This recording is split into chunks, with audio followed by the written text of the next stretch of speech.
Whoa. Okay, is everything working? It's been so long since I've done a stream that I'm just like, holy, do I even remember how to stream? Do I even remember how to be a VTuber? Hi everyone, good to see you. And what the heck is this? What's Saph, everybody? Also, just real quick before I go start reading chat and see everything.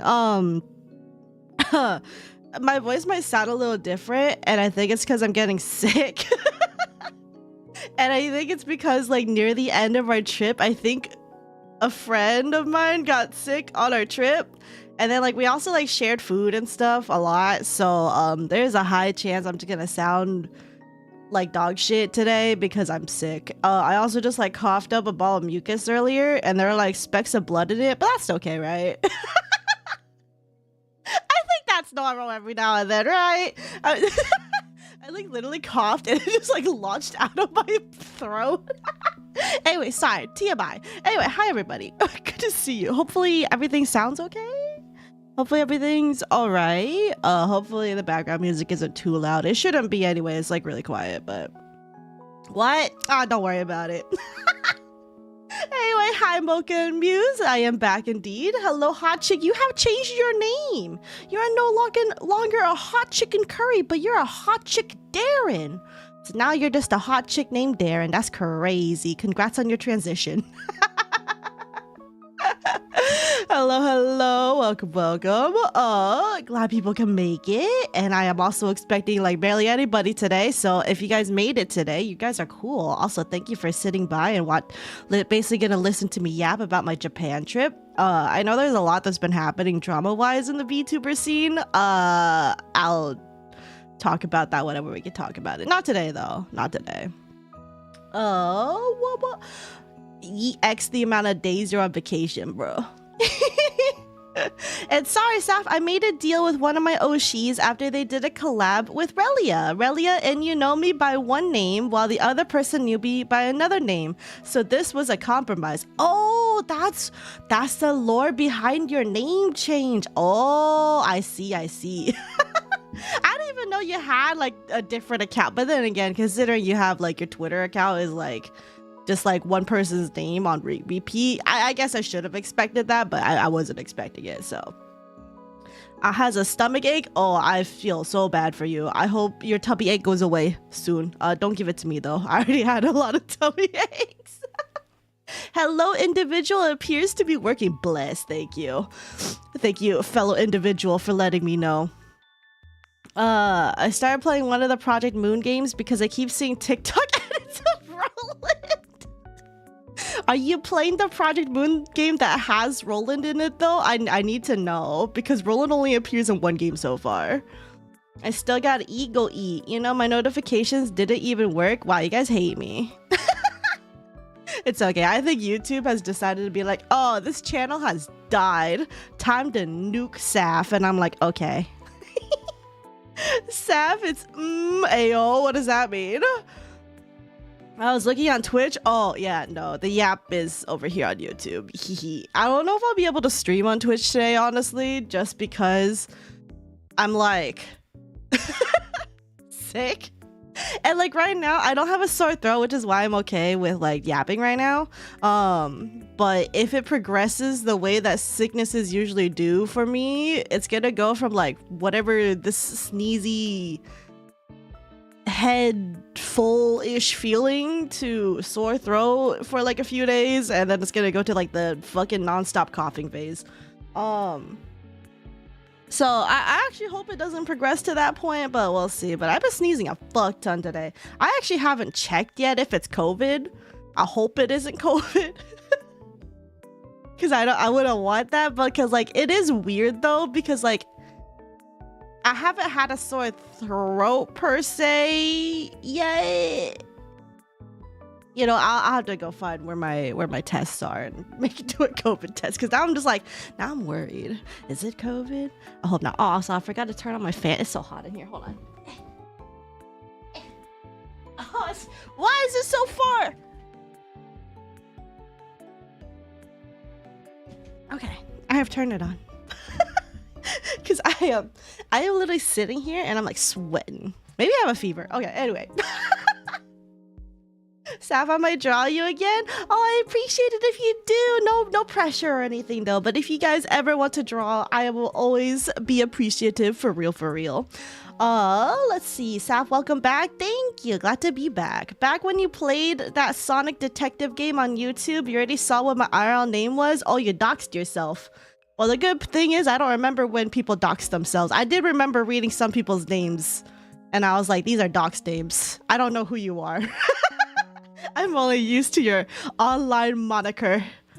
What do you mean Roland is in all 3 PM games? I mean, if you know that he's secretly eyeing at Dante Limbus company, bro, the cope is real.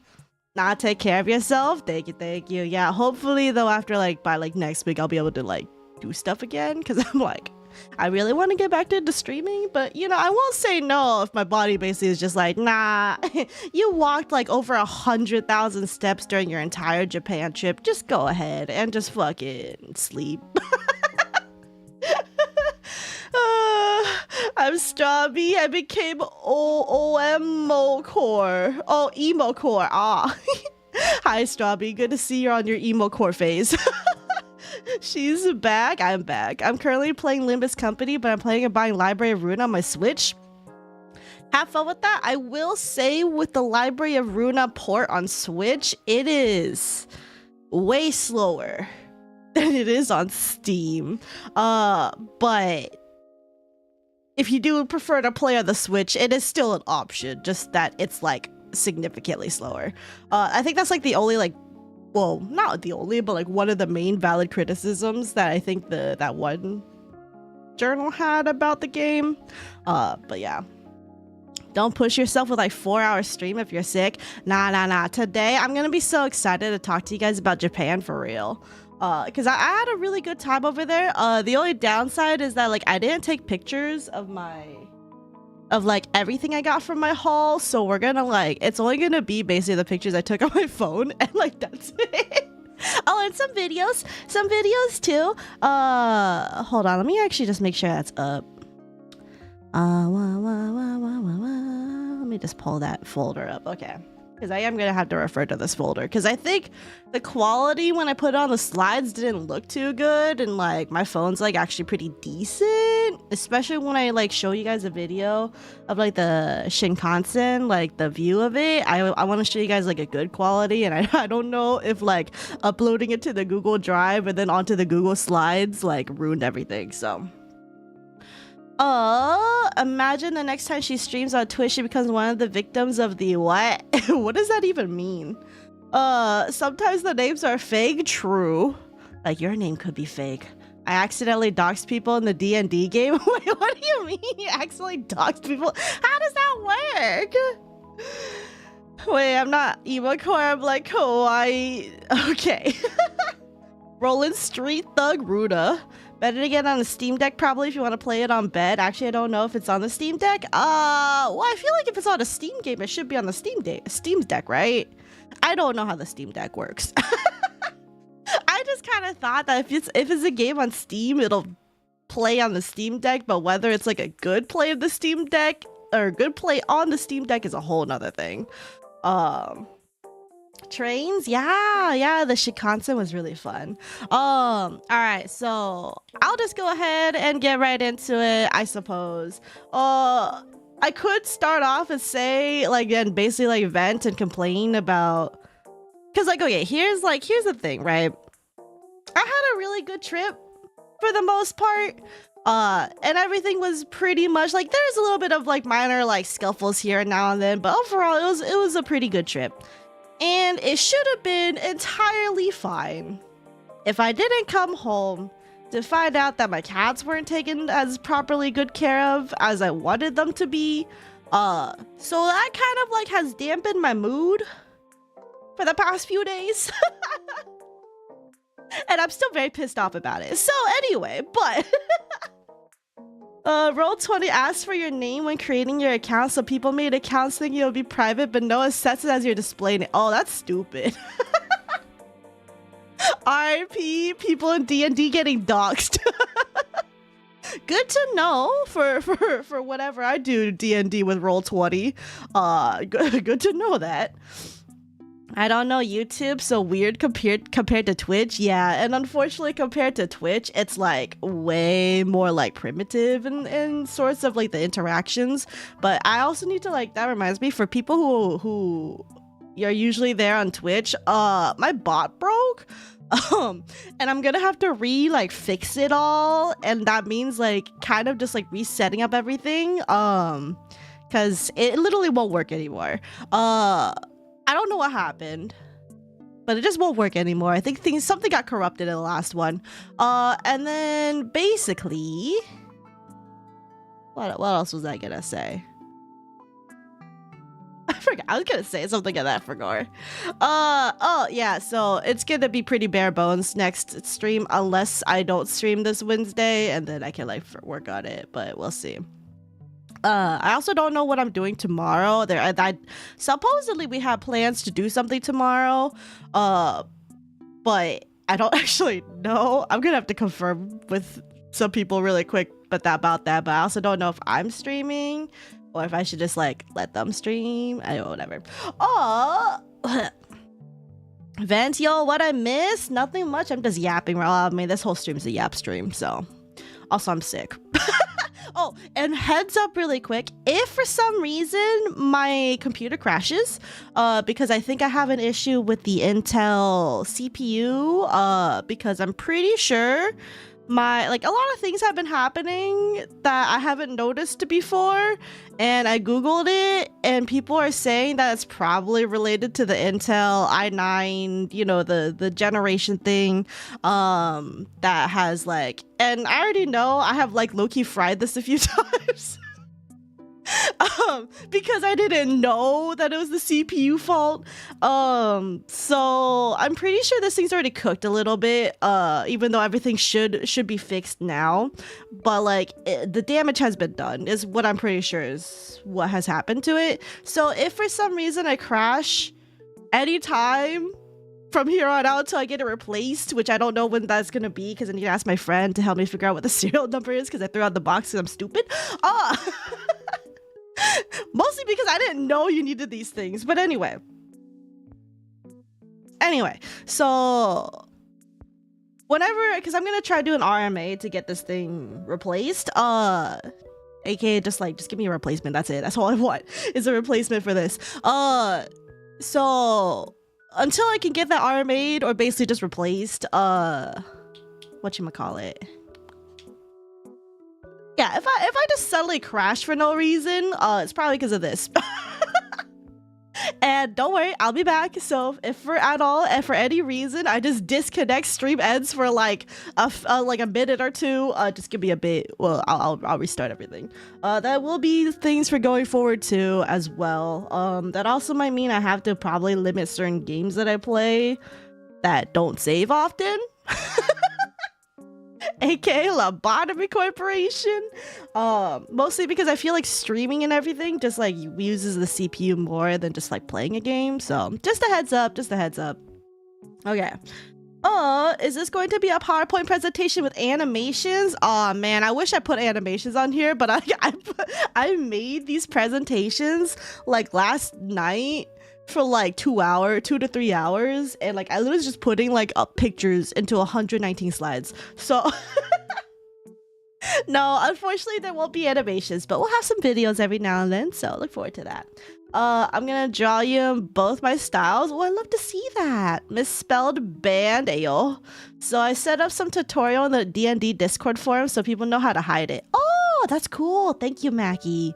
You left for Japan and the Twitch bot got angry about being left behind. I mean, it was dying before I left, but it probably threw a tantrum before I left, because they're like, oh, you're not gonna stream for like 2+ weeks? How dare you? Time to explode on you and make your life misery. Gotta get a Ryzen. I don't think a Ryzen would fix this. Or at least I think a Ryzen would not be compatible with literally the rest of my computer. So I have to unfortunately be stuck with the Intel. Never search on Google in some cases. Depends what you're searching up. If you're searching up adult things or adult related things on there, yeah, you're gonna be fucked. Hello, Saph, the YAPANESE. Lobotomy Corporation. I love memory leaks. Oh, the misery. But yeah, anyway, so really quick, I want to basically vent a little bit. This is probably gonna be the most drama part of my rant ever. It's unrelated to VTubers, it's just me. But basically, I left for a trip for Japan for about 11 to 12 days, you know, give or take. It's like 11.5. Because, I mean, are we including the flight time?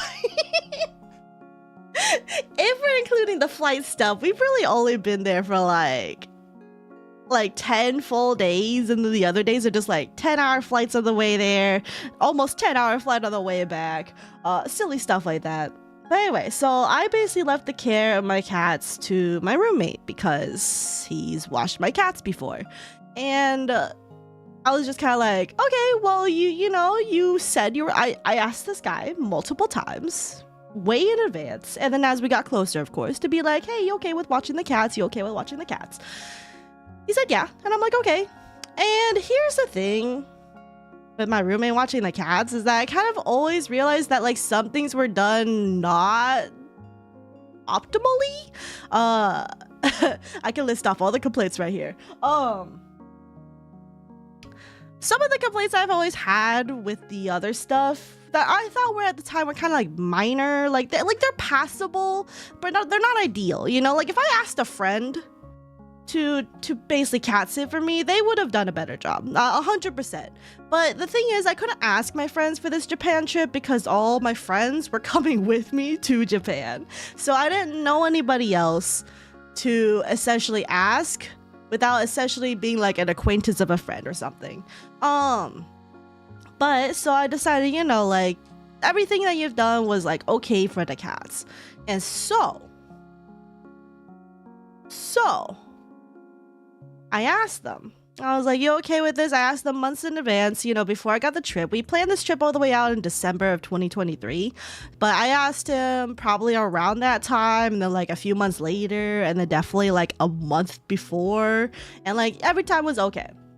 And the only things that he has done before, because this is not his first time watching my cats. He's watched my cats at least like 4 other times.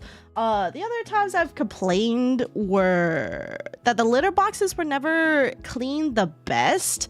Bro does not go digging for treasure when it comes to those litter boxes, which is like, okay, that's fine if you want to do it that way, but then like you should clean it every day, you know, because like if you're not gonna clean it every day, you're not gonna get all the shit that my cats bury all the way at the fucking bottom, you know? I've always had that complaint. I don't think I've ever personally ever like told him per se, because usually when he's like washed them, it's been okay. There's definitely a lot of buildup by the time I get back if it's like, you know, a 4-day trip, but it is what it is. But at least for the most part, it was like, okay, it was fine. It wasn't like the end of the world. It was just annoying, if I had to say it. Some other things that have bothered me is that when it came, so my cats need daily wet food.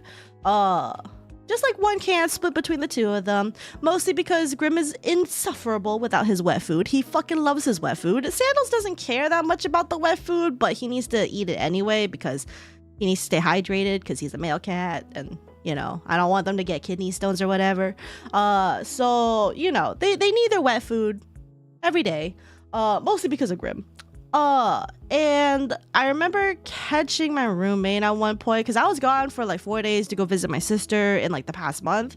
And I remember coming back and only noticing that there's only 1 pair of dishes in there. And here's the thing, I have like at least a week's worth of dishes for each of the cats to put the wet food on every single day, because you know, when you put wet food on a dish and my cats are not licking the shit clean, you know, you shouldn't be reusing that because that's kind of gross. You know, like you wouldn't eat pasta out of a bowl and then not wash it for a day and then eat pasta from the same bowl the next day. You know, like it just, to me, that's just not cleanly. That's not sanitary. And like, I know the cat's bacterias and whatever can withstand more of like the weird bacteria and stuff that grows on like, you know, raw food and stuff. But like, that's a risk that you didn't even have to take, because I washed all the dishes beforehand and I was only gone for 4 days, and I'm like, okay, I know you will have enough dishes. You could just go ahead and use a dish every single day. But then it turns out he didn't do that. I thought I didn't have to tell it to him point blank to do that, because I thought it was common sense to not reuse dirty dishes without washing it. Yeah, so no, I came back, only saw 1 pair of dishes that were being used, and all the cans were gone. And I'm like, okay, where are the other dishes? And then I asked him, oh, did you do what I think you just did? And he's like, I think he wasn't expecting me to call him out on it. So he kind of gave me like a half-assed excuse and said like, oh, it'll happen one day. No, it was definitely not 1 day. It was definitely 2 days. And I'm like, okay. And then I basically was just like, you know, just don't do it again. You know, like, essentially just don't fucking do that again. My family would do that shit. It was nasty. That's nasty though, for real. It's not healthy. I'm sorry to bring this up, but I gotta say, I feel like you shouldn't stream on Twitch until the waves of VTuber banning slows down. Oh, yeah, I mean, I know that's happening right now, but I mean, people are streaming there anyway. I don't know what's the deal with everything over on Twitch right now, but there is like something, well, I don't want to get into the VTuber drama today. Fuck that. But anyway, either way, I plan on streaming back on Twitch anyway, because it's just what I do. So, but anyway, so I told my roommate about that. And then I was like, okay, well, I'm going to go on to Japan for 11 days. Be good. You know, I sent him DMs of everything I wanted. I basically said it's the same as last time, but here are some extra details, because I felt like if I didn't write everything out, he's not going to listen to it. Which a lot of the things when it comes to taking care of my cats is not difficult. They don't need medication. They don't need daily treats. They don't need daily play. Ideally, if you wanted to give them treats and daily play, they will love it. You know, that's like enriching their life. But I didn't expect him to do that, so I didn't even include it. All I was saying was like, just do the daily water changes, do 2 cups of food every day. You know, or 2 cups. Technically it's half a cup because it's a 1/4 cup each scoop. But so basically it's half a cup of dry food in the morning, half a cup before you go to bed, wet food when you get back from work, and then clean the litter box every other day. That's literally all I asked for from my roommate. And keep in mind, my roommate, we are almost in our fucking 30s, okay?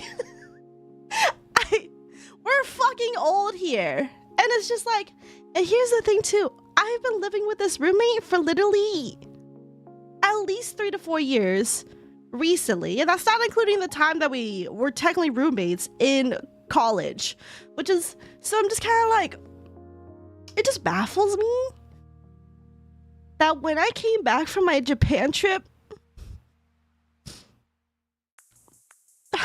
man, I'm so upset over this still. But it just upset me to see that.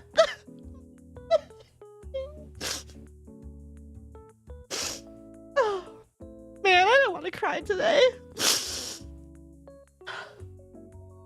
I'm just emotional over it, but like, I just came home and like crying quite for real. But like, it just upset me so much to see that like my cat's water bowl was discolored and like weird red shit floating in it, and I'm just like, what the fuck? This, first of all, this is like super low. It's not where the level it should have been at. Second of all, why the fuck is there stuff in it? You know, it's just like, it's gross. It's really disgusting. And like, my cat's like, I don't know how long that water has had a bit like that to become that gross. It's definitely been more than a couple days worth though.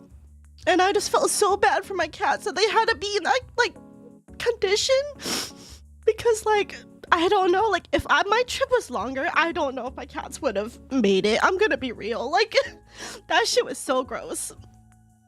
And then like, so the water thing was like the first indication that something was wrong. You know, I came home, got my bags ready. I was actually ready to just pass the fuck out. I was so tired because I was like jet lagged. I didn't sleep on the plane. I wanted to go to bed. But then I came home checked on my cats. My cats greeted me. Well, Grim greeted me. Sandals didn't want to greet me because he's like scared. And then I just like went upstairs. I was actually just gonna leave my shit downstairs because I didn't want to haul up 2 suitcases up the fucking stairs. And into my room, and like I didn't even know where to put them anyway in my room, but I was like, fuck it, this could be like future Saph problem. I go upstairs, I see the water bowl. It's fucking disgusting in there. I showed pictures and stuff on my Twitter. And it was just really, really gross. And it's just like, it's just bad. It was just, I couldn't believe the state that the water was in, and I was like, okay, if the water's like that, what the fuck happened elsewhere? And so I went ahead and like, you know, I saw that they had a few kibbles of dry food in their bowl, which means, okay, they got at least fed dry food. But then I go downstairs to check the litter box, and my god, that litter box was disgusting. That was like the worst litter box I've seen in my entire life. Literally there's one partially filled bag. It wasn't even like a properly full bag, which is exactly what I mean when I said that like my roommate does not digging for treasure when it comes to the litter box. It's very much level surface things, and it's really stupid because like there's so much shit that gets at the bottom because my cats dig all the way to the bottom to leave their shit and piss in. But anyway, and like I went ahead and looked. There's only 1 small bag, and then for some reason 3 empty bags just like on the floor next to the litter box. And I'm just like, the fuck is this? Why are there 3 empty bags? What the fuck is this? And like it was like even more baffling to me because like none of these were filled, and like I've been gone for 11 days, and it's just like why is there only 1 partially filled bag and then nothing else to indicate that this litter box has been cleaned? So I took pictures of the before and like, you know, before like from a distance and then before like up close, and that litter box, let me tell you, that shit was full. That shit was full of so much shit in there, and piss obviously. And I was just like, what the fuck is this? I literally left my cats in your care for 11 days. And I went ahead and cleaned that litter box myself. Because like right then and there, because like it's obviously just way too much shit in there. It's like, this is unacceptable. This is like if your toilet is overclogged and then like you still had to piss and shit in it anyway because you had no other choice. And so I went ahead and just did it. I just cleaned it myself. I filled up 2 full bags. 2 full bags, and it shouldn't even be that full on a regular every other day cycle. So that was like 4 to 5 days right there of those 2 bags, plus another like half full bags. So that's like 7-ish days of not clean litter box that my cats had to unfortunately use because that's the main litter box that they prefer, and it was not taken care of for at least 7 days. I was appalled because my cats deserve better than that. And it's just like, I think what baffles me most, this might be a bad conversation to eat. Sorry. But it's just, my cats deserve better. And like, it just baffles me too because like, my roommate like doesn't hate the cats as far as I know. I think he actually like, he likes to pet them and everything. Sometimes he plays with them, and it's just like, I just can't understand why you would do such a thing to these cats. Like, these cats didn't deserve this. Like, they could have gotten seriously sick. Especially if my trip went on like even like a few days longer. Like, there was like barely any litter left in terms of like spare litter to like just put more shit and piss into. Like, when I was cleaning this, there was so much caked in there. I was just like, this is literally just like, this is neglect. This is like worse than when people like, what do you call it, hoard cats and then just like don't take care of them. It's literally what it felt like. And it's just like, my cats deserve better than this. What the fuck? How are you almost in your 30s doing this? And then supposedly he pet sits for his like cats back as family. And it's like, is this the job that you do? Because it's really shitty. And like, I just can't believe it. Because like, for like the past few times that I left them, they were okay. The water was at least filled. It didn't look like it had discoloration and like weird red shit in there. It wasn't low like it was this time, and the litter box was cleaned more than 7 days worth.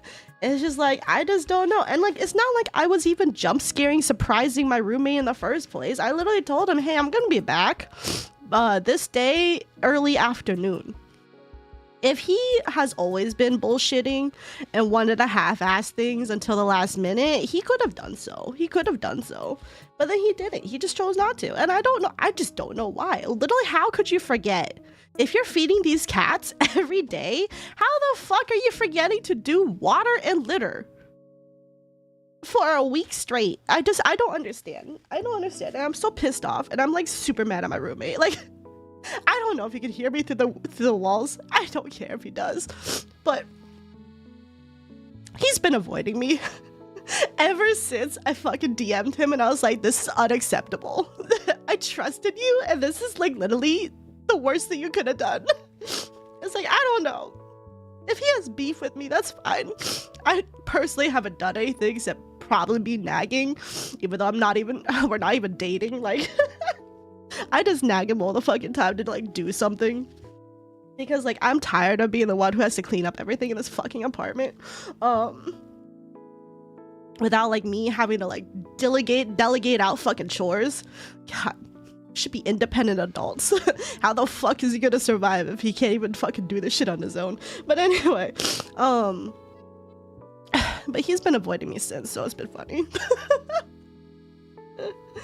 It's great to see you. Sorry if it's bad timing. I'll be feeling okay. Thanks, I appreciate it. No, it's just me talking about my cats, because like, I really care about my cats. They were the thing I was looking most forward to when I came back, and I'm glad my cats are okay. Like, you know, they're alive. And like, as far as I know, no lasting damage was done to them. I personally felt like they're a little bit on the skinnier side when I saw them, but they're fine now. I don't know if I was imagining them being skinnier, but like, I don't know. It felt like they're just like a little bit lighter than usual. But it's just like, it just sucks, you know, like, it shouldn't be like that. I think it was just carelessness. It could be. Like, he sent me like a weird apology that honestly, like, it just comes off like ChatGPT, like, in terms of like how repetitive it was. And honestly, it just didn't even say like anything. Like, it didn't sound genuine to me. And I just basically like, I responded back to it like after that, you know, long ass ChatGPT like apology. I was like, you know what? I don't really care. You broke my trust, like, essentially. Like, just don't. You don't have to worry about taking care of the cats anymore, because this won't ever happen again. I'm gonna ask friends. I'm gonna ask somebody else, because like, clearly you cannot take care of my cats. So, and he was like, oh yeah, sorry that I like, I don't know. I don't want to read it. It's just like, it's just so fucking annoying. And it's just like, my Japan trip could have gone better if it wasn't for this incident, honestly. But it is what it is, I suppose. That was gonna be something like the cats die. Thankfully, they're okay. I do have to take them to the vet though. Not for like this particular reason, but just because they have their annual coming up, so I gotta go take them to the vet anyway. But it's just like, the issue is though, like, if my trip took longer, if there were for some reason any delays, if there was anything bad that could have happened, how was I gonna trust my roommate to take care of my cats properly? Like, honestly, like, my main worry going into the trip was that if my cats had an emergency, first of all, I wasn't sure if my roommate was gonna identify that it's an emergency. And then second of all, I wasn't sure that he would do the thing to take him to the ER, because he often complains about having like social anxiety and like all these things. That's why he keeps the fucking windows closed all the time in his room.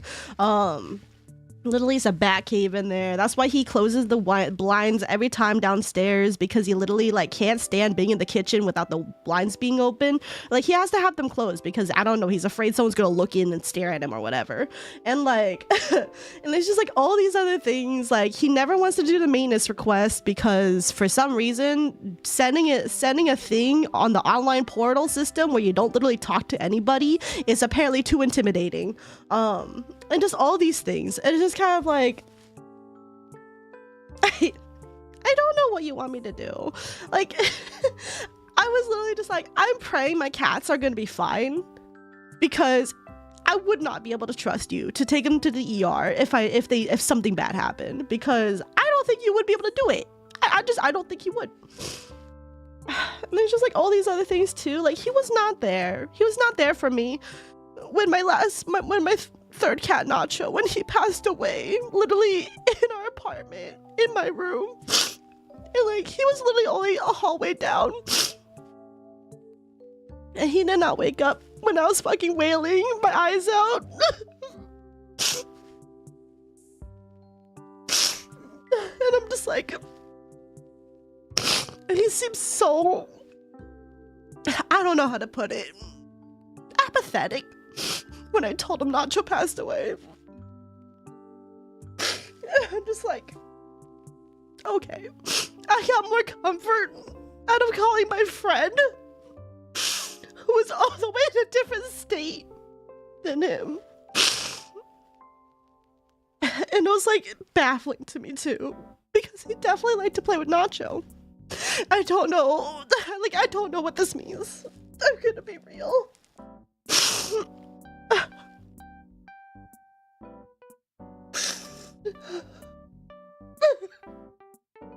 I'm sorry, I've been crying on stream all day today.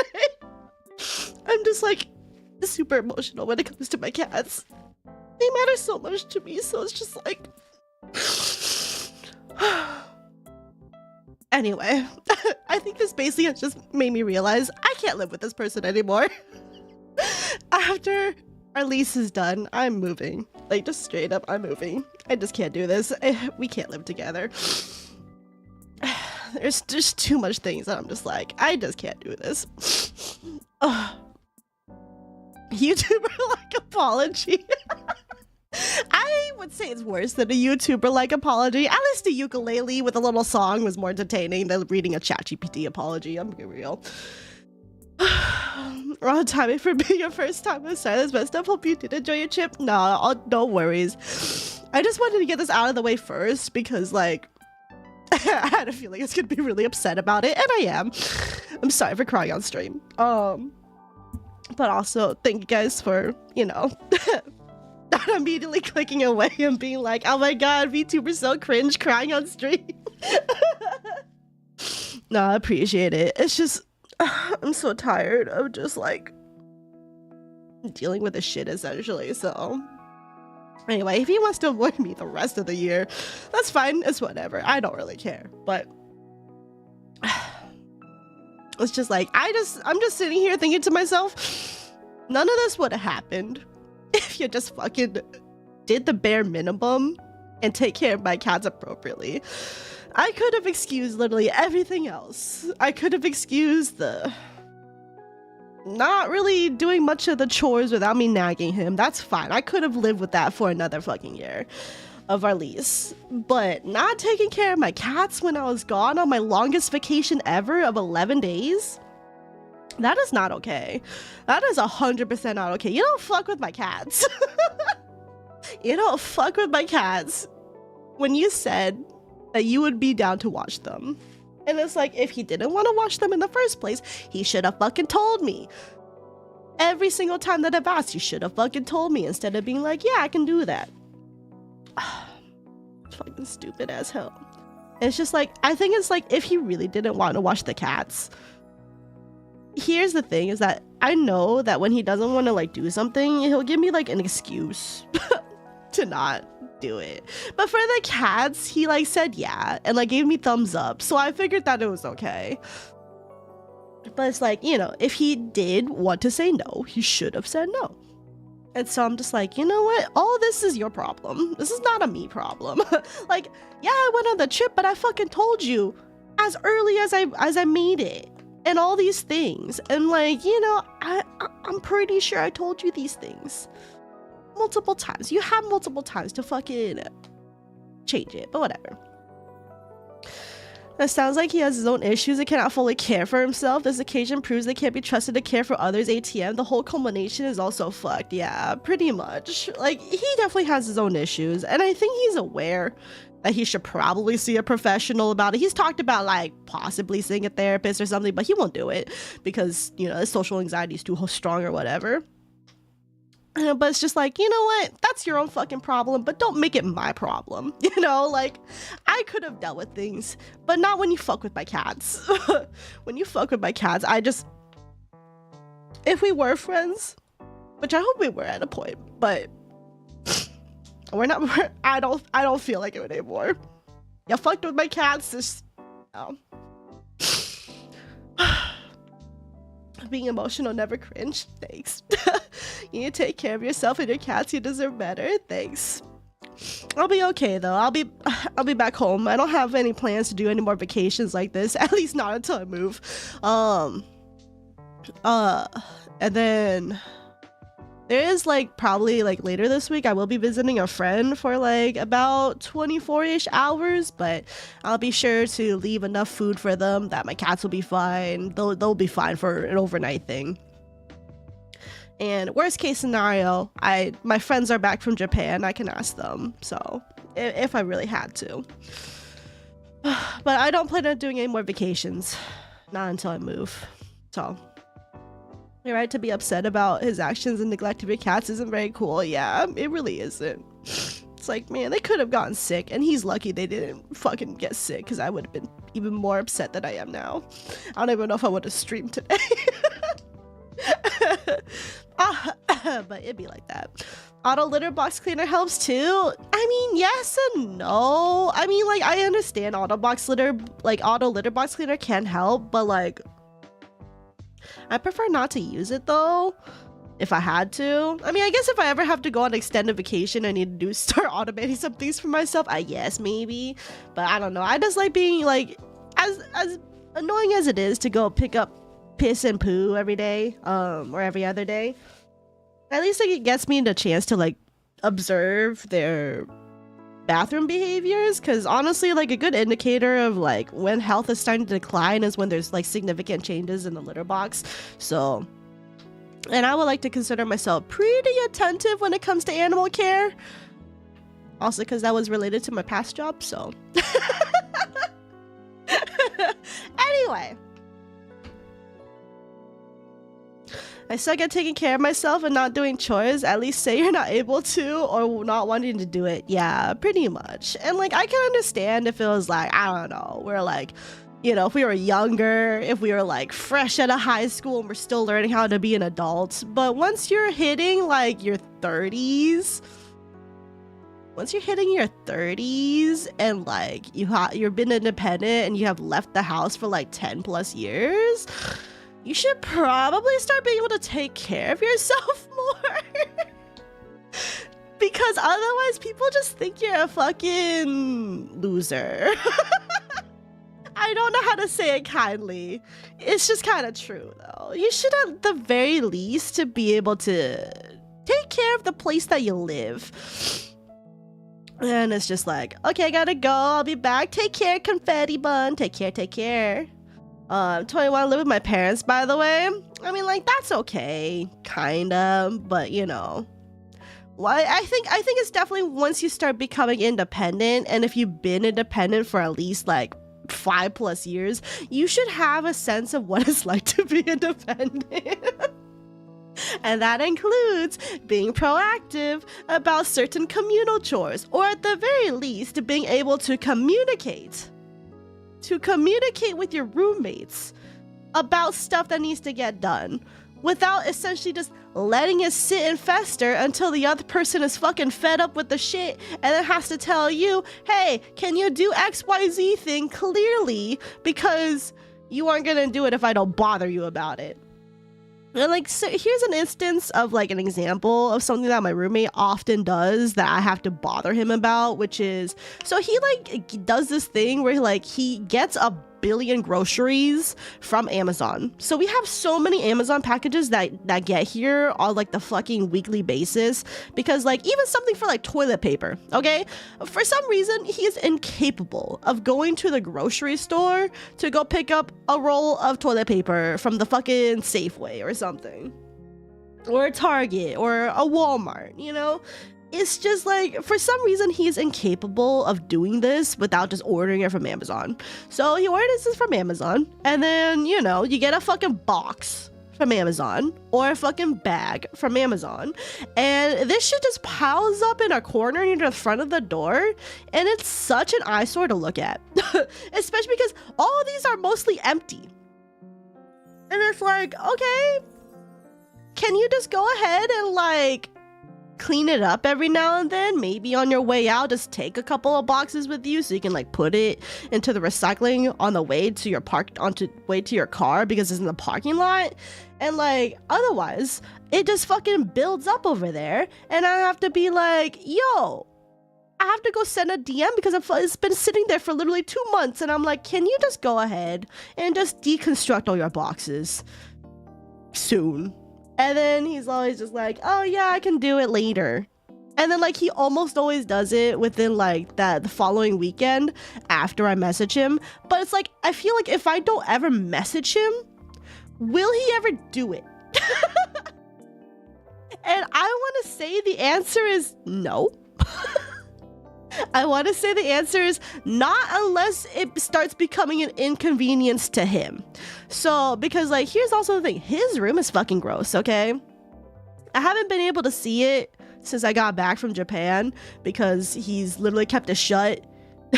When he leaves and when he gets back, it's always shut. But I remember the few times that it was open in the past, you know, before this whole issue, is that I used to, sometimes I would peek in there and like, I literally couldn't see the floor because there's so much clothing, there's so much like trash, there's so many like bowls, there's just so much shit in there that I'm just like, wow. You know, I thought my room was messy, but I can at least have a pathway in my floor. For me and the cats, you know, because like my room is not clean. It's not the clean, like it's not straight out of a hotel or anything, but it's certainly clean enough, you know. Like I have lots of space to put shit around if I had to. Like I have space right now to lay out both my suitcases. There would be no space in his room to do that. And literally it's just like, I remember it was so funny because a couple months ago he was complaining to me that the cats like didn't ever want to go into his room and like hang out with him, and I'm just sitting here looking at the mess on his floor, looking at the fact that he like never really provides for the cats, and I'm just kind of like, okay. And then like I didn't want to be rude about it, but it sounds just kind of like, well, maybe it's just because you always keep your door shut, which is mostly true. He does keep his door shut, or if his door is partially open, it's not enough for a cat to squeeze through. He also put some things at the bottom of the door to like dampen sound, because he really doesn't like it when I stream and talk too long, by the way, just an FYI. He does not like it when I stream late. And I'm just like, it's just like, okay. And then now that he has done a shitty job taking care of the cats, I'm just kind of like, yeah, you know what? It's a good thing the cats don't like you enough to hang out in your room when you're there. Just an FYI. I'm not petty, but you know. Actually, JK, I am petty. Like, it's like, it's cool if you can't take care of animals, but say no then. Exactly. Like, I piss all the time. It's not that hard. No, he won't. Yeah. My room is a mess, too. Never mind, my ass ain't that messy. Yeah, like, I think that my room is a mess, right? But then, like, when I compare it to somebody who literally, I can't see the fucking floor, or there's trash just laying around, that's, like, literally, like, very easy, by the way. I have have told him multiple times, my cats like to play with like little shit on the floor. If you leave like a little piece of like plastic around that's battable, my cats are gonna do it. So like, don't do it. Pick up after yourself. He never picks up after himself. It's so fucking stupid. And I'm just like, this is why I can't keep fucking living with you anymore, because you're literally a health hazard for my cats. Specifically Sandals, because he won't stop eating plastic. So, or like he won't stop licking plastic, and it's like, anyway, hopefully with him keeping his door shut, maybe he'll do it for the rest of the time that we're living together, so that I don't have to worry about it unless his trash fucking leaks out, which it does. It has. It's super annoying. And then he also leaves trash on the kitchen. And like, the funny thing with the kitchen, by the way, man, this is just me yapping for like an hour about why I hate my roommate, but anyway. But anyway, in the kitchen, he cooks, by the way. I don't cook. But he does, and he often uses the kitchen to the fullest extent, right? There's so many mysterious stains that just show up out of nowhere every fucking day, and then there's crumbs on the floor every fucking day, and I'm just kind of like, I got fed up with it. I wanted him to take more accountability for it, so that's why I tried telling him, hey, you know what? I'll do the toilets, you do the floors, for 1 month. His job taking care of the fucking floors was so subpar that I just went, no, never mind. I will do the floors, you do the toilets, okay? Because I was just like, there's no fucking way that like literally he would like vacuumed or swept or something, and it was like the worst job ever with the cleaning of the floors. And I'm just like, you know what, no, fuck this.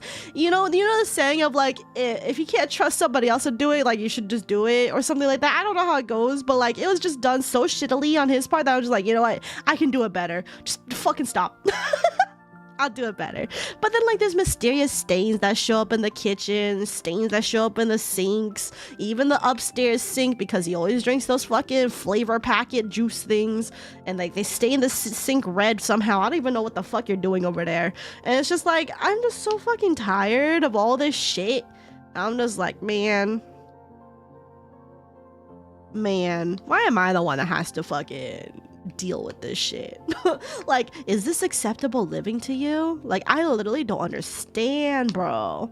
And then like I also remember it was so funny because there was a time where I was just kind of like, oh, should we use the dishwasher like a dishwasher for real? Because like if you're Asian, I'm Asian, by the way, if you're Asian, you kind of know that for the most part, for most Asians, we don't really use the dishwasher as anything besides a glorified dish drying rack.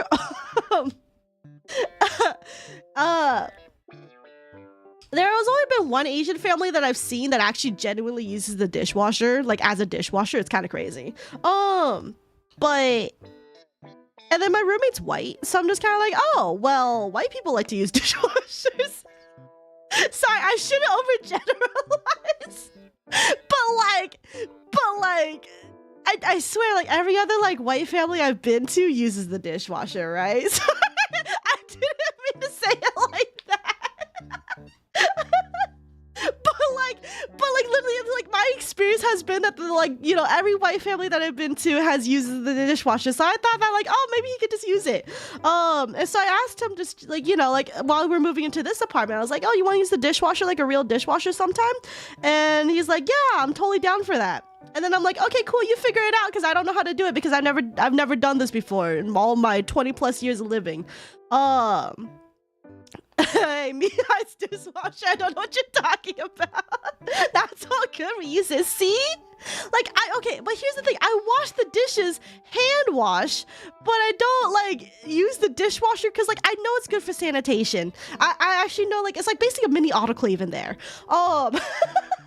Hand washing forever, for real. See, that's the Asian way. But anyway, so I asked my roommate, I was like, oh, you can figure it out, you can let us know how it works. And then he's never done it, ever. So, and I'm pretty sure he's still not gonna do it, ever. Because it's been over a year since we've been living in this apartment, and he hasn't turned it on to the dishwasher extent at all. So I'm pretty sure we're just not doing it again, which sucks. Okay. It's just like, this is what I mean, like when I feel like he just doesn't know how to say no, or if he does say he wants to do something, if I tell him that he needs to take the initiative on it, he won't do it. So it's just kind of like, I don't really know what you want me to do here.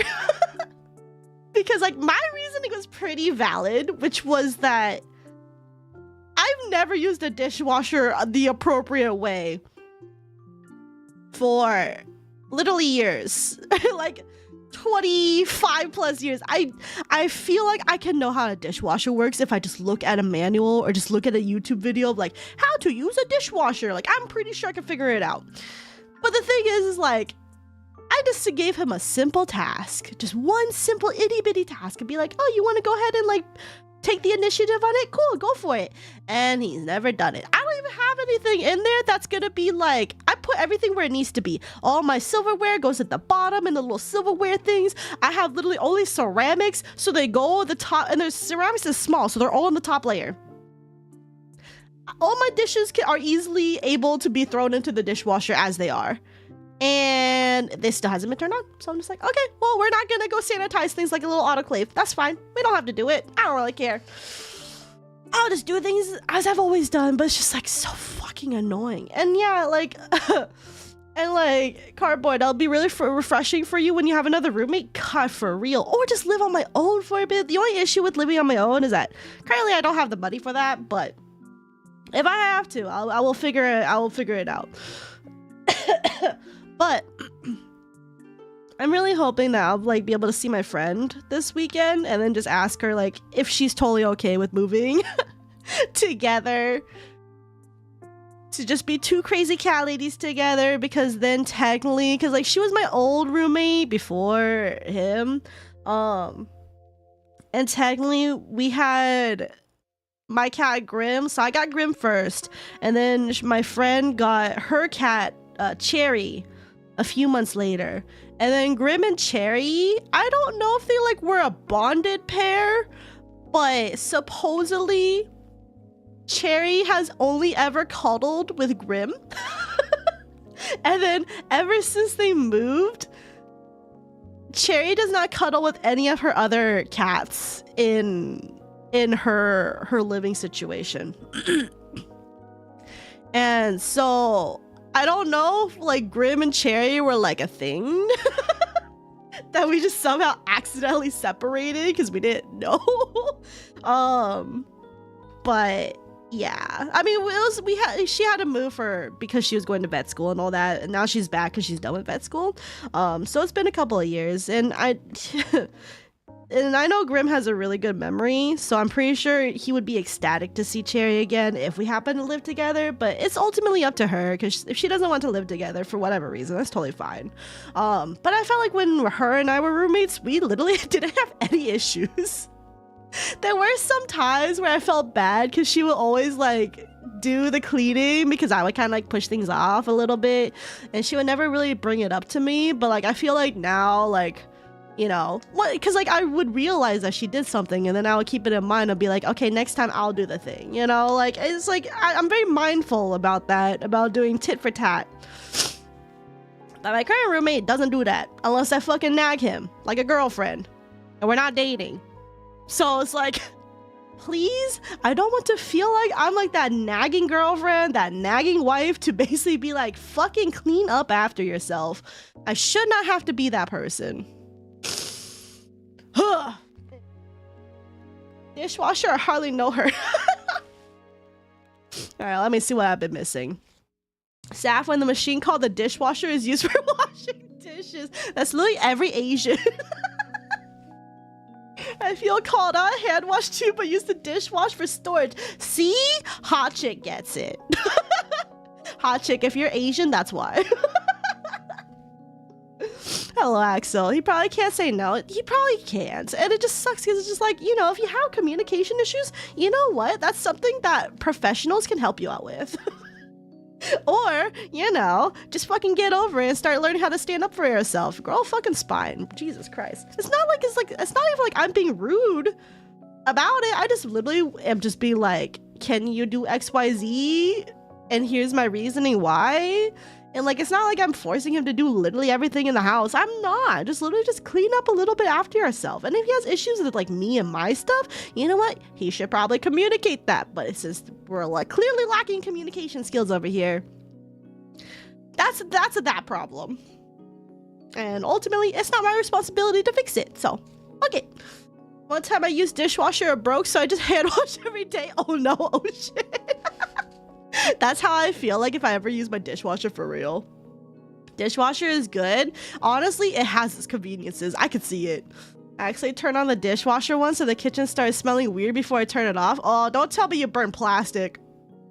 That happened once at my 2 apartments ago. We accidentally burned plastic in there. It smelled really gross. I think I'm seeing if I can steal my dad's house when he's retired. Me for real.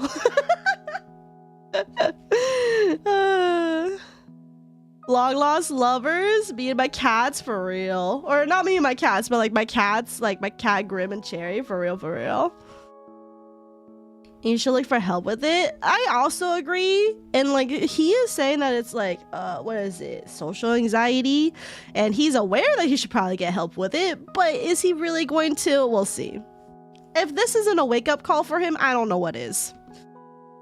Say hi and then go eat. Good night. Good night, Ging Ping. You have no idea how much I want the 3rd cat to move in. The love triangle is legit comedy romance level silly. See, that's what I'm like honestly looking forward to it. If my roommate or if my old roommate is down for us to move in together again,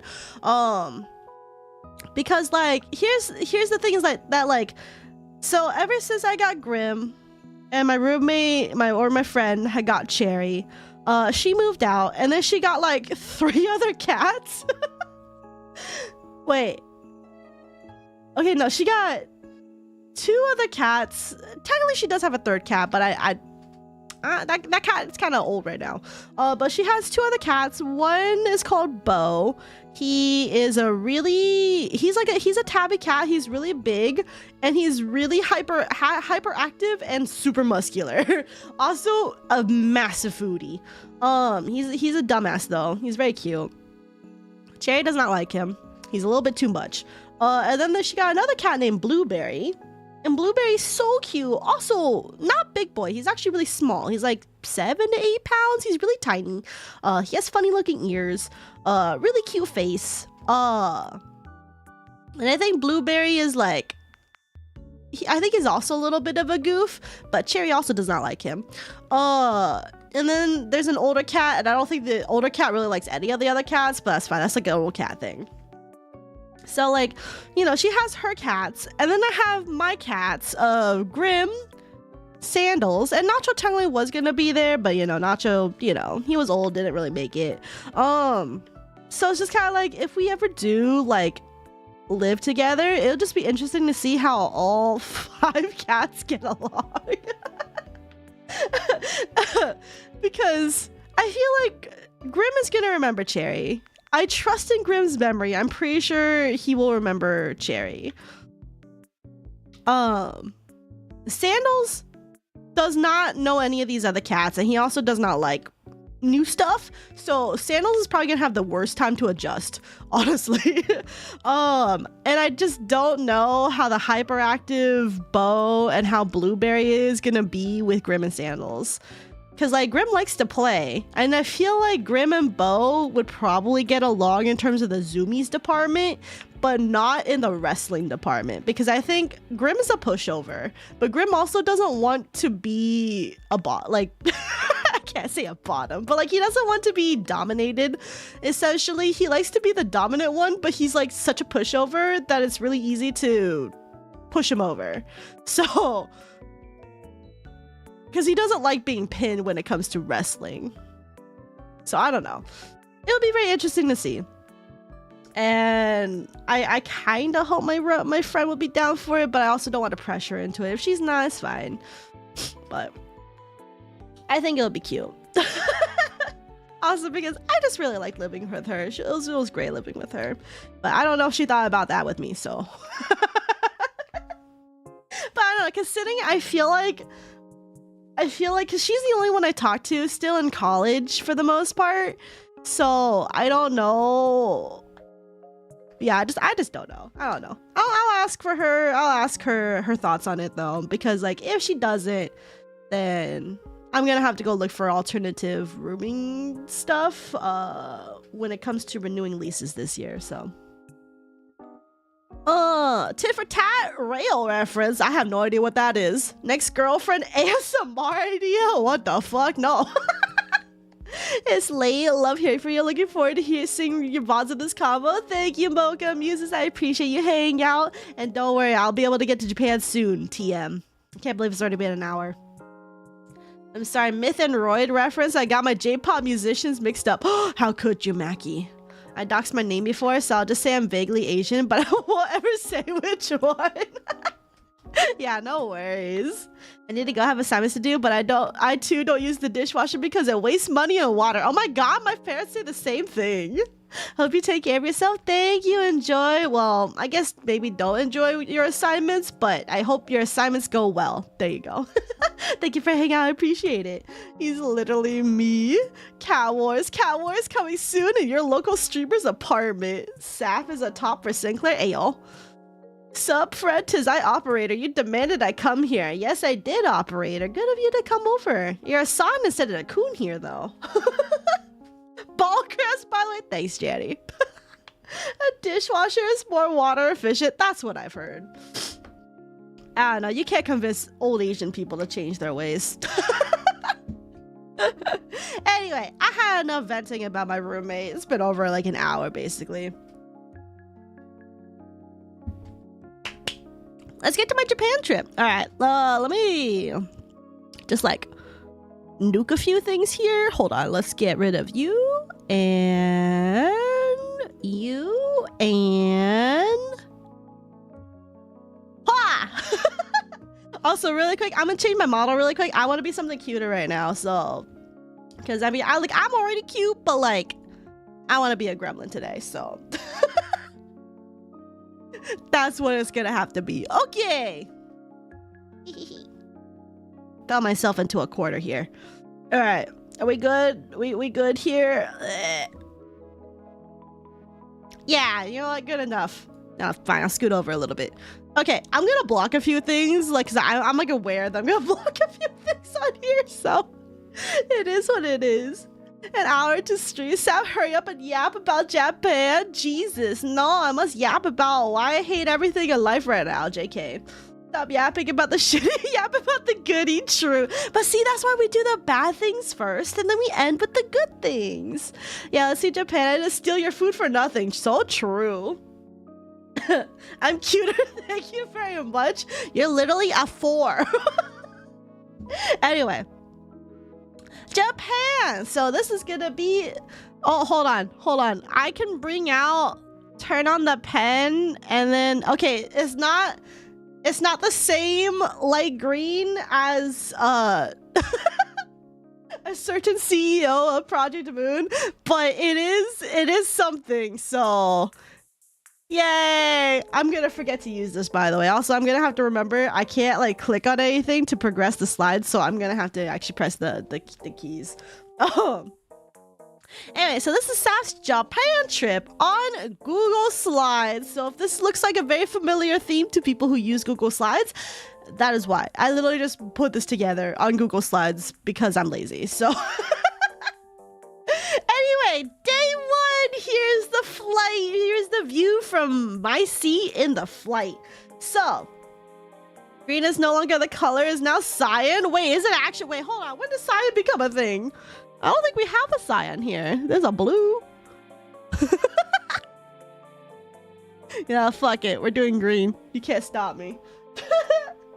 Sam, welcome back. Glad you had a heck of a good time. Vibed over there. Thank you. Thank you, Shiki. Good to see you. Saph, you'll never be the cutest director. What the fuck? I even became a VTuber. A cuter one. What is this? Window seat gang? Hell yeah. I'm a window seat gang. For real, for real.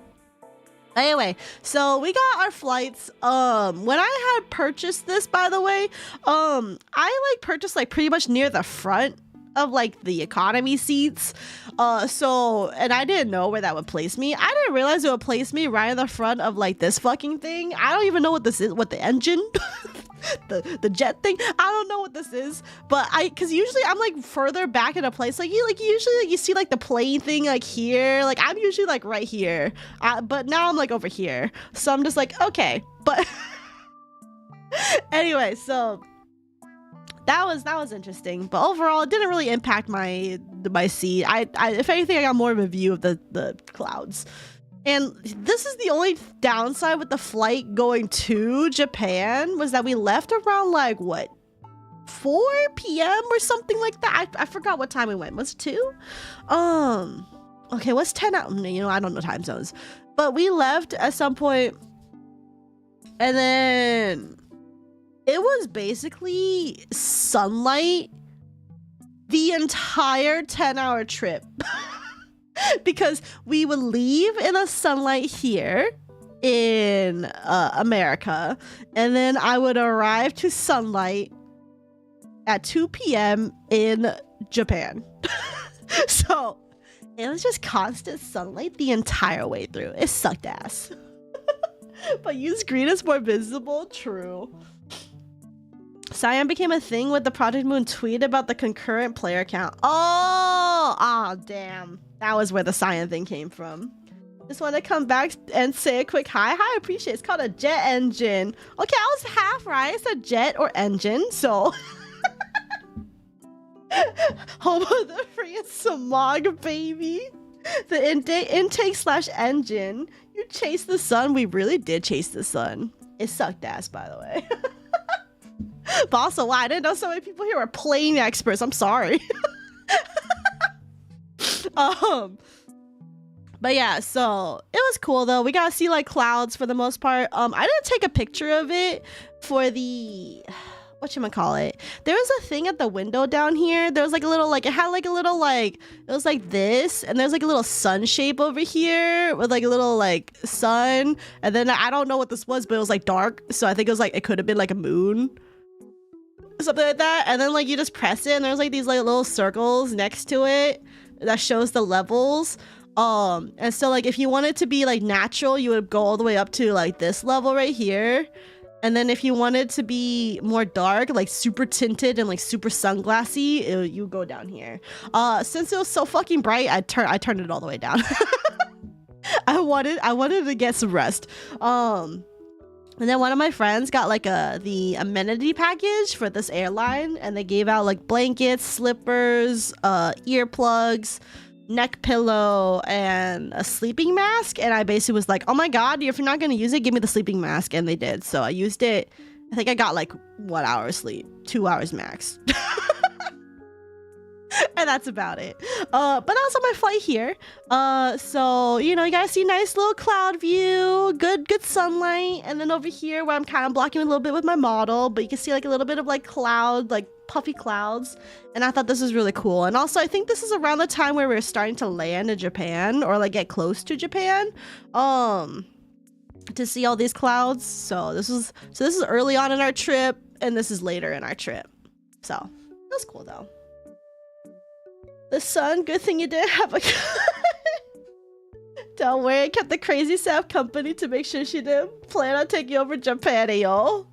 4,000 hours of War Thunder paid off. Would you believe me if I told you I studied aviation in uni? No way, you did? That's crazy. Are you gonna be a pilot? Thank you, Operator Son, for keeping Saph date with yummy foods. You're welcome. Well, I did take so much she wasn't looking. Oh, so that's where all my snacks went. Because I absolutely did not study aviation in uni. Hey, chat, I'm going for my iconic post-dinner BM. We'll keep y'all updated. Ayo.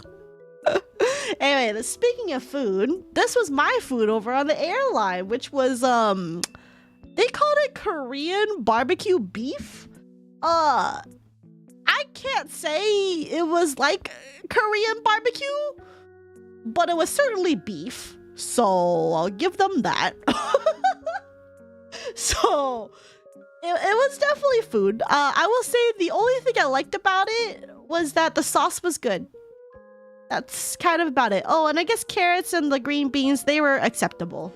It was nice to have some veggies rather than no veggies, and the rice was okay. Oh, look, it's sweet. I guess it's what you get for flying Spirit. I didn't even fly Spirit. It's food, I guess. Yeah, it was food. It was edible. Korean barbecue brother that is packaged ingredients. Yeah. I will say, I think after I ate this, shortly after I ate this, my tummy started feeling like there was like a billion pop rocks that were going off in it.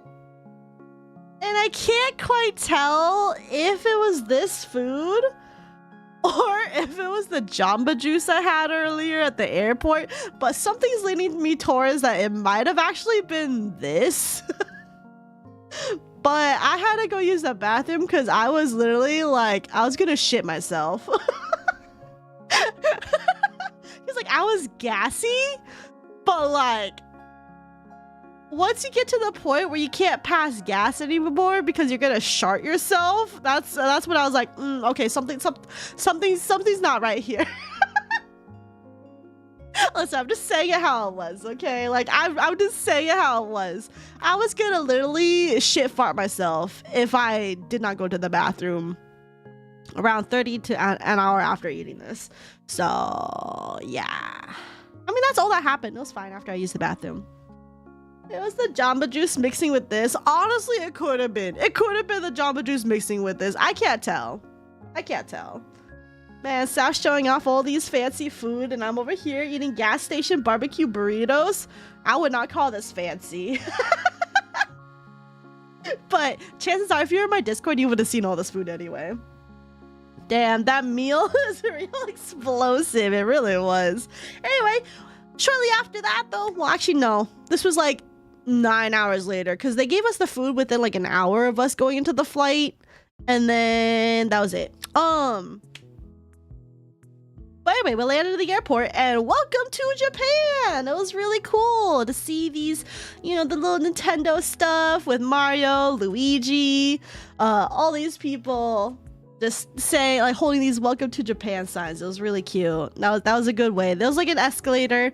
I probably should have taken a video, but you know, it'd be like that. I was too lazy, so gotta get real fancy soon for real.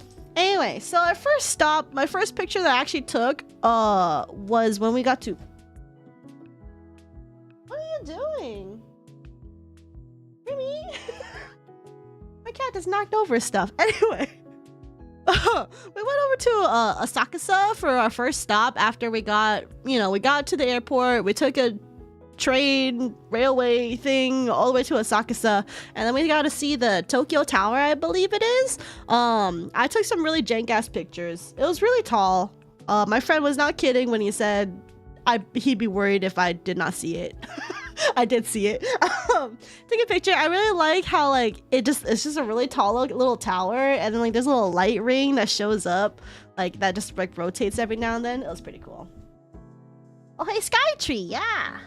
Oh, it's completely different. Oops, Mobby. It's the Sky Tree. Did you go see the Nintendo store / museum? I don't think about the museum, but we did go to the Nintendo store. That's later, though. Rosalina is right there. You didn't even say her name. Okay, listen. I knew it started with Rosa, but then I'm just like, oh, fuck. I forgot the rest of her name because I don't play Nintendo stuff. Mobby, but thank you for correcting me on my touristy experience of Japan. But yeah, so we were just walking by across this like one bridge. I don't even think this is like the same, like it is like I don't know. I don't know where I was crossing this bridge, but like we were crossing a bridge. I just took 2 pictures and I was like, okay, I'll just line them up side by side. I don't even think these lined up if I'm gonna be real.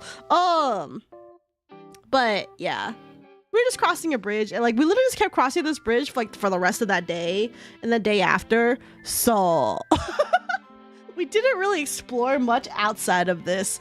I will correct you, you silly tourists. Please tour more. Support the economy, please. Yeah, don't worry. I supported the economy as much as I could. Y'all took all my yen. Anyway, later that evening, we went ahead and had Yoshinoya, I believe. And I did not get to take a picture with my raw egg on it, which was unfortunate because the raw egg really made it like super delicious. But this was also really good. This is my first meal in Japan. And it was super duper yummy. So highly recommend. I was low-key intimidated at first because like, you know, I was like, I don't really speak the language here. You know, like I didn't even like really know how to say like arigato gozaimasu. So that was a thing. But anyway, we got food. I got it was like I think it's like a beef bowl and then with a little raw egg on top, and that was good enough for me. Yoshinoya, nice. Don't worry, just use the tablet or point at the menu. Yeah, that's pretty much what we wound up doing when we like got more settled in Japan. We just, thankfully, a lot of like people like kind of realized we were like super touristy, and they're like, oh, okay, here's like, you know, you can point here, or you could just have tablets, and they gave us like an English option on them. It was really convenient. I really liked it. Bless Japan. I mean, like me and my friends, we did try to understand like a few, like try to say some phrases, but it was hard beyond that. So. But the food was really delicious. This was really good. And considering this is like, my friend was saying this was the equivalent of fast food in Japan. This shit was so delicious. I'm like, well, I could probably eat this like, I could probably eat this way more often. Than I could like any fast food chain in America. So I was just like, wow, this was delicious. It was hella good. I really wish I took a picture with a raw egg, because literally I just cracked a full raw egg onto here and just ate it without getting sick. And like I know it's because like they're way better about like their egg agriculture stuff over there, but it just like baffled me. I was just like, wow, I'm just eating a raw egg right now. It was really delicious, by the way. Hella good. Anyway, so here's a picture of my Airbnb that we stayed at in Asakusa. And like this is only like one part of it. There's like a whole nother part of it like behind here, but like we basically had like, we originally booked this for 6 people because we were supposed to have 6 people, but then one person dropped out, and then my friend was like, oh, I just finished school, not sure. So and then she ultimately chose not to because she started a new job and she doesn't want to like take a lot of time off all of a sudden, which understandable, I guess. But she missed out, but it's okay. I'll rub it into her face later. But yeah, so that's like part of our room. And we actually had quite a bit of space, and these beds were actually kind of comfy. Why are we doing the bomb?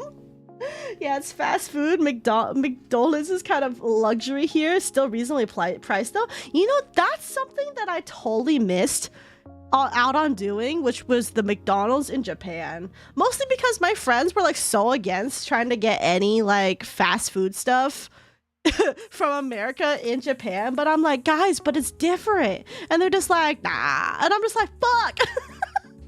Next time I go to Japan though, I want to try KFC and I want to try McDonald's. I don't know about the other ones though, because I saw there was a Wendy's, I saw there was a Burger King's, I saw Baskin Robbins, and I'm just like, I'm not sure if I want to try these. I definitely want to try McDonald's and KFC though. Lots of old people go to McDonald's. That's silly. Agriculture for real. Well, to be fair, eggs in general are supposed to be sterile. Then what happened to American eggs? What happened to them? You missed out on McDonald's? There was the zucchini event everywhere. What the heck? Wait, what's the zucchini event? What's the zucchini event?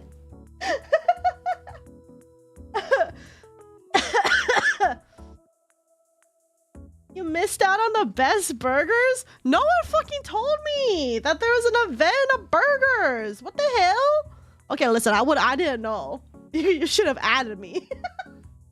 KFC in Japan is goated, apparently. That's what I heard. None of my friends wanted to go with me, so I was like, fine. I don't want to go by myself. Did you consider visiting one of those capsule hotels? I'll get into it, Andreas, but yes, we did actually visit a capsule hotel. A good friend of mine is on an exchange trip in Japan for 6 months. Oh, an exchange trip. That sounds fun. The funny thing is his girlfriend is a Japanese exchange student who is still in Belgium. Oh, that is silly. Hopefully they'll be able to get to meet up someday, right? McDonald's has limited time only shrimp burger. You missed out if they had that. There's a shrimp burger? Well, I never saw the shrimp burger. I saw a lot of egg burgers when I was looking at every McDonald's around here. Some Americans eat raw eggs too, even though the raw eggs that we get at stores is not safe for that. Well, it's safer in Japan, that's for sure. Hold on, let me post it up on Discord. Okay. I am curious about what you're gonna post on the Discord. Is it in Omnoms? Oh, I see someone has posted ramen. Oh, yeah, those are like the little egg things. Oh, so I did see that. Oh, those are zucchini burgers? I wouldn't know. I did see those being reported at the airport and stuff. And I was like, I saw those everywhere. I thought they were just like little egg burgers. Are they not egg burgers? I mean, I can't read anything. What do you want from me? American eggs are washed, but that causes the protective layer to be washed away. That's whack. I am from Belgium. He met her here. Courgette burgers sound good. What are courgette burgers? The zucchini burgers, the eggs represent the moon. Tsukimi means viewing the moon. Oh, wait, that's so cute. Well, that's cool. Damn, I missed out on the egg burgers. Eggs are super evil, deadly in America. It's just the chance of getting sick is higher. It's a risk some people take cause yummy. You know what? That's valid. Zucchini equal courgette. Oh, I like zucchini. That sounds good. Unless it's only zucchini. Like instead of a patty, you just have a zucchini. That sounds kind of icky, actually. And they're the best burgers. Courgettes are fantastic. Oh. Oh. Well, I'll have to keep this in mind when if I ever see these rare burgers show up ever again. I don't think they're gonna be a thing here in America though, huh? Damn. I swear, next time I go to Japan, I'll try a little bit of the fast food and I'll try to convince some of my friends too. Saph Burger Tour when? Man, if only I was rich enough to do that for real. Anyway, so this is one of my Airbnbs and this is my haul for the day. I had this like weird like little peach drink thing. Like I don't know what's called, Skull. But it was like a peach soda. I got it from the vending machine. Oh, by the way, in case you didn't know, there's literally like I had some friends tell me about this too, that like I don't have to worry about bringing like a water bottle or anything because like literally there's so many vending machines everywhere. And they were not kidding about that. There's like literally like so many vending machines, like every single like block there's like at least 2 vending machines. I really appreciated it though, as like a dumbass tourist who has a lot of coins to burn. It was really nice to like be like, oh man, I'm feeling really thirsty. Ah shit, there's a vending machine. All right, 100 and like a few couple of 10 yens here, voila, drink. And there's like so much variety of drinks in Japan. I genuinely love it. Genuinely the best thing ever. Because like you could get water, you could get juice, you could get tea, you could get coffee, you could get all sorts of shit. But I tried this one because I was like, I never had this before, so I'm gonna try it. And it's like a peach soda thing. Very very peach soda. that's really the best I can describe it. Skull is mid. Wow, you're lucky with your gachapon. Yeah, I also got this like little like I saw this like what is it? Sprigatito? Like gacha machine that had like the 4 different kinds of like Sprigatitos that like poses that it could do. I got this one. This was really cute. So I mean all of them were cute. I was gonna be happy with whichever one I got, but I'm happy with this one. So McDonald's America did have the Jujutsu Kaisen sauce, but I didn't get to try it. According to what I heard about the Jujutsu Kaisen sauce though, was that it's just like some like weird like garlicky sauce, but like it wasn't even good. So I think I was fine to miss out on that one. Scala's mid. Did you try any of that Japanese melon soda? I heard it's really good. I think I might have gotten one, but I'll see. I think I might have posted pics of it. Oh, actually, no, I did it. I got one from Fanta, and it looks like it has like, it was like green. It had like a little melon shape on it. I think that was it. It was okay. I had that in a home country. It was better than some soda. I would say this Skull, like honestly, a lot of things in Japan were just better than America. I don't want to. I'm gonna be for real. There's so many things that like the American equivalent is just worse. So I'm just like, wow, this shit's so much better in Japan. Your friends lie, bring your water bottle, the vending machine adds up. Okay, you know what? You're valid. It did add up a lot, but for a dumbass tourist like me, it was fine. There's also canned soup, canned ramen, and canned bread. We did not actually see any of those canned goods, at least not in a vending machine. Maybe in the stores, but I wouldn't know. I didn't look too hard at the shelves on the stores. Or you can buy a 1.5 liter of green tea or barley tea or oolong tea from 7-Eleven for 150 yen. Yeah, buying the 1.5 liters is way more cost effective than actually doing the vending machines. So I tried to save on the waters for those, but ultimately at some points I just got lazy. I was just like, nah, I don't feel like going over there right now. It's too hot. So I just went downstairs to the vending machine, literally outside the hotel, got something, came back. My laziness knows no bounds. And hornet larva? No way. Ew. Saph, you think this is gonna be a long stream, 9 hours, or a short stream, 8 hours? Good question. I don't know. Probably 8 hours. I remember when I was in Japan, I found a vending machine that only had chili sauce. Yes, we did find a sriracha sauce vending machine. I think we saw 3 of those. I forgot to take a picture of it, so it's not on here, but it was just straight up a vending machine of only sriracha sauces. Only sriracha. I think it was just the same kind of sriracha too. Just literally just sriracha. All 3 rows, just sriracha. It looked really cool though. My friend got one for her sriracha friend. Technically I was considering getting it for my roommate, you know, before I found out that he did a dog shit piece of shit with taking care of my cats. But you know what? All the better that I just wound up not really getting. I got him like a pair of snacks, like some small snacks. I haven't given it to him yet because I'm still mad at him. Also, he has not come out of his room. So, but I'm kind of glad that's the only thing I ever got him, so. Did he have some KFC? I did not. I want to know if I should pop a coffee. You could probably pop a coffee. Hi, okay, bye. I'm almost done. Take care, confetti. No rush. Probably because they use beef or cane sugar instead of corn syrup. Honestly, why don't people use more cane sugar instead of actual corn syrup? Because the cane sugar is just... it's good enough, you know? It's still sweet.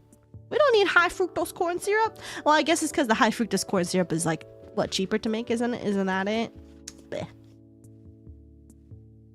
Really should have stocked up big time at 7-Eleven to last you drinks throughout this trip. Honestly, next time I'll probably consider doing that. It's just, I didn't want to carry a bunch of shit. That's about it. Did you try raw eggs? I had 1 raw egg. I was not given opportunities to eat any more other raw eggs, so. Cough a poppy. They do outside the US. Yeah, I know pretty much everywhere outside the US uses cane syrup. Or cane sugar. Cane sugar's so good, though. I don't understand why we don't do more of it.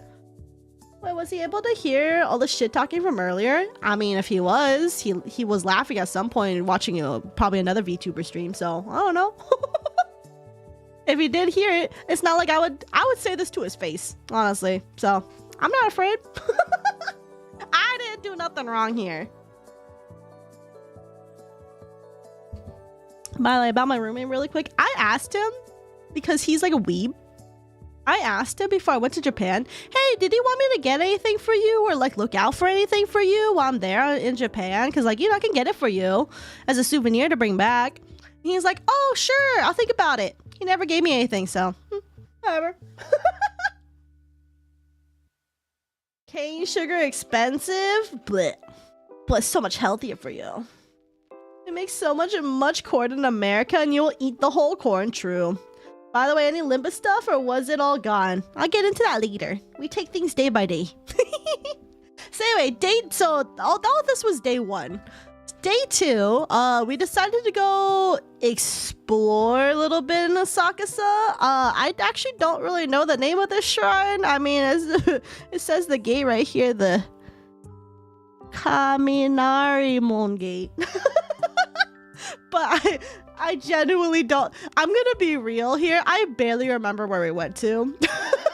Even when I was going through the pictures, I was like, wow, my ass don't remember shit here. I think 4 is gonna give me shit here because I'm sorry, I don't remember where I went to, but I like the sights. It was really cool. But we went to like a little shrine area, or actually it was a big shrine area, but this is like one of the gates to it. Took a picture. Some friends took some pictures like below this because this is like a really tall structure. Because like, you know, you can see like the people here, but like we took like pictures like right here kind of thing.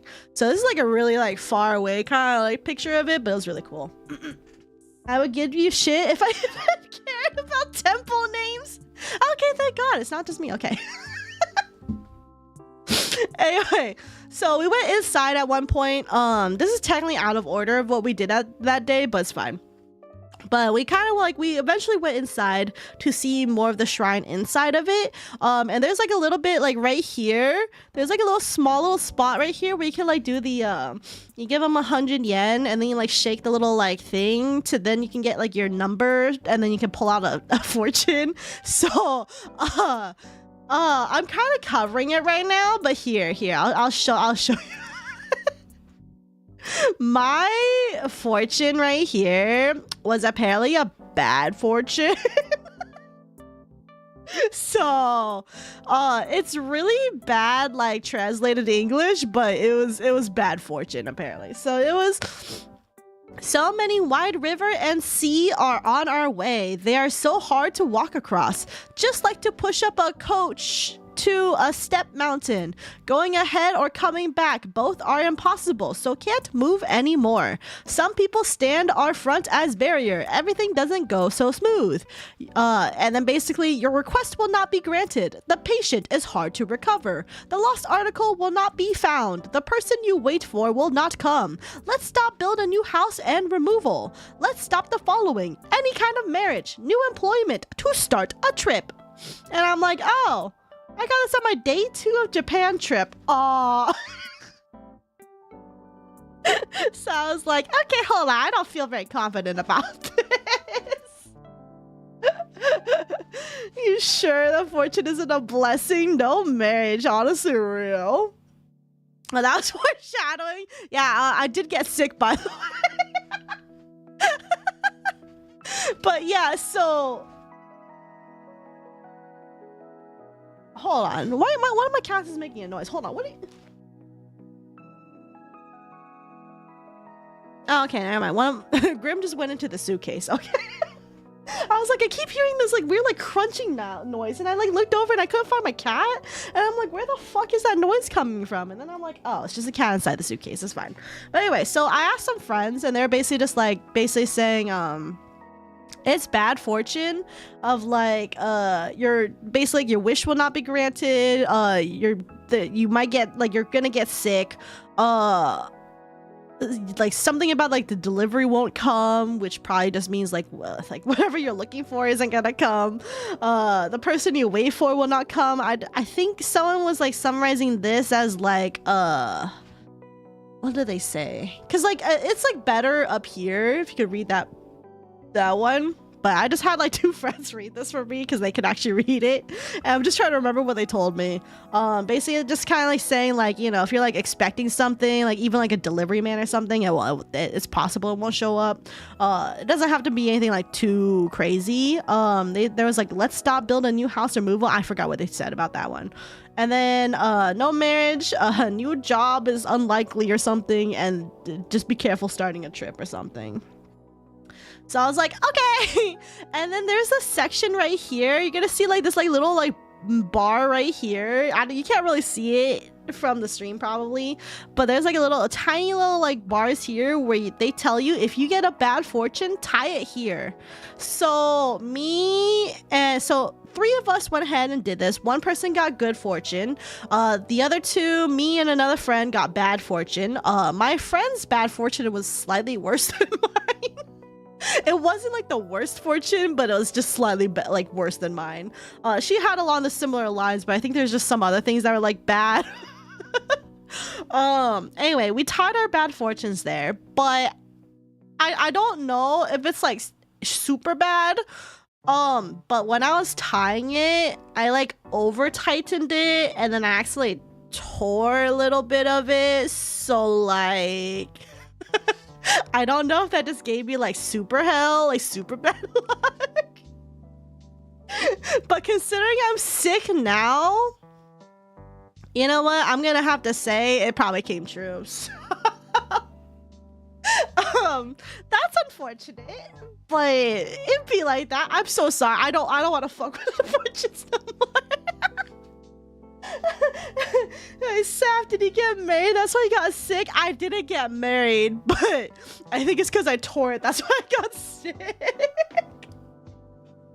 Or shadowing a literary device in which a writer gives an advance hint on what is to come later in the story.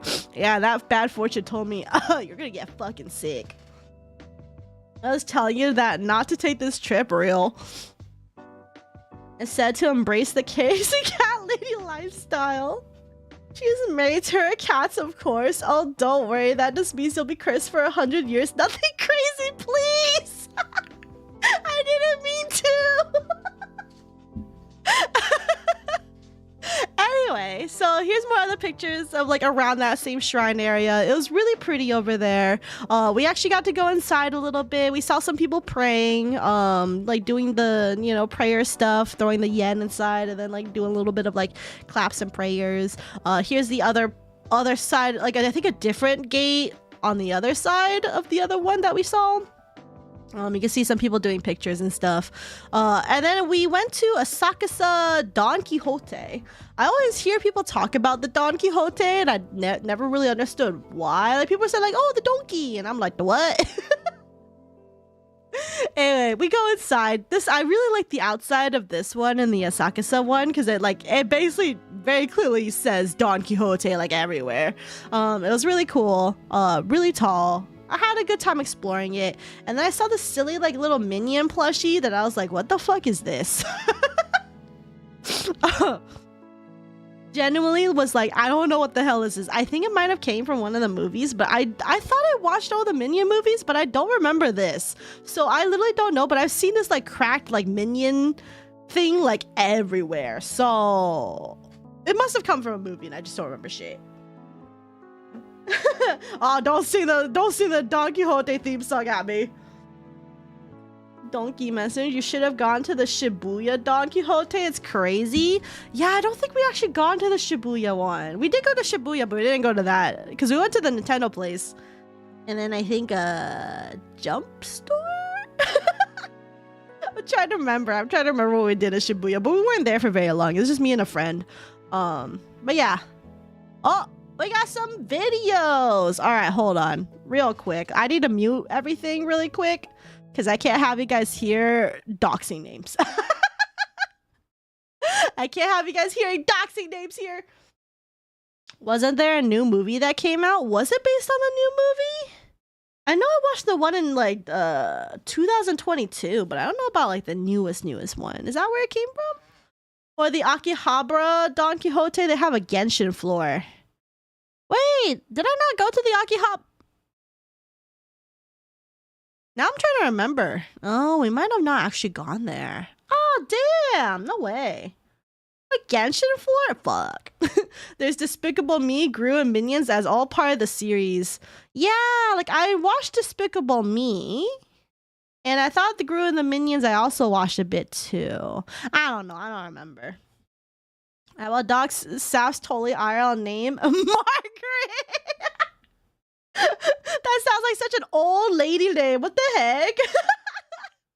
Anyway, let's see. What do we have here? Oh, fuck. I gotta turn. Oh, fuck. Hold on. I gotta turn off the pen. Pen has to turn off. Okay. What is this? Okay, the quality is dog shit. All right. One sec. This is what I feared when I put up these things because I'm like, the quality is gonna be shit. Hold on 1 second. Shout out to Margaret. My name is Dorothy. What the fuck? Why y'all giving me these old ass people names? Did you enjoy your tapioca pudding? Wait, hold on. I actually do like tapioca pudding. Hey! So there's a chance your name is that you're an old lady, bruh. Anyway, hold on, one second. Okay, this is way better quality here. Let's see if it translates well on the fucking thing though. All right, cool. So me and my friends, we started boarding the Shinkansen so we can move over to our next Airbnb, I believe, in Kyoto. So we are leaving Asakusa to go to Kyoto, and supposedly on the Shinkansen to Kyoto, we could have seen Mount Fuji. And my friend was like, hey, just look over to your right, which we were on the right side. And he's like, you'll probably be able to see Mount Fuji there. And I'm like, okay. And supposedly this is what Mount Fuji looked like that day. So there's like a mountain range in the far back, basically where all the fucking clouds are. Where I zoomed in right there, that's supposedly Mount Fuji. And I'm just like, bro, I can't see shit. I would have the audio playing, but unfortunately my friend doxes another friend's name in here, so that's why I can't show you that. But let's go high-speed rail. Yeah, dude, the high-speed rail was so good. It was so nice in there. Also, so much lake space. It was hella cool.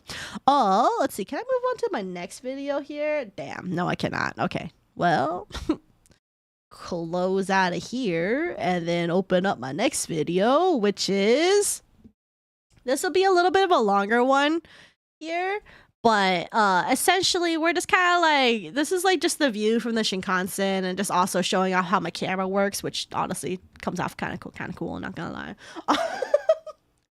So this is like basically my view from the window, and there's gonna come up a point where there's gonna be like a lake and like there's apparently the ocean like on the other side, but I didn't look at the ocean because I wasn't sitting on that side. So we're just gonna get the lake view soon, but it'll happen soon. Also, do you guys see all the solar farms around here? Oh, there it is. There's the lake. Look how pretty it is. And isn't it so blue? I'm just like, wow, so pretty. Hey, it's the thing California will never get. God, you're so real though. We would never get this. Also, you see another Shinkansen just like cross over us, which that happens quite often when we're on these tracks. But look how beautiful it is, though. It's so pretty. I'm gonna be for real. I'm like, wow, it's so pretty over here. It's so pretty. Like just seeing all the water and everything, like especially like, by the way, I'm just gonna say this, Japan is really beautiful. Even in the countryside, like there's so much lush greenery everywhere. Like even while we were flying here, I was like looking down on the flight and I was like, oh my god, they have so much like the way they organize their farms and stuff here is so pretty. Everything's so pretty. And I'm just like, shit. When we're flying over in California, everything looks fucking like it's dying. So I was like, wow, this is beautiful over here for real.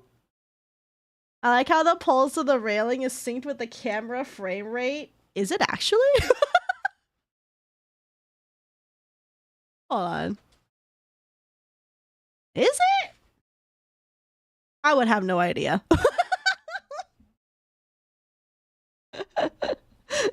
Love the Cali heat. Yeah, literally kills everything. Caster is making good progress. They nearly purchased all leases needed for the route. Slow but steady progress. Oh, is there actually progress being made? Oh, I sure hope so. I would love to have a fucking railway going from SoCal to NorCal. That would be so nice. That would be so good. Yes, later in the vid. Oh, right. I was genuinely shocked how green everything was when I was on the plane. Yo, you too, gentlemen. Yeah, me too. I was like, oh, everything's so green here. I could never see this greenery. There's this much greenery in California. I know there's other places in the States where there is a lot of greenery, but like all of Japan was really beautiful to look at. Oh, no. Stop. I don't, no. I don't get to know. You know what? Hold on. I think. Okay.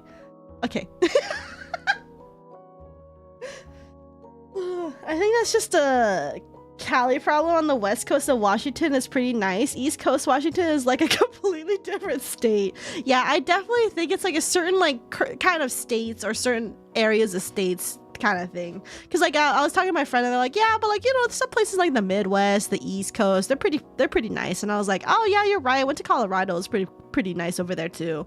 So it's definitely a state by state thing. But like, as someone who's basically only been in California most of her life, pretty much anywhere that has a lot of greenery everywhere is gonna be infinitely nicer than California.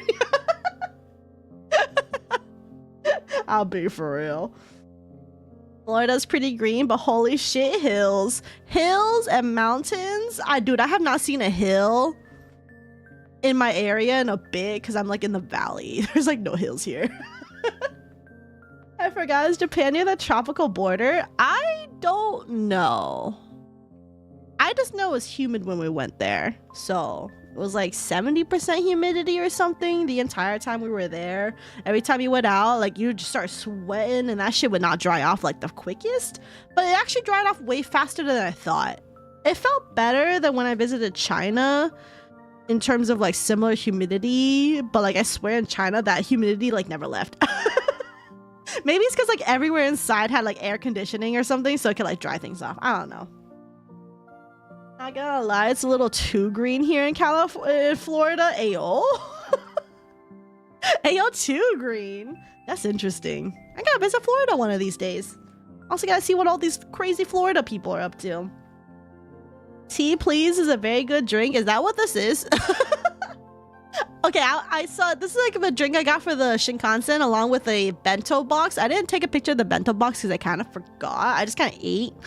But I just got it because it said reduces body fat, and I was like, oh yeah, I want to see it. I want to see if it does that.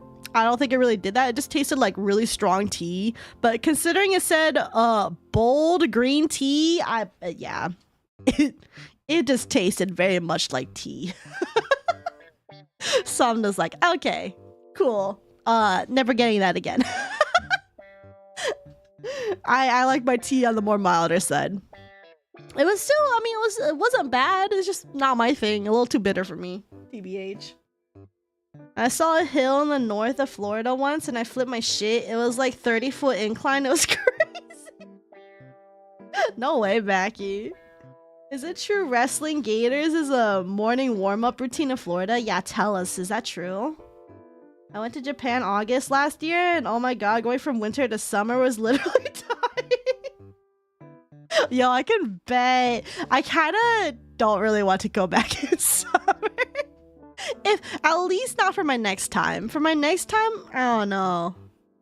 I was dying from the humidity. I never sweated so much in my life.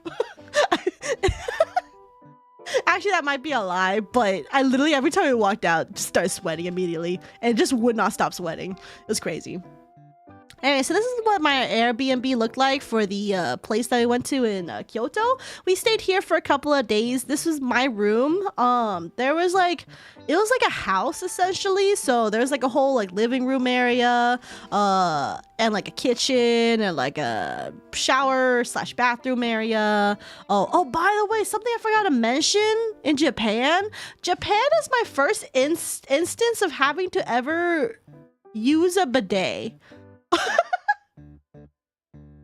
And like I should have mentioned this one at the airport because the airport, I went to the bathroom at the airport as soon as we got off because I really had to pee, and then as soon as we went in I was like I opened the stall and I was like, holy shit, bidets.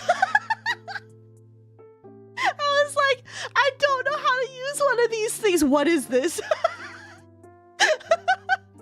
Because I don't know. I don't know what it is about bidets, but like the idea of using a bidet has always kind of scared me because I was like afraid the water was like, I don't know, gonna like push me off the seat or something. I think it's just an irrational fear because I've never had to deal with it before.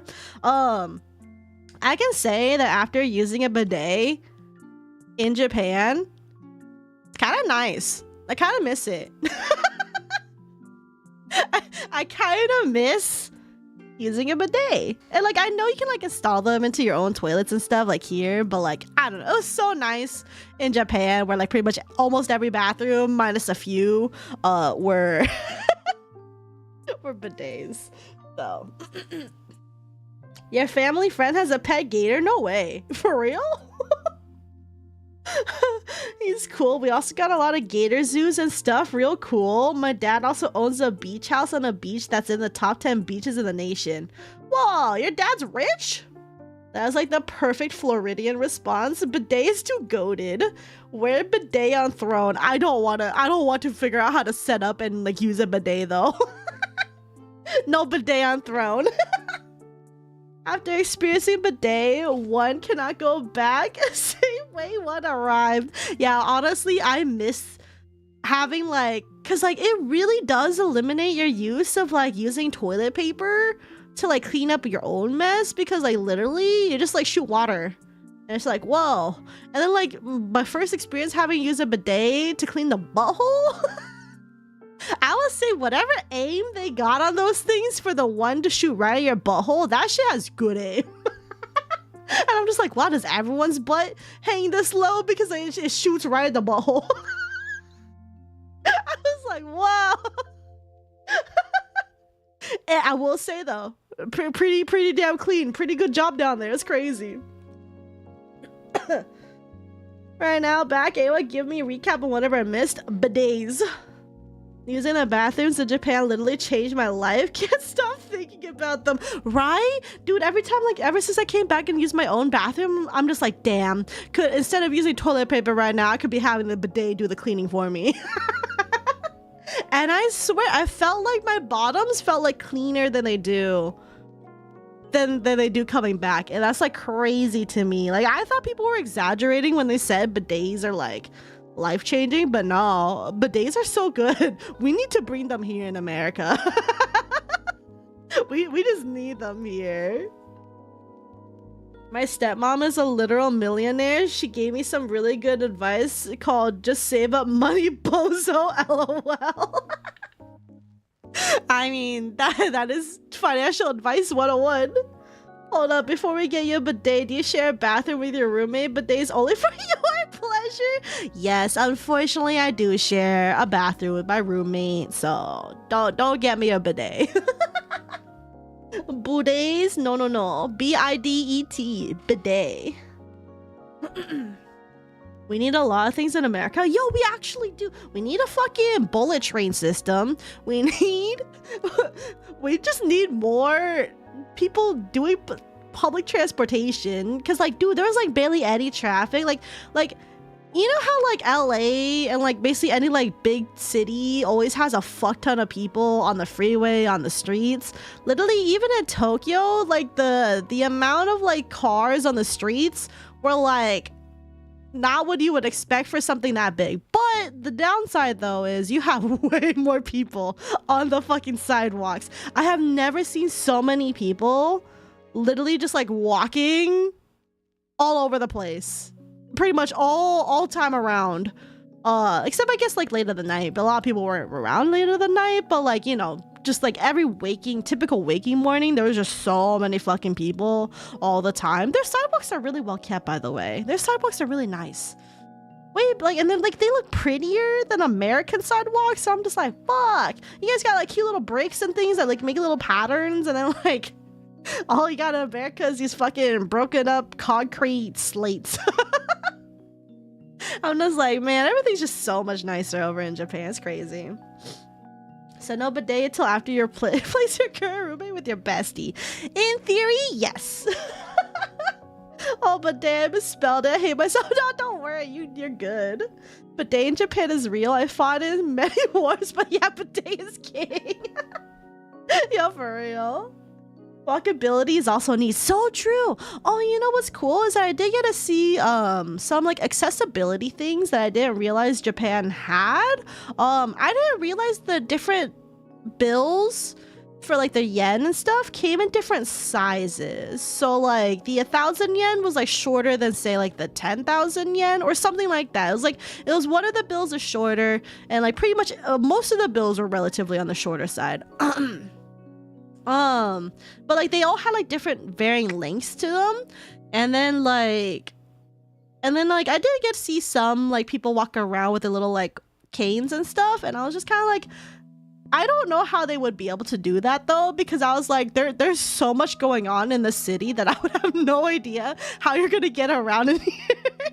But admittedly, I'm just a stupid tourist, so at the very least, I try to make myself not a nuisance to everybody. That's the bare minimum that I could do. Is just not be a nuisance to the natives, so, or like to the people who like live in Japan. So, what the fuck did I miss out on? Wait, what is a bidet? A bidet is the little water, like the thing on the toilet that shoots water to your butthole. Clean it. Yeah, you know why Chicago's the only city that owns in the Midwest? Ayo. Actually, I don't know anything about Chicago. I don't know anything. I don't go anywhere.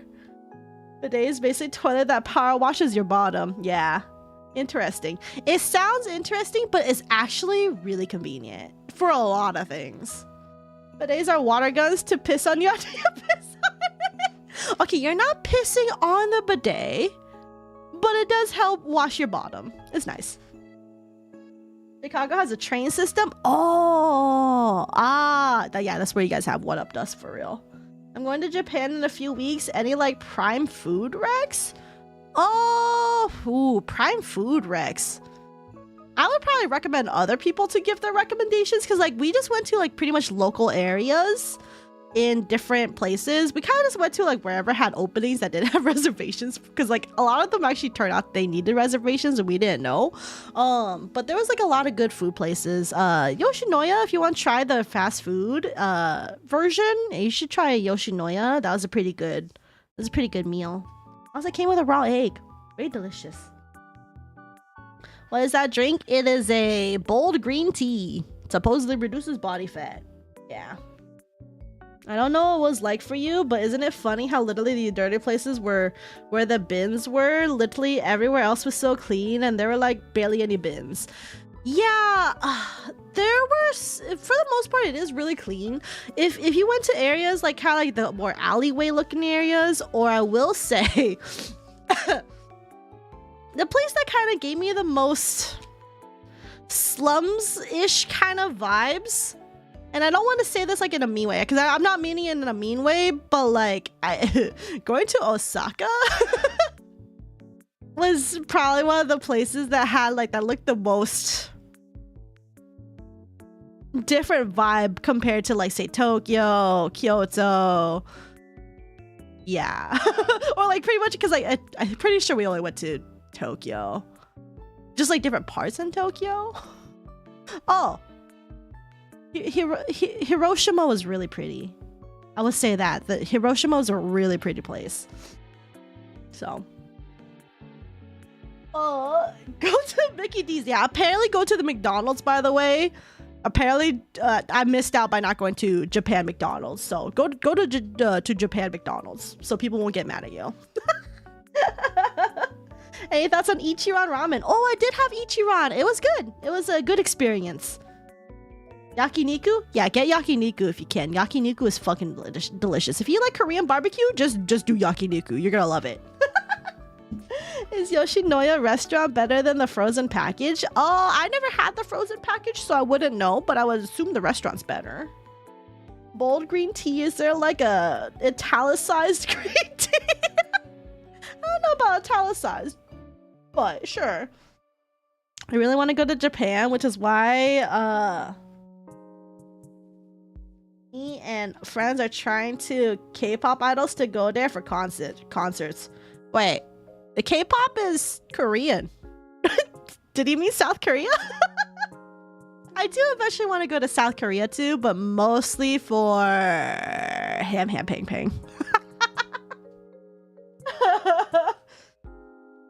Don't post your McDonald's on Twitter. Wait, why? Oh, because the Twitter boycott. Yeah. K-pop idols travel through Asia. Oh, so but are you gonna make it so that they go to the tour in Japan? There's a boycott. Yeah, supposedly with McDonald's right now. Okay, but here's the thing. I've seen so many people break the McDonald's boycott for the fucking Genshin Impact stuff. Okay. I have yet to go to McDonald's myself. But yeah, there's a boycott right now because McDonald's does the whole what is it? It's the whole thing that's happening with Palestine right now, and basically like McDonald's is doing shitty things and like not supporting it, so that's why people are like, oh, support or boycott McDonald's, support Palestine, all that fun stuff. So I had to break it for Yu-Gi-Oh / Hello Kitty. See, a lot of people have broken things for just like a collab, so for me, I have yet to break it though. I'm okay. But that's mostly because I don't really go to McDonald's in the first place. Also because every time I have gone, like even before the boycott, it's always been a disappointment. My weird fact, I walked through the Enola Gay?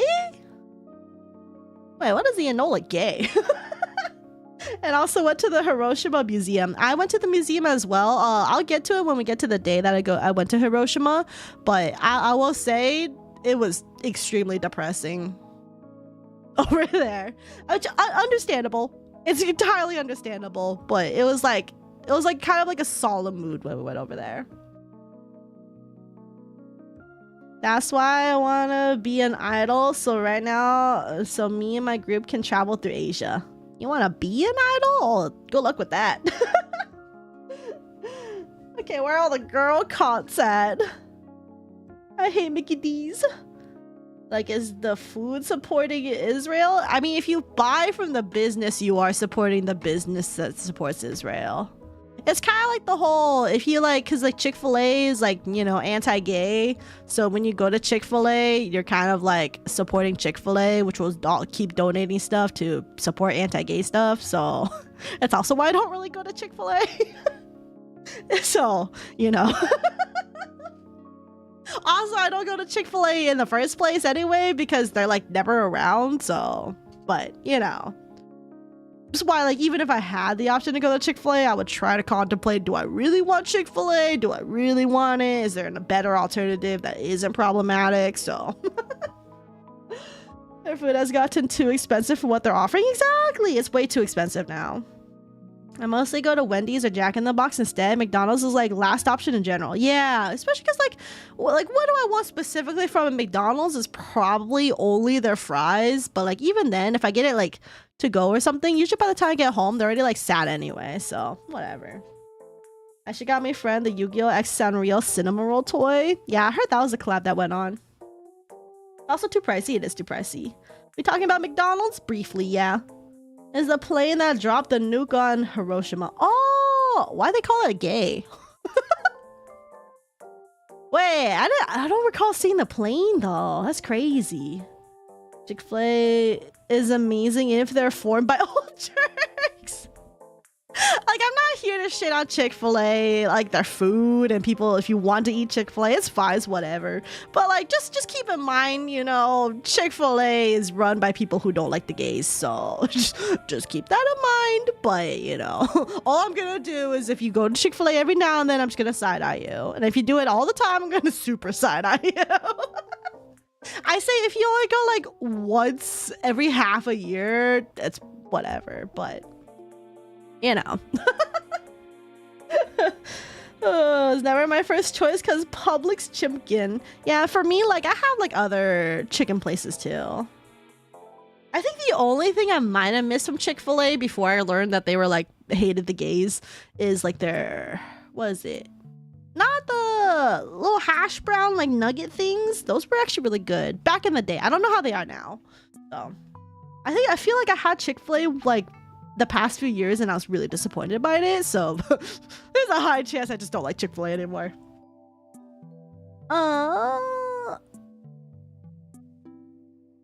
The Lord's chicken, they had to be political / religious. Real. Any other chicken places like KFC? For me, I would choose Popeyes or Jollibee's. I would rather, if I had a drive to go anywhere, I would go to Jollibee's. I love McDonald's. My local McDonald's has some pretty good food. Yeah, you only hear about the bomb names, rarely the plane names, but that is actually the plane's name. That's crazy. I can't believe they call the plane gay. Did Chick-fil-A fix that sponsor thing? What sponsor thing? It's fine if you want to be religious, but I'm just gonna say this: if your religious beliefs are against gay people and you like strongly believe that, you're not gonna like me. Also, I don't care about people's religious beliefs, but do understand I am agnostic. I don't give a fuck about other people's religious beliefs. Don't push that on me. I don't really care.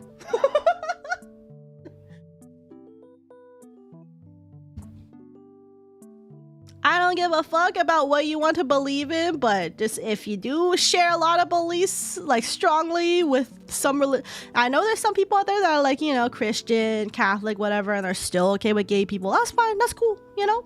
But, you know, you just have to be aware, like, if people are gonna basically say negative things about your religion, it's not necessarily on you, it's just the institution. But I'm not here to have that discussion, and if that bothers you, you can see yourself out.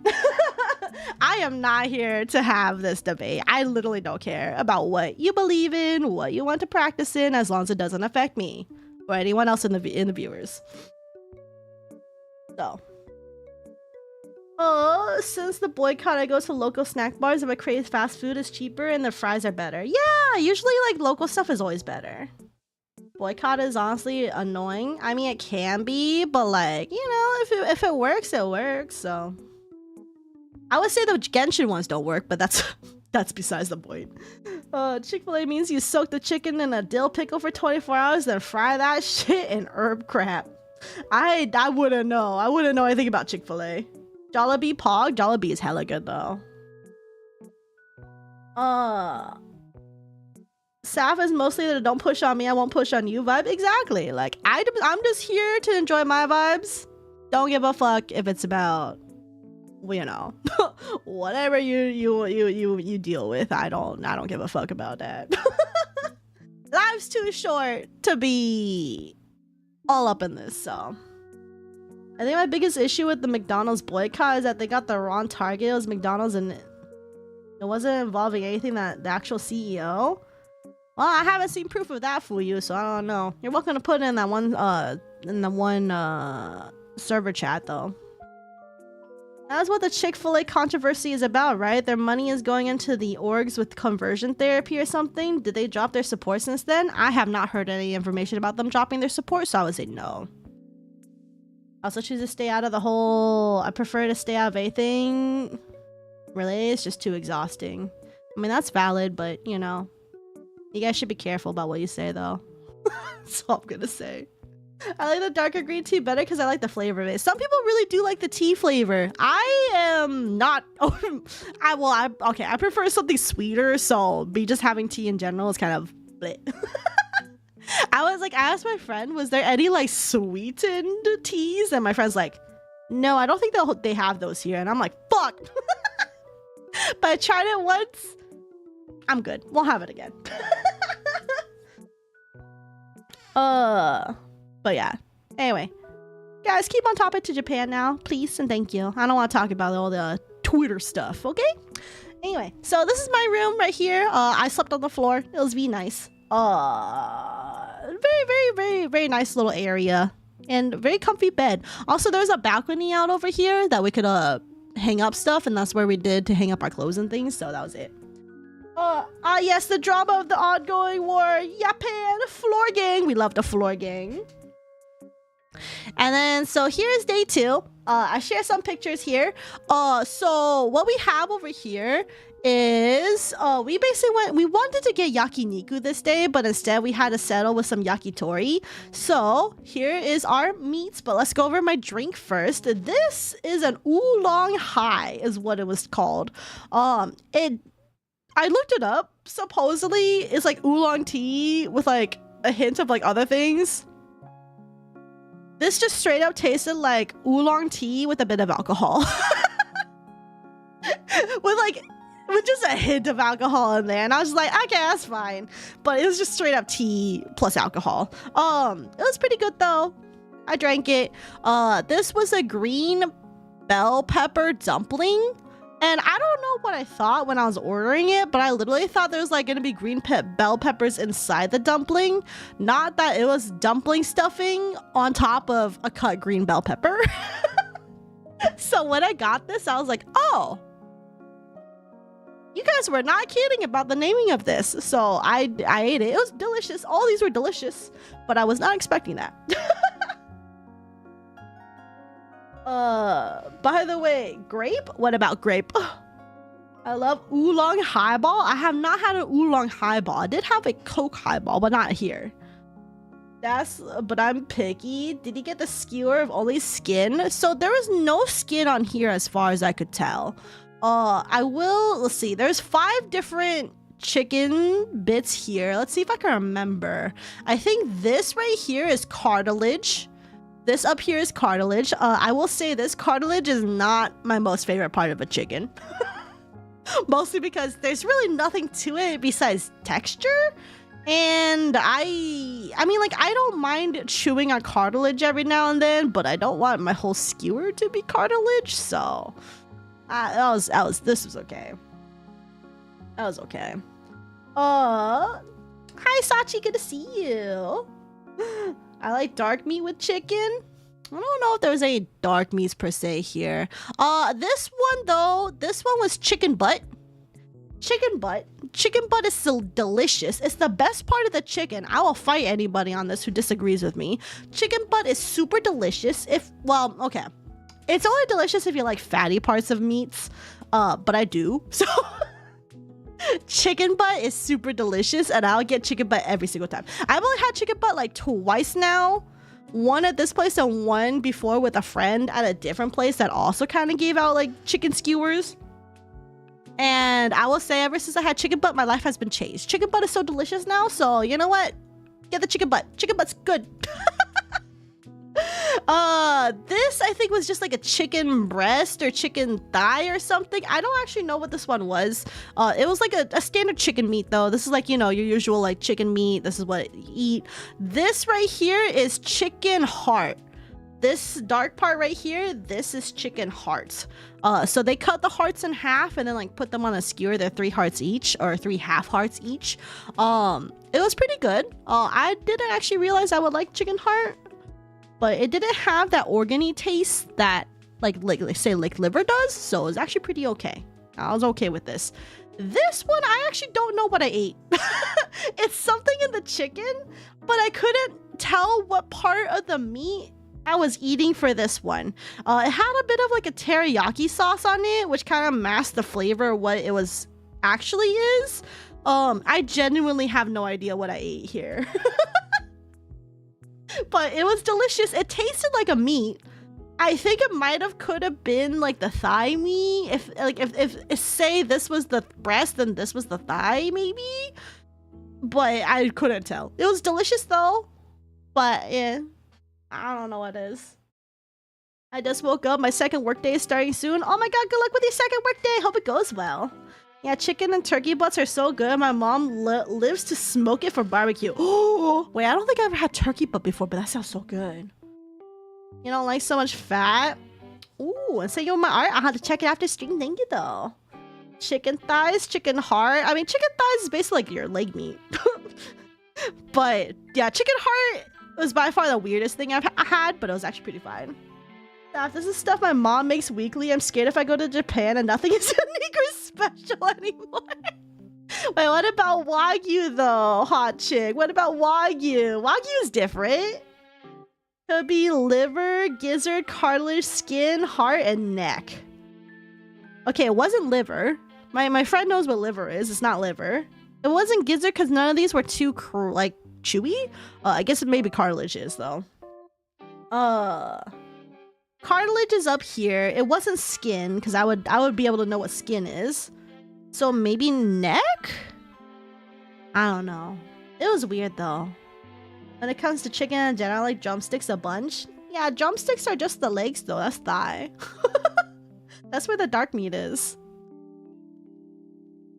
Oh, you love chicken hearts? Wild. I've never had chicken hearts before, but I had it. You know, it's pretty good. Well, I was okay with this, so. I never had Japanese dishes. I think only Korean dish bulgogi. Drumstick still good. Yeah. But I mean, when I say chicken thigh, like, you know, it's nothing scary because if you're eating the legs of a chicken, you're eating chicken thighs. Anyway, so that was it for our evening at day 2. And And this was like the first time that me and my like 2 other friends, because we had like total 4 of us, one person who knew like Japanese, and like he had been on this trip like 3 other, this is his 3rd time on the Japan trip. And so he like kind of like already like went around places and wanted to kind of do his own thing for the most part. But this was our first time that we got to eat something without him, because he didn't really want to go out anymore. So we went ahead because he wanted to eat like konbini food, and we were just like, well, we didn't come to Japan to only eat konbini food, even though, don't get me wrong, konbini food, like convenience food, was really good. It was delicious, but I didn't come here to only eat konbini food. So I wanted to eat all the dishes that we could. So me and my friends went over to yakitori and had to figure things out on our own, and it worked out okay. Anyway, that was it for the evening of day 2. So then day 3, we woke up bright and early to go over to another shrine in Kyoto. And I don't know what the name of this one is. I just know it's a shrine in Kyoto, like up a hill, a really steep hill and everything. And this is just like going up towards the steps to get into it. So this is only like a part of it.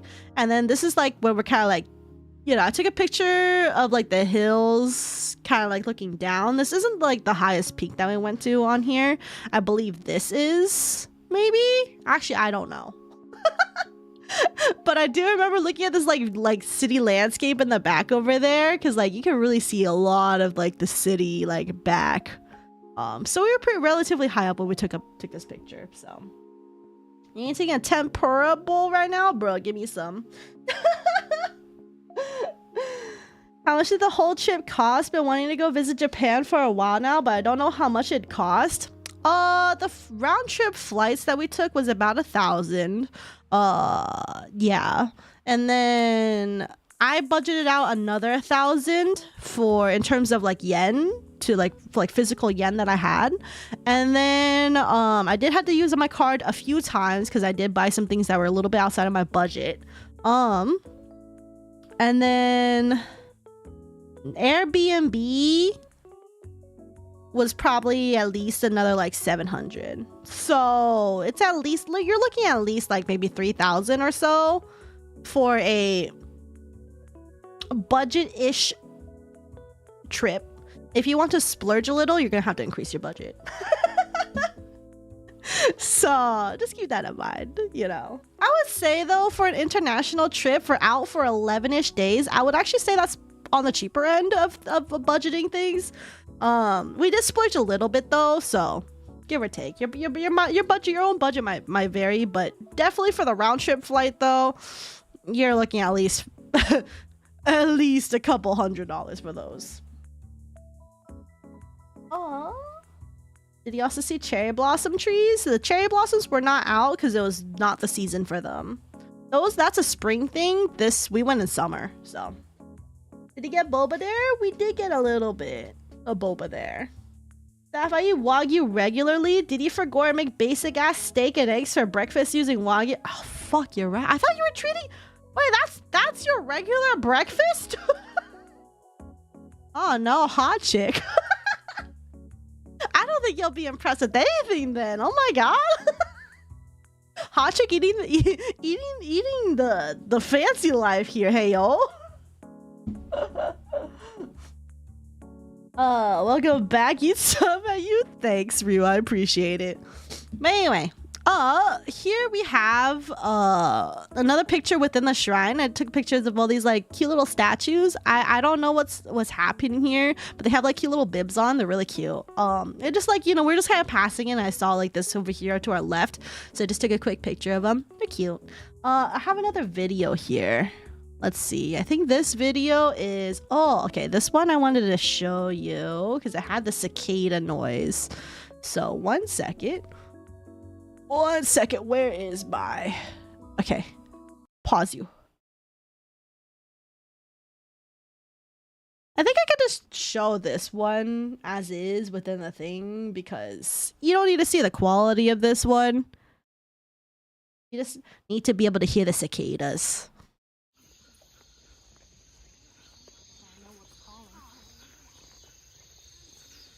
It's really quiet. 1 second.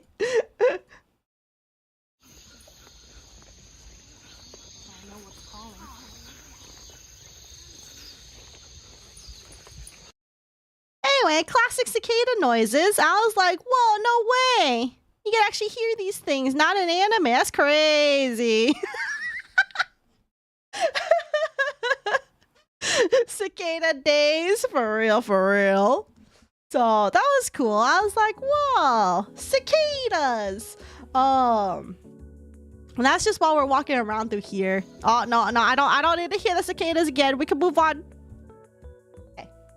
And then so we actually like paid to go further into the shrine. And then so we gotta like look more. There's way more things we could have looked at, but then my friends kind of didn't really want to go like super far back. So which was okay because like we've already been walking at least 10,000 steps already. We just started the day. Like we got up at like what 5 6 a.m. and then like it was like almost like 8 or 9 p.m. or 9 a.m. by the time we were like getting out of the shrine and stuff. So we've been up for a bit. But yeah, so there's like this cute one. Like I see like little dogs over here. They're really cute. I just thought this was like a really cool scenery. There's this like really tall structure here. It looked really cool. So very, very cool things. And then there's this like little part here that was kind of like a little bit by the water. There's like a little water area thing here. And then I saw this like, I don't know if you can see it right here, but I saw a tiny ass little woodpecker looking thing. And I was like, oh my God, bird. Super cute. That's actually calming. It is. The cicada noise is actually not as like grating as I thought it was. Oh, hey, it's the I was sex noise for real. That's the bug I was sex noise. Higurashi, where'd they cry? No, not Higurashi. Sorry, super late. No, don't worry about being late at all. I took the first whole hour to yap about why I didn't like my roommate, so it's fine. But anyway, so we have like this like cute like little area here. It was really cute. And let's see if I can get the woodpecker really quick. Also, there's another video here that I didn't show yet. So 1 second. All right, let me close this because you guys shouldn't hear the sound, even though I'm pretty sure I don't dox anything for this one, but it's fine. Is it showing? Okay, there it is. So you see the little bird right there? That's the same bird. I like just took a little video of it. I was like, oh, you're so cute. Look at you. It's just like climbing up the tree and just like pecking things around. It's really cute. I'm just like, oh, no way. I really like I would say this. If I was more dedicated and actually like to touch grass, I unironically be a bird watcher. Like unironically I would be a bird watcher. I think birds are really cool to look at, and because there's just so many of them and there's a whole variety of them. They're just really cool. Also, here's the forest, by the way, like the lookout of like the whole scenery right here. It was really cool. Like this is like a vast area. This is like when we're up like kind of relatively high up, and this is before we go inside. So like it's just a really cool view. Just a really cool view. I have a bird book. I love birds. No way. Bird up. Bird is the word. Yeah, cicadas make that noise. Yeah, because it's a mating call noise for cicadas. Which they start making the moment they're born. Well, I mean, to be fair, they've been stuck in the ground for like literally like what, years? It's about time they get laid or try to. Your favorite bird is a chicken and a peacock. Oh, no way. I think peacocks are really pretty. I don't know what my favorite bird would be. Honestly, I think some of the like I think there's some like cool looking like vultures and stuff out there. I don't know. Of course, Saph to grab likes birds. Hey, what does that mean? I just think birds are cool. I would never touch a bird IRL, but they're really cool. Cicadas be trying to make some booty calls. Real. Another word for peacock is peafowl. Yeah, or a peahen if you're specifically talking about a female peacock. But anyway, here's another picture of the shrine. Like, we're kind of seated on a bench right now, but I was like, I just took a picture. I sent it to the Discord, and I was like, doxing my location. Because I was literally just sitting on that bench for a solid like 15 minutes. So if someone was super dedicated enough, they could have like rushed on over and been like, "Oh my god!" But thankfully, no one was weird enough to do that. Thank God. Cicada's got more riz than some people. Yo, for real. Your favorite bird is a swan? No, swans are pretty. That's so weird because there's a survey of top 10 unattractive male hobbies and bird watching was a top 10. Along with gaming and other common stuff. That's so whack. I mean, I can understand it if they're like obsessed with bird watching, like only wanted to bird watch. But I would say like, honestly, as just like a side hobby to do when you're like out and about, honestly, bird watching is not that bad. Like I can see why people like bird watching because it's just really cool, you know. Anyway, so we were done with the shrine, so we started making our way back down. My friend really wanted coffee from this place called Here. It was literally called Here. It was like literally like just like on like that little street going leading up to the shrine because there's like a lot of touristy like souvenir shops that whole way up there. And there's like this cute little coffee shop. I got the elderflower berry tea or soda, and it had a little bit of like vanilla ice cream on top. It was really delicious. I never had elderflower before, so I wasn't expecting it to be like super tart. But it wasn't like a bad kind of tart. To me, it kind of actually reminded me of like ginger ale, but like a drier ginger ale. I don't know if that makes sense, but that's what it reminded me of. It was really good though. I liked it. Is there a cat that's walking? Oh. Hear me? Oh, okay. There was a cat that just. I'm not hallucinating something touching my feet. Okay. Wait, you did IRL meet up with Relia? Man, I wish.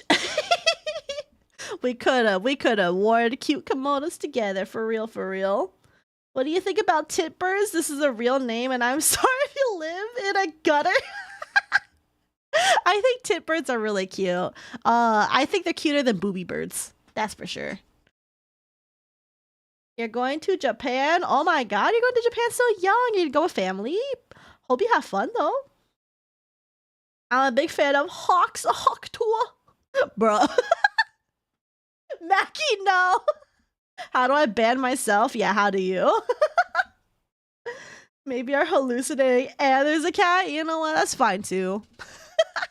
Anyway, so me and my friends, we wanted to go keep exploring a little bit more. I think we were going to a cafe. Yeah, like a little tea shop thing further in Kyoto. So we actually went ahead and took the bus.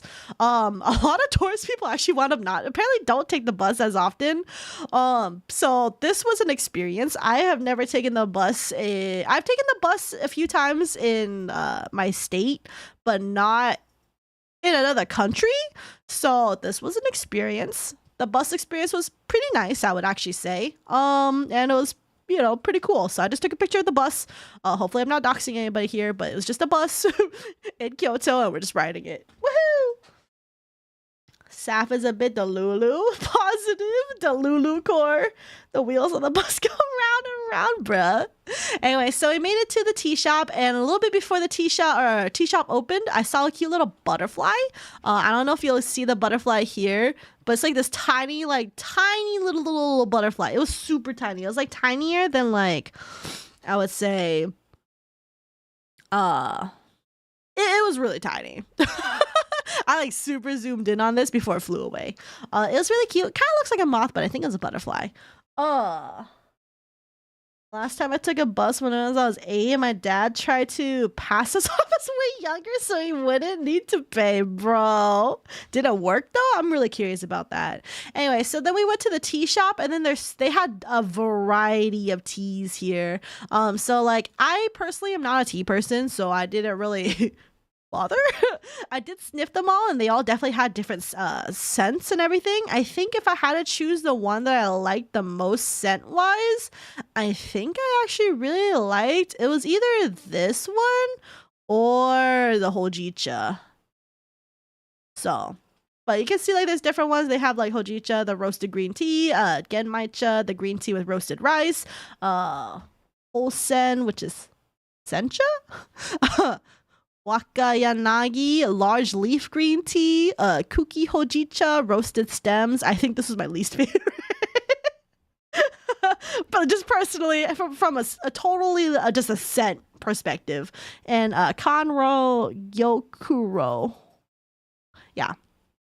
But my friends were interested in it because they wanted to get some to bring back to their own tea obsessed family and friends. Personally, I only have one person that I know who's really obsessed with tea, and like he's all the way in Hawaii. So, but he's planning on going to Japan, so I just went ahead and sent him this location. I was like, hey, I know you really like tea. You might like the vibes of this tea place, so I just sent him the location to this. It was tinier than you. Hey, I'm not that small.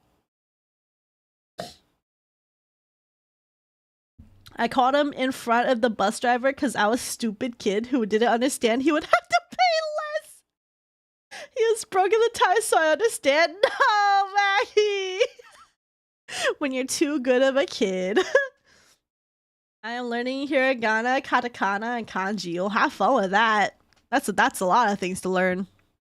But yeah, so then we went ahead. We got to go to the cafe portion. I got a green tea latte, like soy latte. This was really good. And I got two cute, like little, like biscuit things. Some of my friends, they got like matcha tea or just straight up like, yeah, they got like some sort of matcha tea that actually tasted like tea. Or straight up just a fuck ton of matcha. Like one of my friends got like this one drink that was just straight up like, it looked like matcha sludge, like not sludge in a bad way, but just so much matcha that I was like, you're just drinking straight up matcha there. Matcha with a hint of water in there. She really liked it though because she was like obsessed with matcha the entire trip. Mine was really good. It had a hint of matcha, and the soy milk at the bottom made it like a hint of sweetness as I got closer to the bottom. It was really good. I liked it. Yeah. And then this cookie was really sweet. I liked it. And then on the way back, we decided we didn't want to do a bus. We just want to go straight to the Airbnb. We didn't want to do any more walking, except for what, you know, my friend who came to Japan already like 3 times already. He just walked. He was low-key insane, but he did him. But me and my other friends were just like, yeah, you know, let's just go ahead and take an Uber. So we never did an Uber in Japan before. We didn't even know how it worked, but supposedly you call an Uber and it did link up to the taxis that were there. And so while we were waiting for like just a generic black taxi, just like, you know, to show up. And it just so happened that around the time that our driver was supposed to arrive, and like also we didn't really know how to read the license plates too well at the time. But let's just say me and my friends, we got into the wrong Uber, aka the wrong taxi. We got into a regular taxi person's taxi. And we're just like, oh, they don't have the address? Oh, maybe they don't. Maybe they don't tell it via the Uber thing. It turns out, no. They do. We just went to a totally different taxi. So that happened. But hey, the taxi driver was really nice. He gave us a piece of candy. It was delicious. I don't know what this was, but it was like, it kind of tasted like a little bit like a soda, kind of. It had a little bit of fizz to it. It was really good, but I took a picture of it. And then I'm like, I'm going to remember this as the time that we took the taxi that wasn't our Uber. So that was fun. It worked out. We got there safely. It's fine. I corrected him saying, Dad, we're actually real age. Why are you lying to the bus, man? Maggie, no! I feel like everyone in Japan likes matcha. Well, there's certain places that are like well known for the matcha, and I think Kyoto is one of them. So that's why we really got matcha in Kyoto. It was really good. I could be wrong on that. That's what my friend said. So, did you see any anime stuff? Because my ass likes anime. Yo, it's Japan. Of course you're gonna see anime stuff. I don't know about necessarily in Kyoto. I mean, there is still anime stuff everywhere you look, but in Tokyo, especially in certain areas like Akihabara and Ikebukuro, if you're a weeb, go to those two places. You're gonna have a blast over there. Especially if you go to the Animate, you're gonna have a blast for real, for real. Trust me, anime is everywhere in Japan. Everywhere. Notice something is what that rapper says. Do? Fureshu, Nodo, Kanji, Misai. I cannot read. You guys don't have to read, it's fine. And on top, vitamin C. Wait, is that what it says? Oh, thanks. I didn't know there's vitamin C in my candy. That's cool. Is there Hatsune Miku there? I mean, there's Hatsune Miku stuff. Did you want to see Hatsune Miku in person? I don't think you're going to see her. Anyway, so we went on to the Shinkansen again because I think this time me and my friends were gonna go to Osaka, if I remember correctly. We're gonna go to Osaka. So we boarded the Shinkansen again, and I got food. So I got a little. It says Hamburg steak sushi. This is not a sushi, but that's why I just wanted to try the Hamburg steak, and it was just on rice. It literally just tasted like a hamburger patty on rice. That's really what it tasted like. That wasn't anything special. And then I got the thickly sliced pork cutlet sandwich. This was pretty good. It was a good sandwich.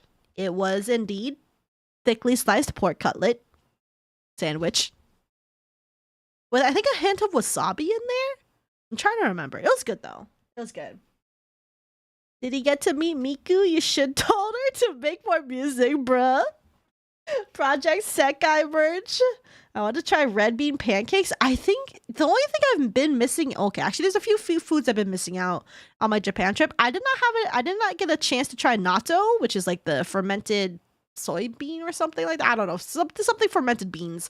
And then I did not get to try red bean stuff. But I'm also not like super big on red bean stuff, so I'm personally not surprised at myself. So. Could be thicker. It could be thicker, but this was way thicker than the other pork cutlet sandwich that was just a regular pork cutlet sandwich and not thick. So this was thicker. Not even taiyaki. We didn't get a chance to try taiyaki. I really wanted to though. I saw like some little taiyaki like things like in the kombini, but like I wanted to see if we could get it at a real place. I don't think we ever saw that, but I didn't look for it either, so. But it's okay. I'll probably go to Japan again in the future. Also, I lied. We did not go to Osaka. When did we board the Shinkansen? Oh, I think it was. Oh, I think we were just like on the railway, just going elsewhere. Anyway, I saw this like really cool strip that we went down on to get to a yakiniku place. And I just saw this like really colorful building that just has a bunch of pachinko stuff in there. And I joked with my friend I really wanted to gamble at a pachinko machine one day. Ultimately, I have never stepped foot into a pachinko slot machine like little fucking area at all. But they look so fancy. They look so pretty. I just never have gone inside, which makes me really sad. OMG pachinko place for real. Anyway, so yakiniku, which is essentially just Japanese barbecue, or at least that's how I took it. We just had so much fucking meat, you guys. There's 4 of us, and we just ate so much shit. I think this is like beef tongue. I could be wrong on this, but I'm pretty sure that's beef tongue. I don't know the rest of these fucking meats. I'm gonna be real. I just ate everything. I just ate whatever they put on my plate because I wasn't really the cook for this one. So I just ate whatever the fuck they put on my plate. And I just know there's a lot of fucking meats here. You can see like there's like just a billion fucking platters of meat that we have here. There's like this really big like I think steak looking thing or maybe a pork looking thing. It was really big, but it was really good. All this is good. And at some point I think they got some like my friends got some sort of like I want to say they got intestine at one point, but I don't actually remember. Oh, there was one thing that we ate here. I think it might be this small little thing right here. It was called on the tablet hormones. It was just straight up called hormones. And you know why it was called hormones? Is that we think it was actually like bull testicle. So we got ourselves a small little platter of that because we all just want to try a little bit of that. Because, you know, we're here in a different country, experiencing the different stuff. Might as well eat it. But it was called hormones. Yeah, just straight up hormones. So, like, let's go gambling, you, for real. I don't F with gambling because I have an addictive personality. Yeah, that's why I also didn't really want to go in. Because I do low-key have an addictive personality. I do whale on gotchas sometimes. So I was just like, you know what? It's fine. We don't have to go in. Maybe next time, though. But anyway, so we ate some hormones. It was interesting. It didn't really taste that bad. But, like, you know, when you eat the part that has, like, the testicle part, it had like a weird like creaminess to it that I was like, you know what, I could do without eating this again. Which, I mean, I don't know what I expected, but yeah, anyway, so that was interesting. I gotta eat that. But I would say taste wise it wasn't actually that bad, and like texture wise it wasn't too bad.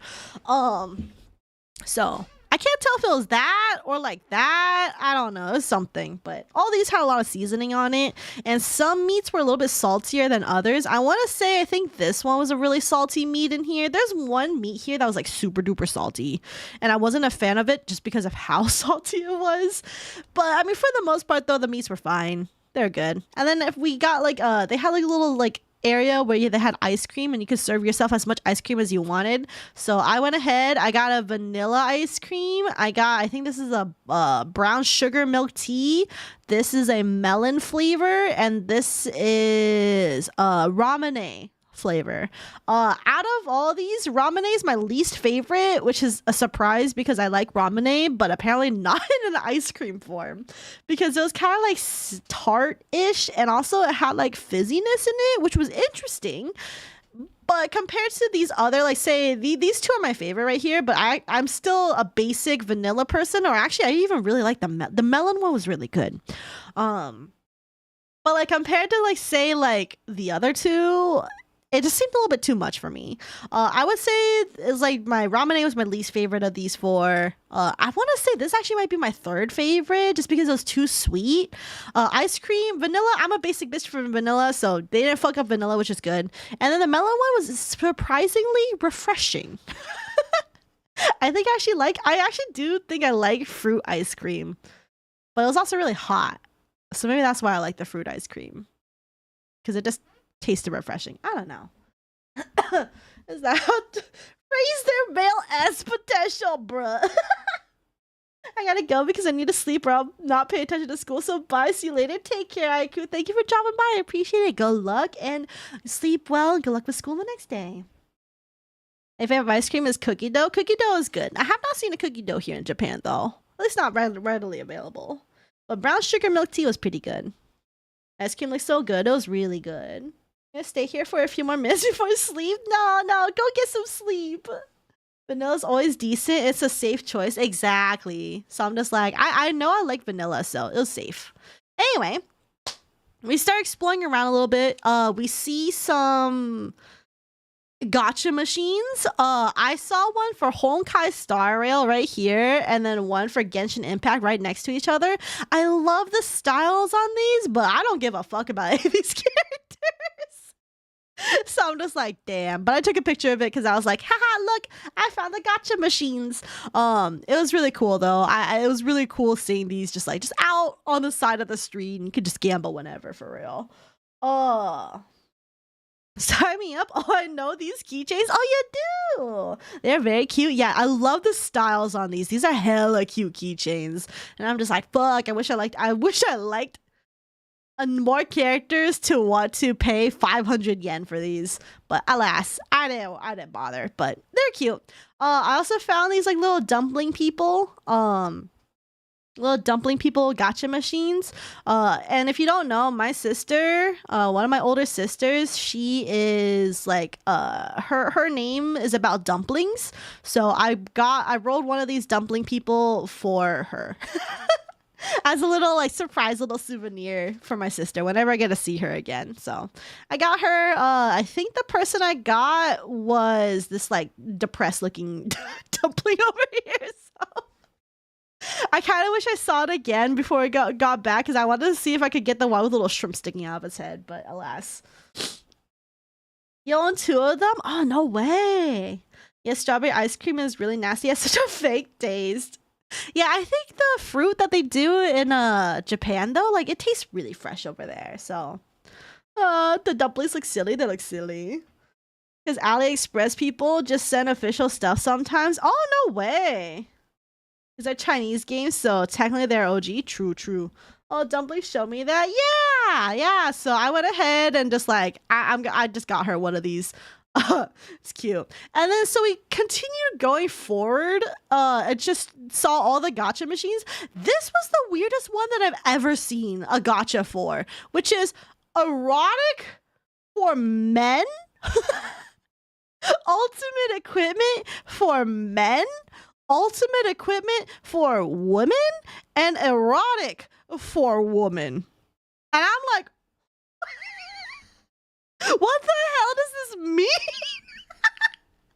I don't know what this means at all. And like it has like no under 18 like signs and everything, and I'm like, what the hell do you have in here that is only 400 yen or 300 yen? I was really afraid for the one for woman, because I'm like, whatever you have that you're gonna give me for 300 yen is not gonna be worth it, or probably body safe. And it was funny because there's like another guy, like another like tourist like couple over there, and like it was a guy and a girl, and then like we were both like looking at this machine and we're like, what the hell is this? And then we just start chatting a little bit. I'm just like, yeah, I don't know. It looks really weird. He's like, you know what? I want to do it. I want to see what's in here. And then I think he was doing it for the content, because he had his like girlfriend or whatever take a video of him like going up to this machine and like rolling on it. It was really funny. I just like left him alone to like do his thing because I didn't want to interfere or anything. But we were still like loitering around trying to see the other part of the area. And then it turns out, so I think he rolled for one of these. I don't know which one it was, but it was one of these machines. And then he showed us, like he opened it. He was like, yeah, so just like, it's just a condom. And I'm like, oh, cool. Cool, bro. I was like, okay, well, at least I know what it is for men. It's apparently a condom. It was funny because he was like, it looks a little small for me, though. And I was like, okay, good for you. So I have no idea what it is for the woman, and I'm so scared. But I didn't want to cough up 300 yen for this, so. These condoms. Well, what about Woman's Spirit of Adventure? I have no idea what the Woman's Spirit of Adventure is, so it is what it is. So I don't know what it is, but I couldn't see what's inside. I just know they're little capsules, and it's literally like right above the fucking Toho shit. And there's like a Genshin Impact thing right down here. There's a little Genshin thing right here. What's on this one? I don't know what series it is, but it's like just above some like regular gachas. And then in that same place, I saw this really cool Undertale one. I have not seen this Undertale one in like the same Undertale gacha machine in any of the other gacha stuff that I looked at. This was the only place that had these cool ass looking Undertale designs for the gacha machines. And I'm like, fuck. Why is it the weird shop that has the 18 plus shit that has the cool shit? That's a whack. But anyway, I got Sans. So you know. Which, you know, Sans and I we match a little bit with our glowing blue eye over here. So, so me and Sans, you know what, it works out just fine. I I love Undertale, yeah. But I would say like all these designs over here are hella cool. I would have loved to have a papyrus one, but I would have loved to have pretty much any of these. Like Mettaton looked cool, Flowey looked cool, Undyne looked cool, Toriel even looks cool. I'm pretty sure this is Asgore right here for the secret one, but I wouldn't know. But anyway, I'm happy with Sans though, so I got Sans. We're matching. I got this cute like little Mofu cat thing. I totally forgot what it was called, but like it's like this one like cute little cat thing that like if you recognize, you know. And like I see this cat everywhere, and I thought this was really cute. I got a little squid keychain thing, and then I got I actually didn't get this one. My friend did, and it's because she was trying so hard to get a Sylveon for her boyfriend. And it was like a fairy and a rock type, and she got like 3 Tinkatons. Trying to get 1 Sylveon. So she was like, man, I don't want Tinkaton. And then she finally got Sylveon, but she already had like 3 Tinkatons by then. I was like, you know what, if you don't want one, I'll take one. So I just went ahead, kidnapped 1 Tinkaton, and now it's mine. So that's my first gacha haul of my trip. Oh, actually, that's a lie. Technically, the Sprigatito I got on day 2 or day 1 was technically first, but whatever. But this is the one I got like 3 more of, so yippee! And then also on the way back, we stopped by a bathroom at like a round 1. The round 1, by the way, was so loud and like there's so much stuff going on there. It was worse than fucking Vegas. There was so much happening in there. It was crazy. But it was like a really tall round 1 with like multiple floors. And I just wanted to take a picture of the bathroom because like if you're used to American bathrooms, you know how we have stalls that have like holes like all the way down here, like all the way down here is just a hole, you know, people can see your fucking feet and everything. You cannot do that. Like these stalls are like really well like walled, like very private walls in Japan. And like it's because like these have little bidets and things in them. It's really cool. I just like the Japan stalls essentially. They're just way better. But also that's because their toilets are way better. So you know what? It makes sense. That pink thing in Pokemon, I play old games. I feel like I was born in their time. I wasn't. Round 1. Oh, yo, floors. Time to squat. No. There was... I did have to use a squat toilet only once, but that was because that was a future day, and that was because we were going elsewhere, which I think is actually this day right here. So that was the end of day 3. Day 4, we make our way over to, I believe, if I remember correctly, we're going to the bamboo forest this day. I could be wrong, but we're going to the bamboo forest. I forgot where it's located. It starts with an A. You can look up bamboo forest in Japan. I'm pretty sure it'll show up. On the way there, though, I saw these pigeons just chilling. These pigeons were not moving at all. 2 of them are literally just sitting on the floor in the shade, and these other 2 are just literally just sitting there staring. And I was like, oh my God. Like, I told my friends this all the time, but like these pigeons are so not afraid of people. They literally like, they don't really come up to you per se, but they like kind of get close to you, at least to me, within kickable range. Like, I'm not gonna kick the birds. I'm not going to kick the birds. I'm not a monster, okay? But they literally come into a range where like the intrusive thought literally just goes, you should kick them. Like, you know that intrusive thought in your head that just wants you to just do a bad thing?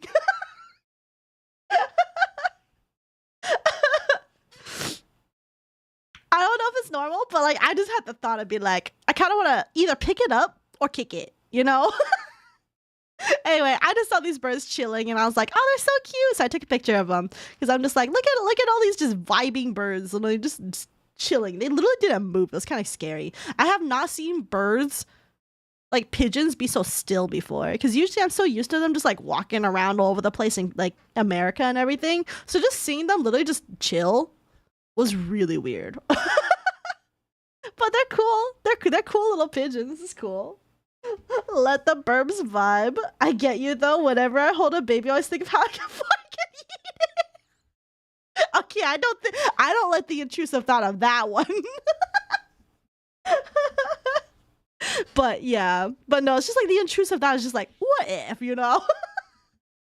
Anyway, so yeah, so I did get boba of some sorts, but this is not actually boba. It actually is like mochi balls at the bottom here. They're really delicious though. Very, very yum. But this is like a little bit outside the entrance to the bamboo forest.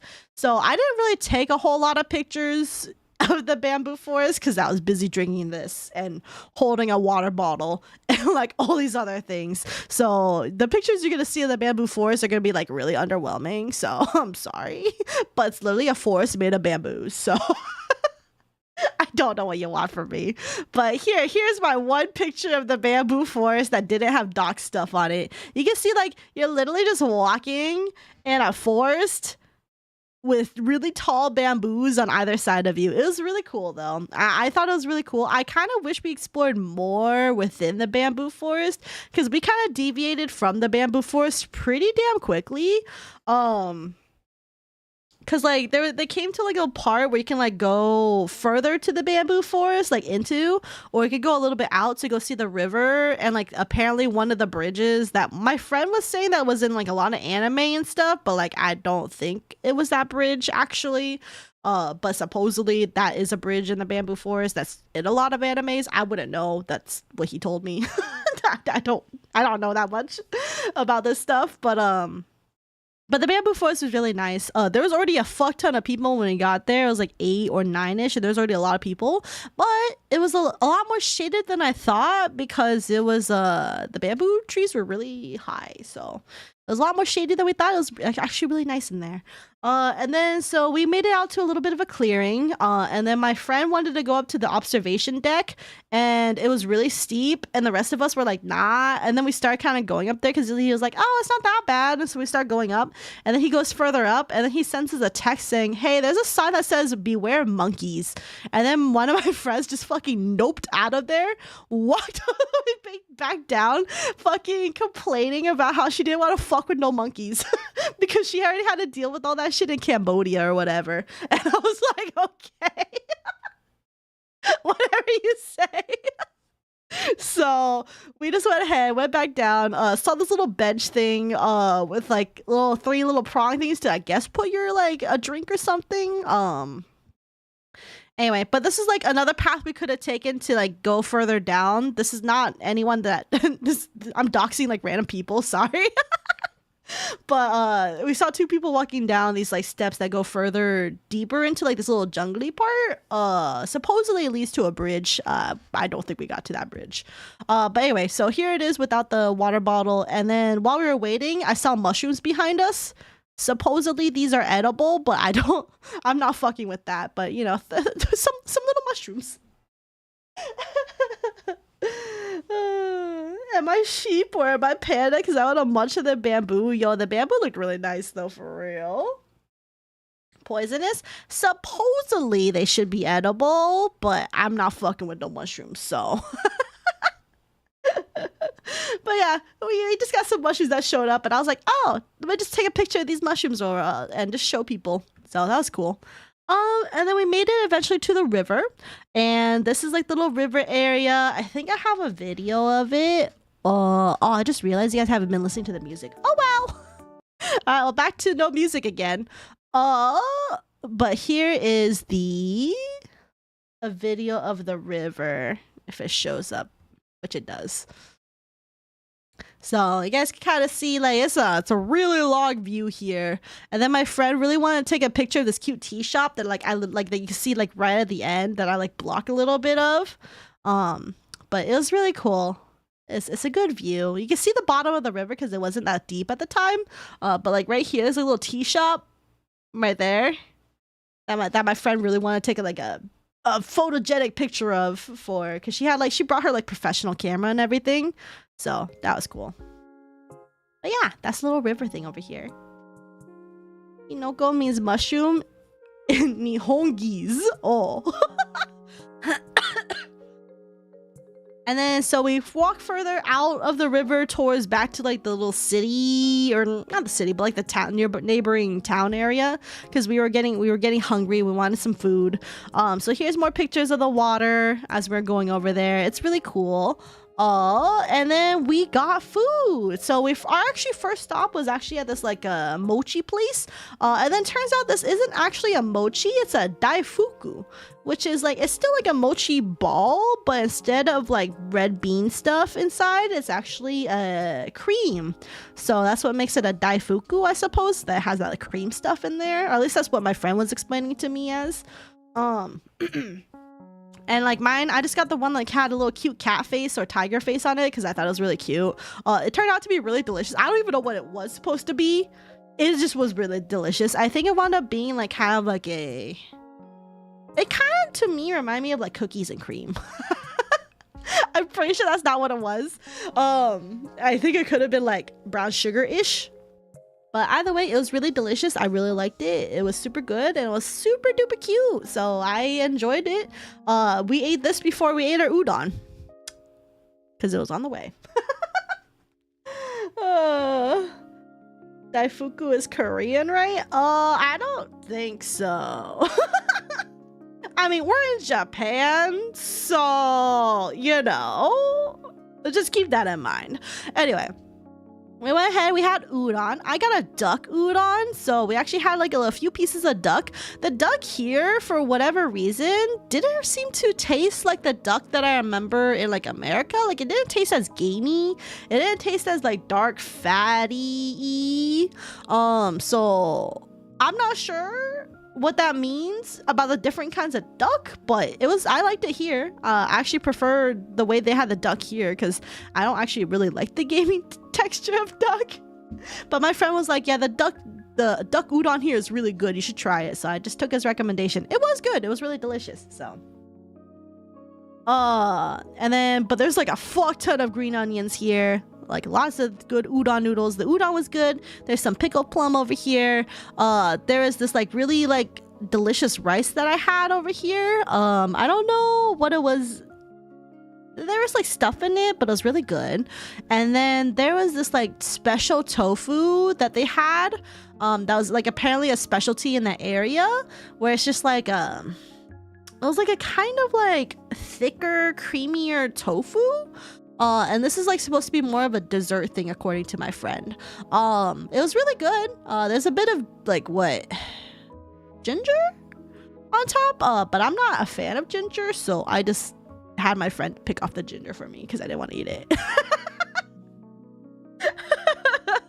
But it was really good. It was really good. It was definitely like a thicker, creamier kind of tofu. Was very interesting for sure. Was good though. I love ginger, not me. Anyway, so me and my friends, we went over later to Osaka, and I did go to a capsule hotel. Here is the capsule hotel. Well, this is what my capsule bedroom looked like, which if you don't know what a capsule hotel is, you literally go into a hotel, into like a building, and then they have different floors, or at least this one had different floors. We had a woman only floor, which was really nice and safe. And straight up, it's literally just like, there's like rows upon rows of like beds. Like there's only like 2 beds, you know, two total beds, and everyone had like a little bit of like a little flap covering their little containment cell of sorts. Like I'm doing like a really shitty job of it, and like mine was like say here, and this is like the inside of it. So like there's someone who's on top, someone like to my left, to my right, you know, all those fun things. And then I had a fancy TV in my room for some reason. I think that's like a bottom bunk only kind of thing. I wasn't gonna complain. I didn't use it though, because like I just wanted to sleep. But it was neat. It's actually a lot more spacious than it looks in there. And it's basically you're just sleeping in a little bit of a bedroom. Compact little bedroom. I would not recommend if you're claustrophobic, even though like there's plenty of space in there. I could sit up and everything and not feel like, you know, confined. But if you don't like this tiny little containment room of sorts, just don't. You shouldn't do it. But I appreciated the experience. I unfortunately did not get a lot of good rest here, but that wasn't because I think it was just my body was not used to the new environment. Because it wasn't really a room. So my body's like, what the fuck is this? You can't sleep here. It's just something my body does. So I didn't get much sleep here at all, but it's fine. And then we walked around a little bit of Osaka, I believe. This is one of the buildings that I saw. I thought it was really cool because I had like this like weird like little shape to it, and I was like, whoa, what the hell is this? So I just took a picture of it. I thought it looked cool. It's apparently Namea hips. I don't know what that means. But then anyway, we go to Osaka. So we checked into our hotel just to drop off our shit.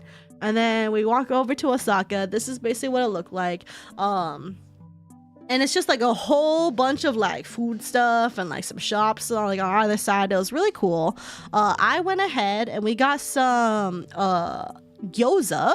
This is gyoza all the way covered by all this green onion and sauce and things. Like there is some gyoza down there. It was really good. And this right here is takoyaki, which was also really good. I got the like a split one because I wanted to taste. This one was a salt and pepper one, which is like just kind of like basic, and this is the one that had the little fish flakes on top, and you know, kind of like the standard of what you would get for takoyaki. I would say all these were really delicious though. Very good snack foods. It tasted really good. I'm a little bit claustrophobic, but still, that's pretty roomy. Yeah, it was pretty roomy in there. I couldn't do like a Navy ship bunks though. Those are super small. I don't know what those look like, but I can imagine they're super small. But yeah, had balls. Had little octopus balls. Was very good. Not actually made by the testicles of octopi. I don't. You know what? I don't even. You know what? It's fine. I'm gonna get jump scared.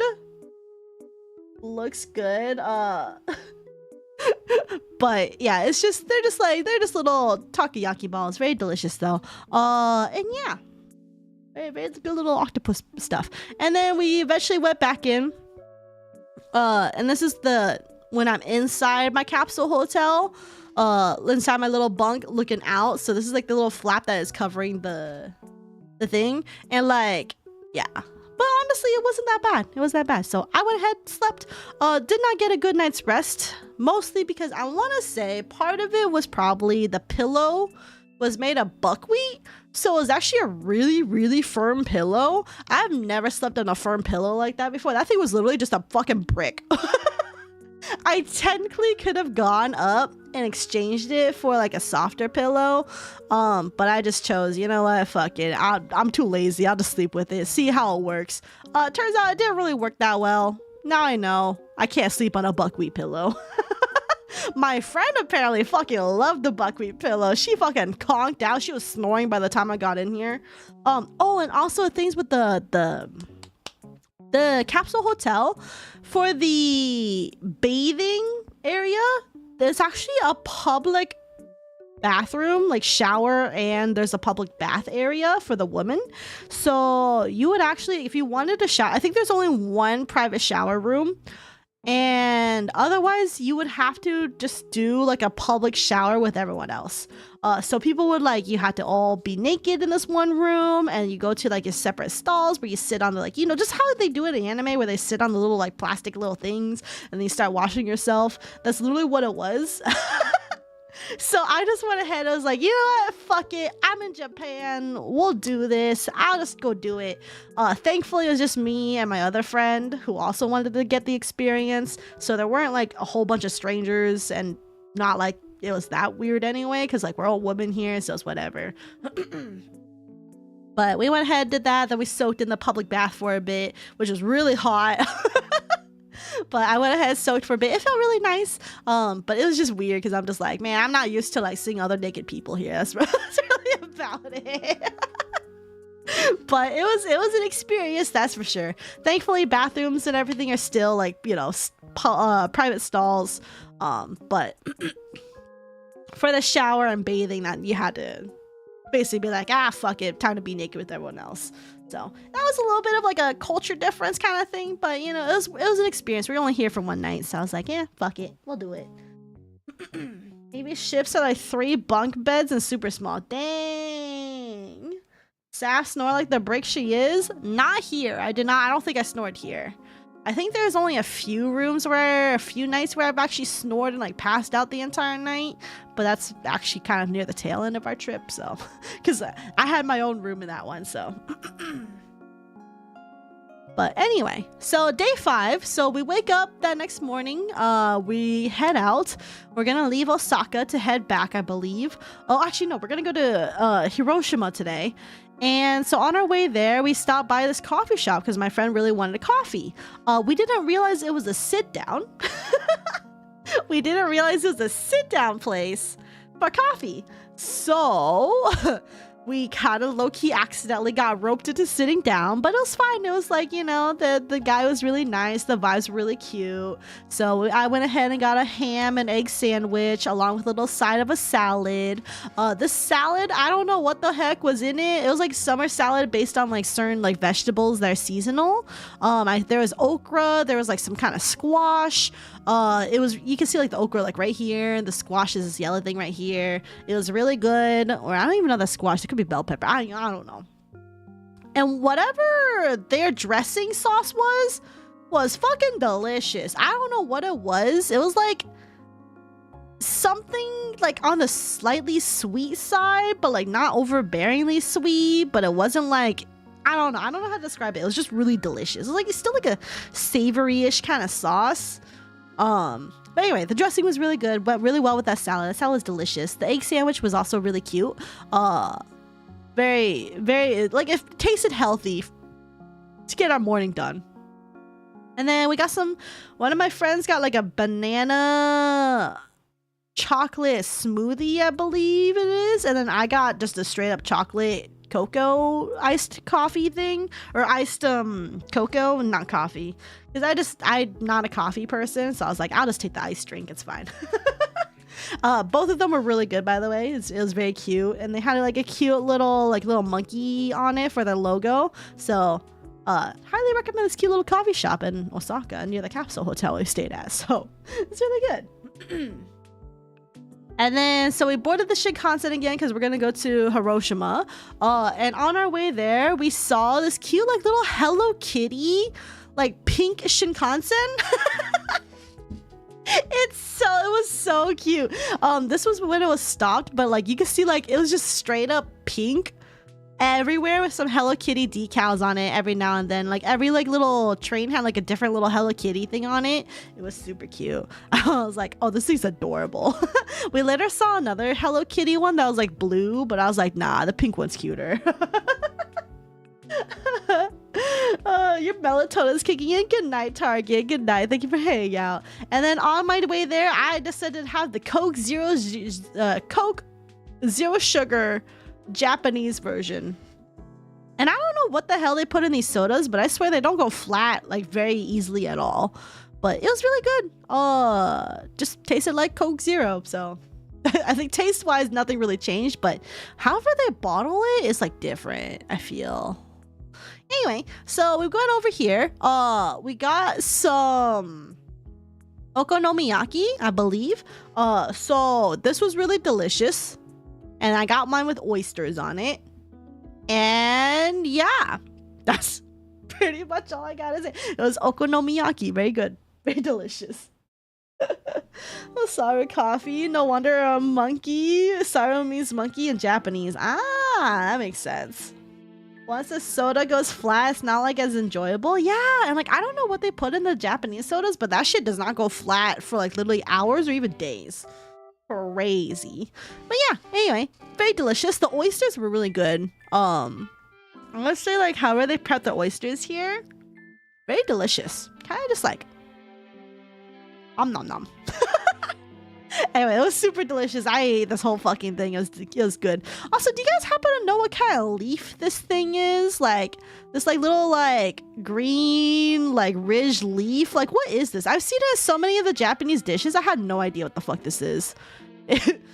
What is it? If anyone happens to know, please let me know so I can like Google it. Cause like it just tasted like herby, but like it's just a fucking leaf. But anyway, because like there's one that we had like at the udon place that had like tempura, and like there was a tempura version of this thing, so I'm just kind of like, what the hell is this? Anyway, so we went ahead and saw the Hiroshima. We got to see some of the memorials that they had put up. This is one such memorial. People had put like origami and cranes over here, basically just like wishing for peace, hoping that this, you know, nuclear tragedy won't ever happen again. It was really like heartwarming to see, and it's really cool. And then this is one preserved, they call it the A-bomb dome, essentially. So it's basically just like they preserved one of the buildings that was like basically destroyed from the atomic bomb in this area, and this is like the lasting remnant of it kind of thing, and they just want to preserve it. And it's just like, to me, because like this was like pretty close to the epicenter as well of when the bomb kind of went off in this area, and I want to say it says a lot to the structural integrity of how the Japanese build stuff, to even have this survive as well as it did through such a tragedy, you know? Because I'm just like, you can still tell this is a dome, you know? Like, it's crazy to see how much of it still survived from just how terrible that all that was. Here's a cute fountain on the way over there as we're making our way over to the park, to the memorial historical park kind of thing. A shiso leaf. Ooh, I'm gonna look that up. I'm looking up shiso leaf. Bless, thank you. I'm gonna look more into it later.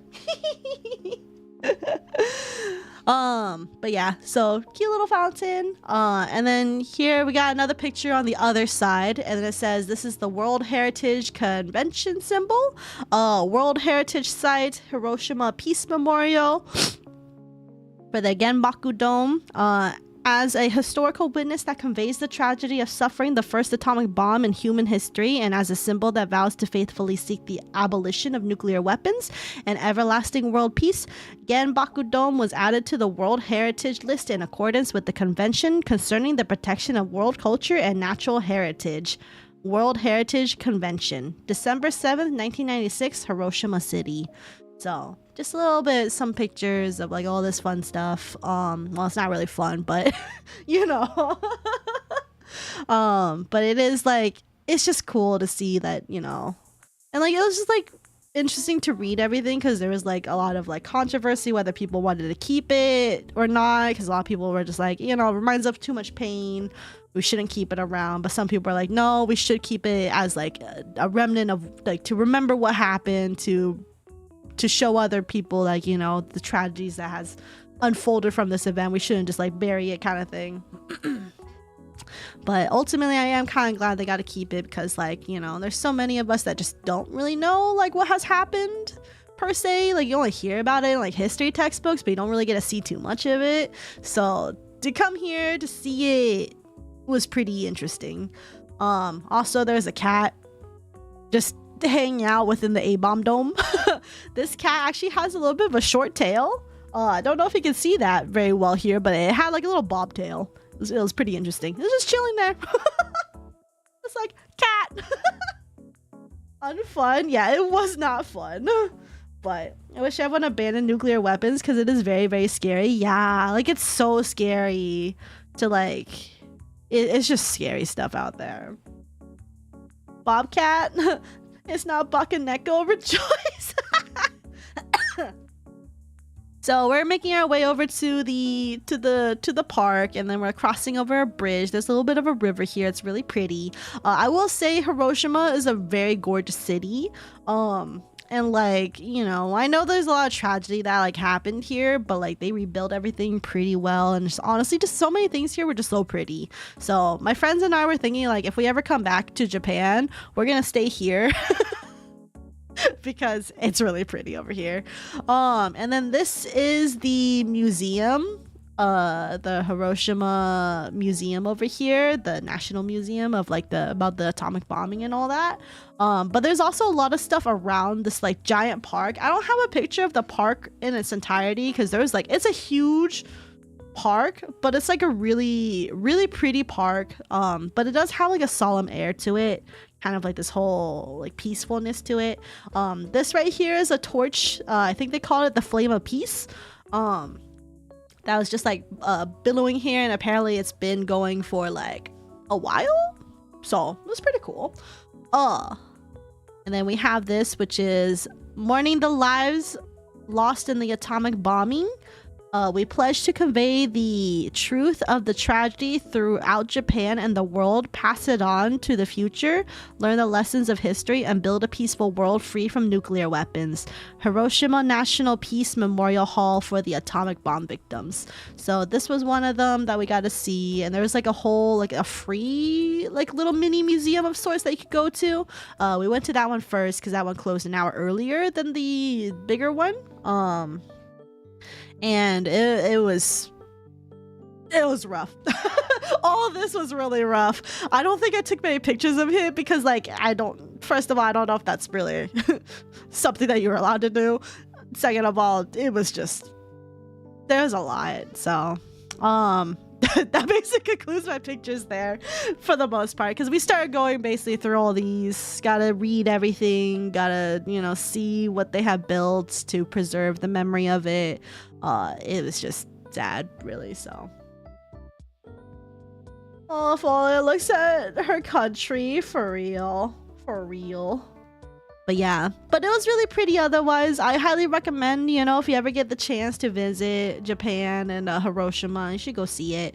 It's definitely very educational. Not very expensive at all. I think the museum itself was only like 200 yen. But honestly though, the sites are really pretty, like the surrounding sites, and then like learning about the tragedy is very insightful over there, and it's pretty cool. I didn't realize though for the museum, because like, so we got through like the dark hallway kind of thing of like basically everything that happened during the events of the bombing, like the first few days after it. But there was a whole another section outside of all that, which was about nuclear weapons, like how it was built, what people are doing to, like, you know, like all the science behind it, kind of like, you know, not obviously the details of it, but like, you know, what did the America do? Like, here's proof of the documents that they had of, like, you know, Franklin Roosevelt just like talking with the other leaders about like them planning on using the bombs, and then people protesting against that and all that fun stuff. There's more things there, and then like more like artifacts that they have of like, be like, hey, this is what happened like to an item before and after the bombs. And like you can see like melted glass together, melted like rocks together because of how hot the impact was. And there's just all sorts of other things there too that I didn't have a chance to look at because we didn't realize there's a whole nother like 1+ hour of stuff to read, because we was already like 6:45 and we're like, okay, well, we're closing up, let's go start heading out. And then we walk outside and we're like, there's more shit to read. So we'll probably have to come back for a round 2 to go through that part. But anyway, there was a lot of education. Very good though. I will say though, kind of depressing. I cried a few times. Anyway, so on the way back, I got some more snacks. I got to shrimp and mayonnaise for the onigiri, and then I got spicy pollock roe for the onigiris, because like I originally was planning on doing like an onigiri, like, what is it, taste test, like tier list, and I unfortunately did not get the chance to eat as much onigiri as I would have liked, because I just ultimately did not go to the kombini as much as I thought I was going to. So I would just say tuna and mayonnaise though is my most favorite onigiri. That was really good. Hella good. I was actually pleasantly surprised by the spicy pollock roe. It's, first of all, spicy is not that spicy. If you're used to spicy foods, like in any other cultures, they're usually spicier than Japanese spice. But for me, whose spice tolerance is apparently ass, I fit right in. So this was like, it's like a teeny bit spicy, but it's like super mild. It was good though. The shrimp and mayonnaise, this seaweed actually had a bit of like a teriyaki flavor to it. There's some sort of coating into the seaweed, because it wasn't just a regular seaweed. So I'm pretty sure it was like a teriyaki kind of thing. It was interesting. Also, this lychee thing had salt in it. I got this thing because I saw the lychee and I was like, oh, I think that's a lychee drink. And I didn't know what the hell this was. I was like, is that salt? And I was like, nah, there's no way they'll put a salt inside a drink. Yeah, no, it's just lightly salted lychee drink. Which explains why it tasted a little bit weird. Because I was like, I drank it and I was like, I was expecting it to be sweeter. It's not that sweet, actually. And then later, 4 told me, yeah, it's salty lychee. And I was like, what? Oh, no wonder it tasted the way it did. Because it has salt in it. So that was cool. And then we went to Lawson's. And I got their fried chicken thing here. I had the one with a little bit of a lemon on it because I wanted a little bit of lemon zest to it. You couldn't really taste the lemon, but it was there. But it was good. Also, I would say the fried chicken at their konbinis, hella delicious, by the way. Very good chicken. So, whatever Japan's doing over there with the chicken, they got everything down pat over there for real, for real. Hella good stuff. Anyway, that was the end of day 5. What's happening here?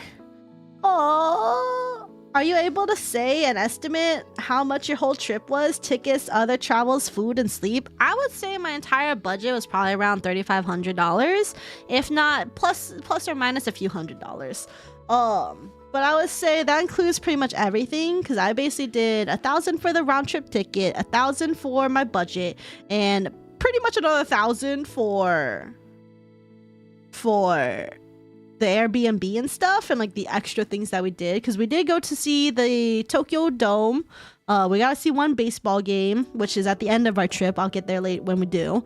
And other things. Oh, and the Shinkansen tickets themselves were like basically $300 something. So yeah, I would say like a little bit over 3,000. And that's for just an 11-day trip with moderate spending. Like I'm not like being too lavish about it either. But that was like pretty comfortable, I would say. I would say probably if I added like another extra $100, I would have been set. TBH.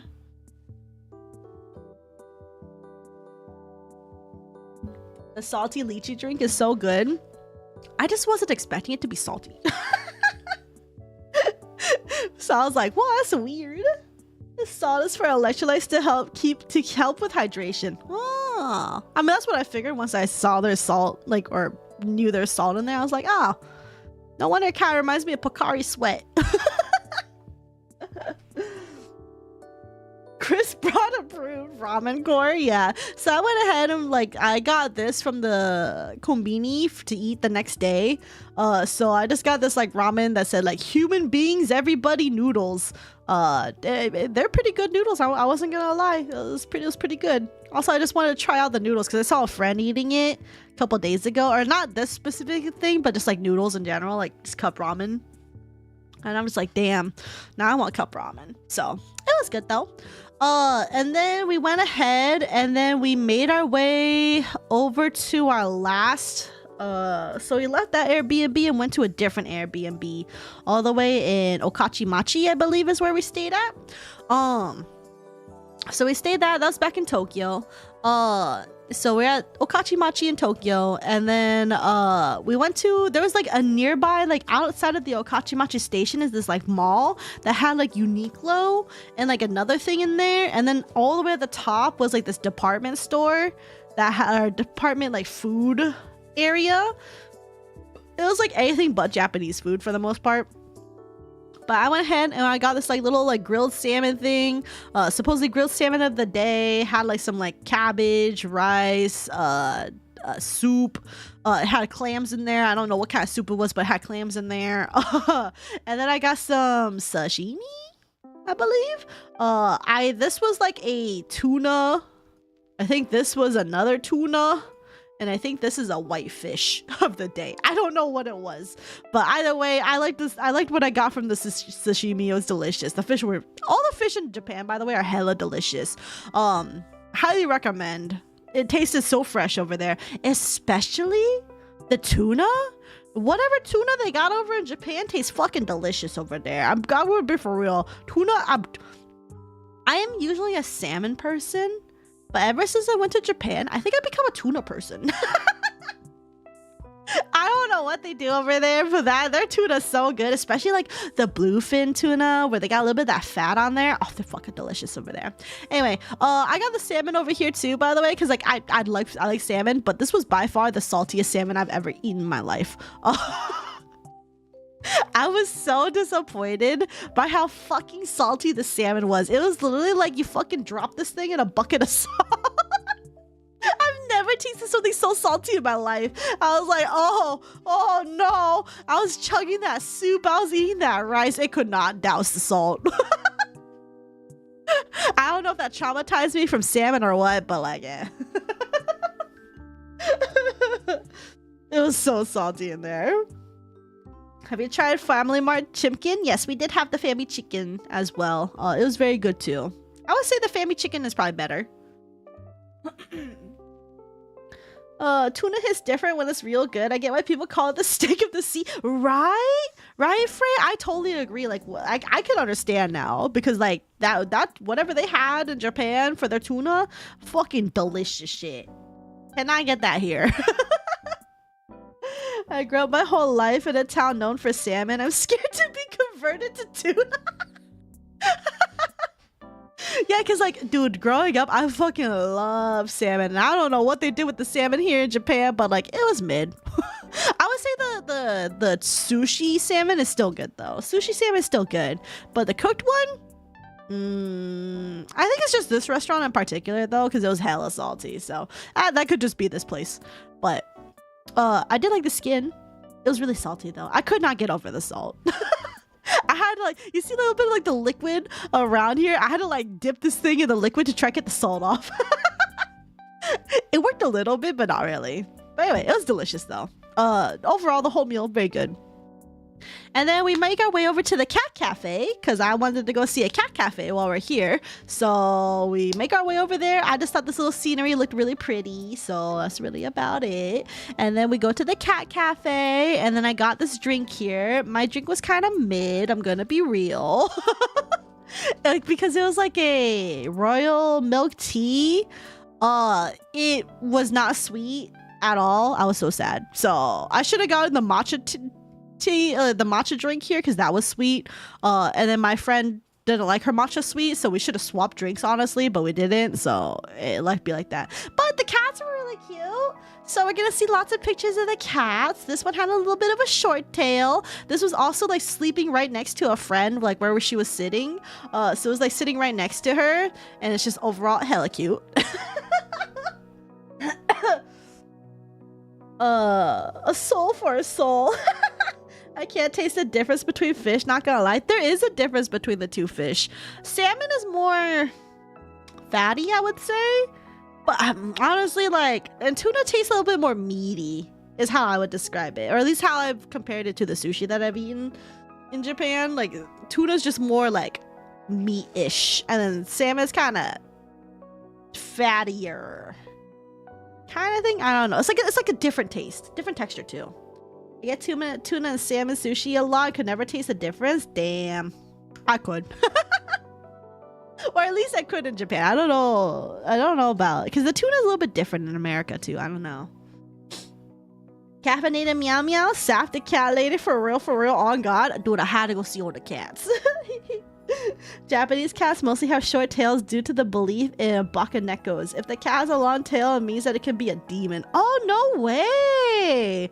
Oh, that's interesting. I never heard of that. That's crazy.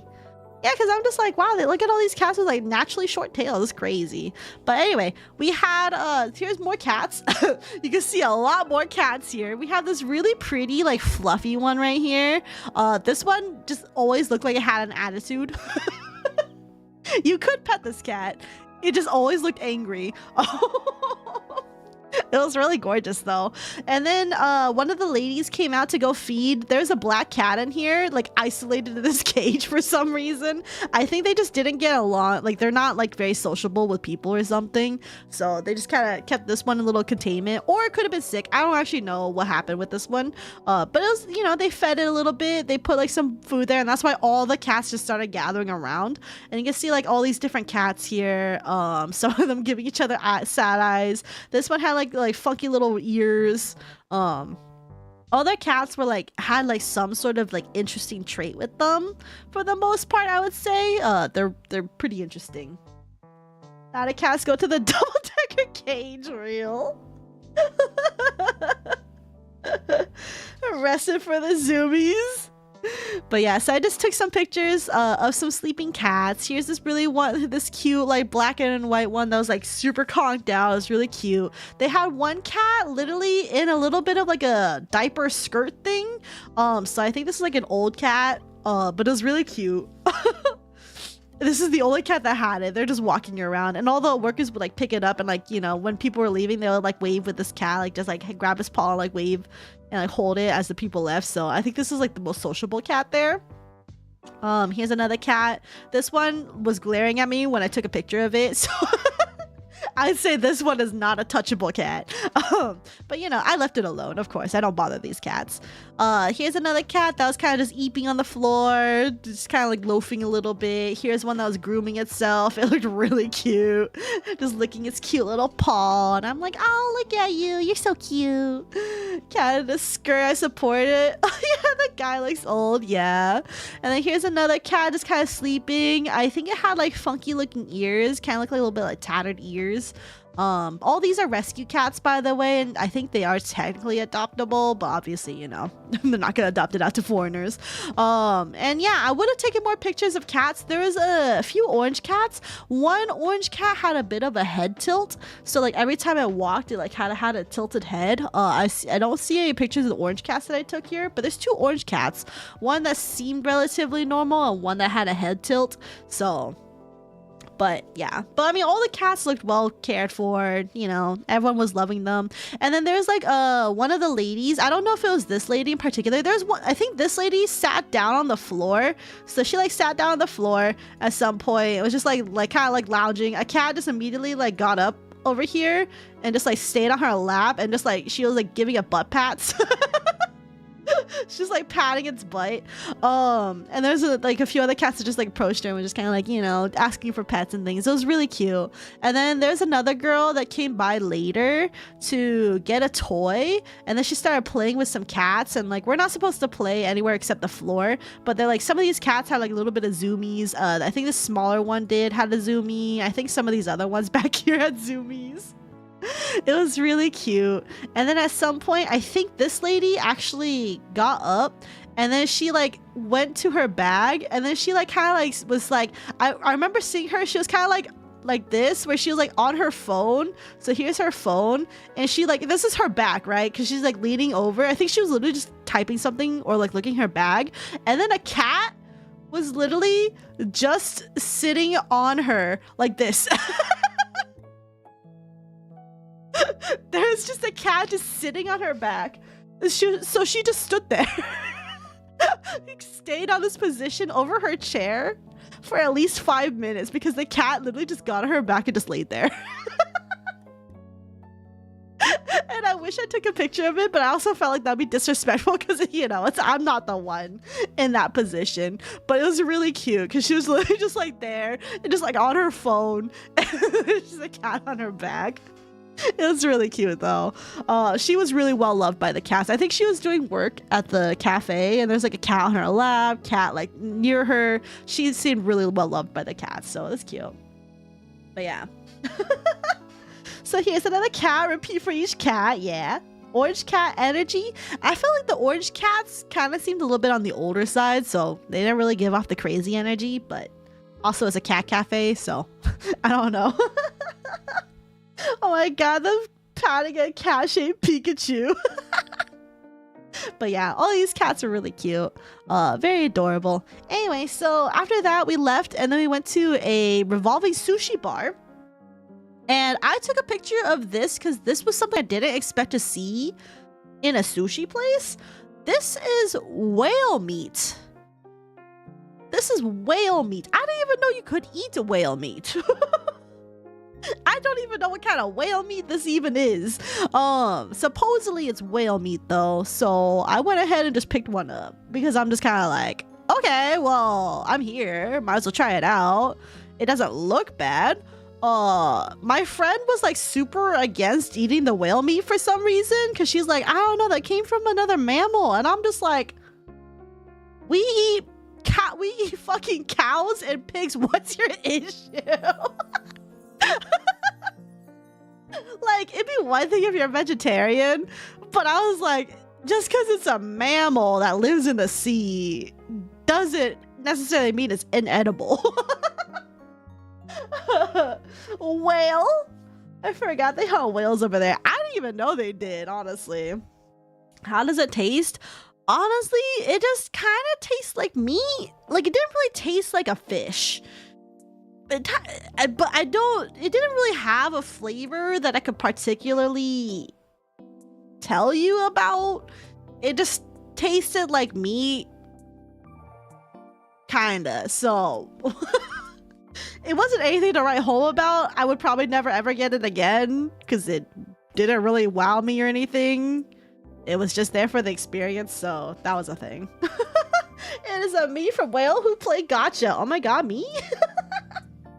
I mean, I get it. Whaling's controversial to a degree, but there are also cultural differences, so there's not much harm in trying it out. Yeah, pretty much. Because like, I can understand, like, because like whale hunting is like, you know, bad per se, but also like, I don't know how controversial it is over in Japan, and it's already here. It's already dead. It's already being served. Might as well eat it.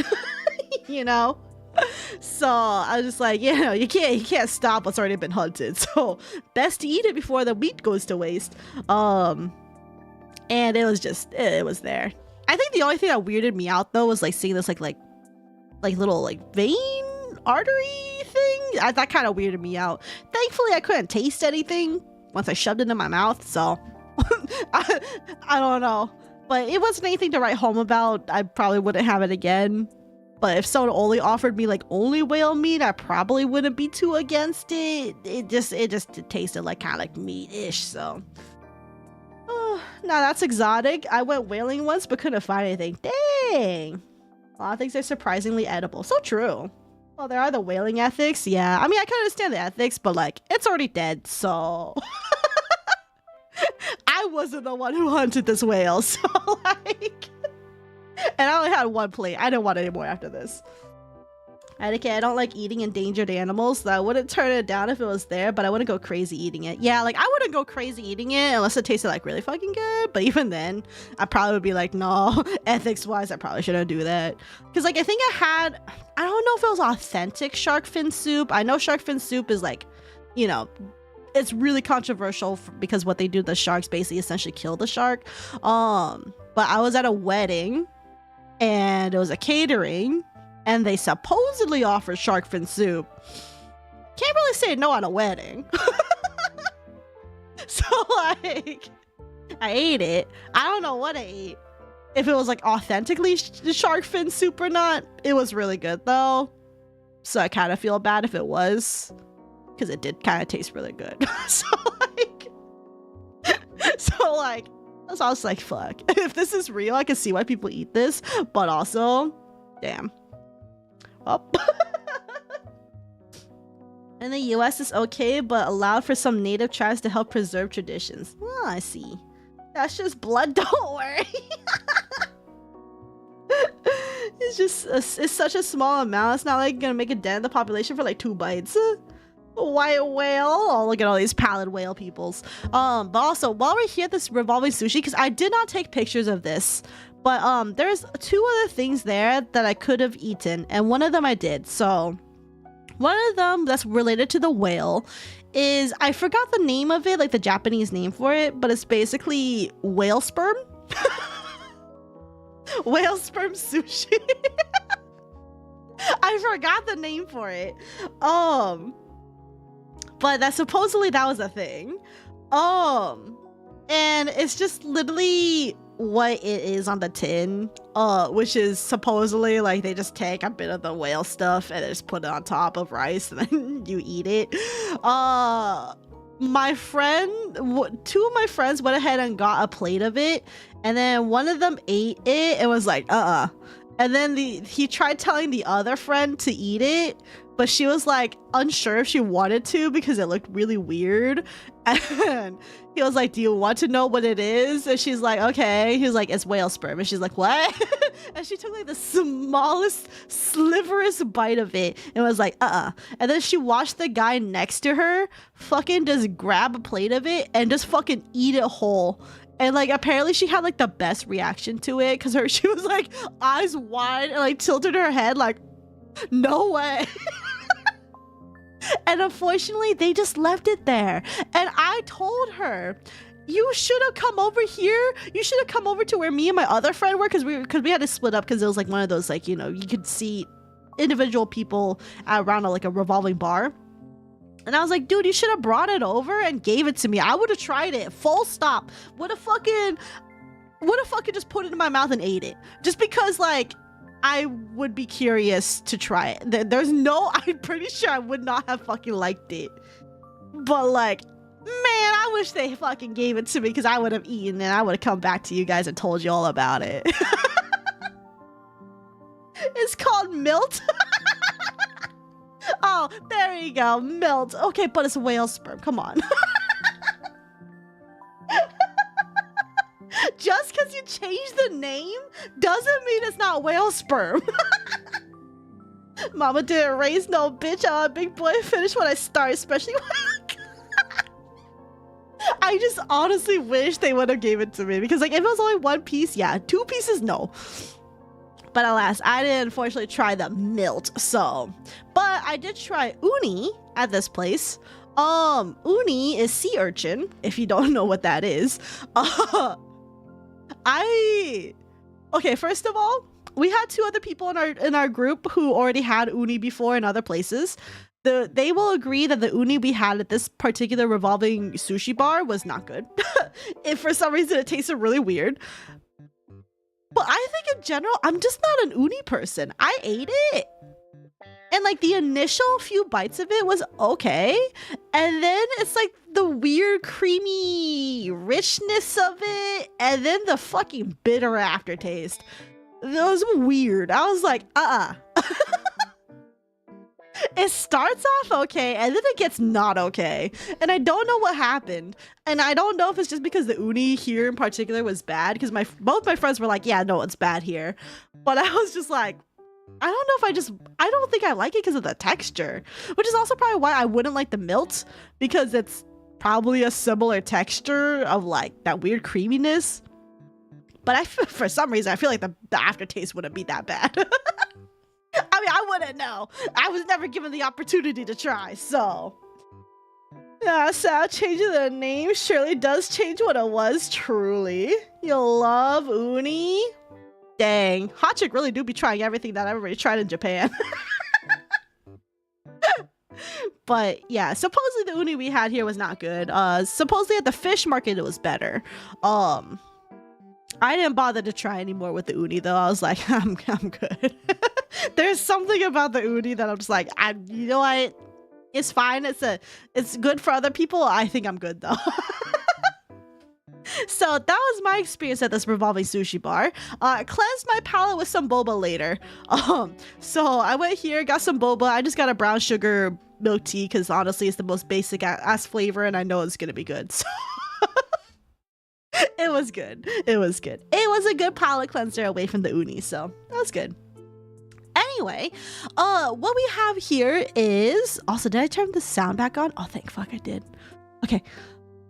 So we started going back, and then on the way back we stopped by a store. I got these cute little earrings. These are clip-on earrings because I don't have piercings on my ears. And like it's not usually a common thing to see clip-on earrings so readily available in like America, at least not that I'm aware of. But in Japan I know it's pretty common over there because I think supposedly something about like, you know, schoolgirls aren't really allowed to have pierced ears when they're like in school until like they reach a certain age or something like that. Supposedly, I don't know. I did a really brief research into it, but so clip-on earrings are actually like very much more common over there. So I got these cute little clip-on earrings. These were really cute and small. And it's basically like this is the start of my earring collection, aka clip-on earring collection, because I don't have pierced ears, and I still won't have pierced ears. Yeah. So yeah. So I got these, try them on, they're really cute. Anyway, here is a video of my room, if you would like to see what my room looks like. Hey, so you want to see how the lights work in my room? This is a dark ass room, by the way. So like you can see from this hallway right here, this hallway is so bright. Saph piercing fatal, understandable, truly I am. But yeah, so the hallway of this place is so light, and literally the rest of the rooms here all have bright lights. This one room that I have chosen to sit at is literally the only place that has dim as hell lights. And like it's just crazy because like it looks brighter on my camera if you look up here, but if you look at down here, you can see it's like basically a hint of light. And then like when it pans over here, you can see the light filtering in from the hallway is brighter than the room.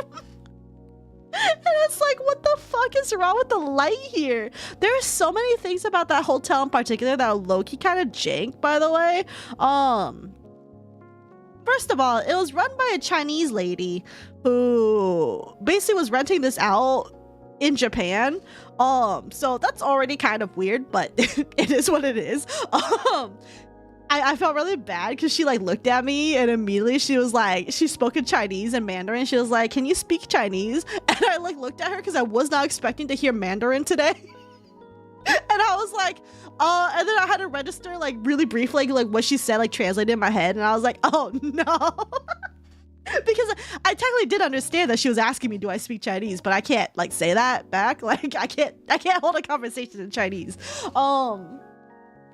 And so she was like, she looked so disappointed, you guys. I feel which isn't the first time I've gotten disappointment looks at. Like my entire time in Japan was people speaking to me in Asian languages and then me having to unfortunately be American.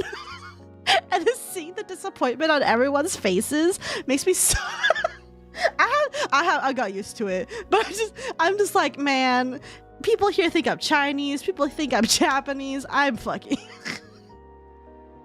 I need to learn one of these languages so I can fit in a little bit better.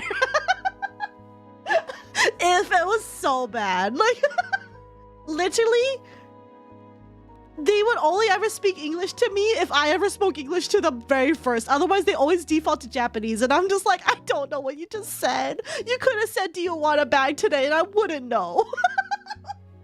Which most of the times they did, and I'm just like, I don't know what you're saying. Anyway, that room does not seem ideal. It was not ideal. It was very dark.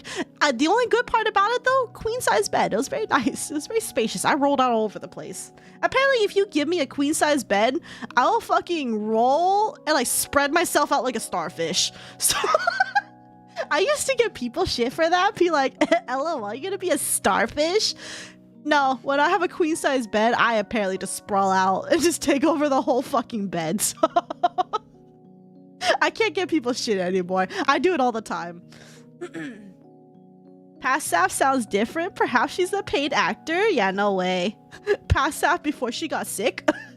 That light source could have been done better. Yeah, and also, by the way, you see this lamp, by the way? You see this tiny ass lamp?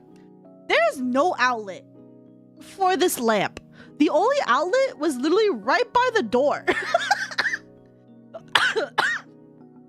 Partially hidden by the bed. So I had to shove the bed a little bit so I can fucking shove my outlet in there so I can charge my phone every night. But this lamp is performative. There's nothing there. After expectation killer for real. Yeah, I'm too American. Saph of the past is a paid actor. By Saph of the future, she's earning money. Did the Chinese slumlords make it to Japan? I think they kind of did. But I mean, I'll say the hotel wasn't too bad, but there were some jank things about it. The detergent, by the way, too, for this hotel smelled like ass for some reason. Like, I'm pretty sure we used it right, but it didn't smell clean. And also, we didn't have soap for the bathrooms. Because, like, okay, here's the thing with the Japanese toilets, too, at least in the homes. You would flush, and, like, you know how, like, in regular toilets, you have, like, the little, like, lid that has the little water stuff, like, you know, you lift up the lid, it has all the plumbing stuff insides for the toilet. In Japan, that lid is instead a sink, and it has like a little like faucet coming out, and then like it has like that, like you can like wash your hands above the toilet. And in one of our in the one in Kyoto, they had like a little soap dispenser in one of them, but not the other toilet. Here we had one soap dispenser for the upstairs toilet, which is where we were, and it was like dangerously low. Like we could only use it like 10 times max. And we were there for like at least like 5 days, I think, or something like that. It's just like, bruh. What is this? So there's a lot of jank things there. Also, this is like all the way up on the 4th floor, and the stairs are like kind of tall and narrow, and like my poor like white friend, because he has like huge ass feet, he was like literally being like, I'm gonna fucking die on these stairs. Because his feet are like basically like double the size of my feet. Like my feet were fine because I was like small tiny feet. That my feet actually fit just fine on the stairs, but him, like, he had to go on like his tippy toes if he didn't want to fucking slip and die. So that's crazy. Chinese or Japanese? Whenever they ask that, I respond with "Butai." What does that even mean? Sometimes I wish I was Japanese instead of a black American. Dang. Making the most of your bed? Yo, for real. Starfishing out. I fucking love having a huge bed. It's so fucking worth it. Yeah, I basically resolved if I ever move again to like my own place that has like a bigger area for my bed, I'm getting a queen size bed. Fuck this. I'm gonna starfish out and just fucking lay it here. Just spread out and just like sleep in the middle of the bed and just roll around like a fucking dumbass. Yo, when I got back here, I cannot sleep well for the past few days because like I can't starfish out. Like, and there's like a fucking body pillow on there. I had to kick Sinclair off because I want to like starfish as much, but then my cats also sleep on me, so like they're like in the way. So it's like my poor twin size bed. I got pampered by this queen size bed for like the 4 days I was here. It was so good. You love your big ass space bed. Huge field gang. I gotta get mine custom made. Whoa, you have to get a custom made bed? Whoa, are you too tall or something? Alright, I need to go to work. Have fun. Thank you, Sachi. Good luck with work. Thank you for hanging out. I appreciate it. Take care. Take care. But yeah. Oh, no. Stop. Okay. So that was the end of day 6. So then day 7, me and my friends start walking around. I think we're gonna go to, where do we go? Okay, we start walking around somewhere. Anyway, we got yakiniku first thing, so we went to a different yakiniku place. This one was an all you can eat for about 4,500 yen. And I would say this one's better. This one was just a little bit better because like none of the meats were like over seasoned. So none of them were super salty, none of them were super like seasoned. You could season them how you want with like the little sides on the, you know, to your left. We got some mushrooms, we got some of these like little skewers with like little mushrooms in there. We got lots of sorts of meats. We kind of only ordered like 10 different meats. This one I believe is the, so this one is the, I think A5, the grade A5 Wagyu sirloin, or no, this is rib finger, I believe. And we just had a whole plate of this. Also, I wish I took a plate of like the beautifully laid out meats that they gave us at the beginning because it was really good. There was like some really good meats in there.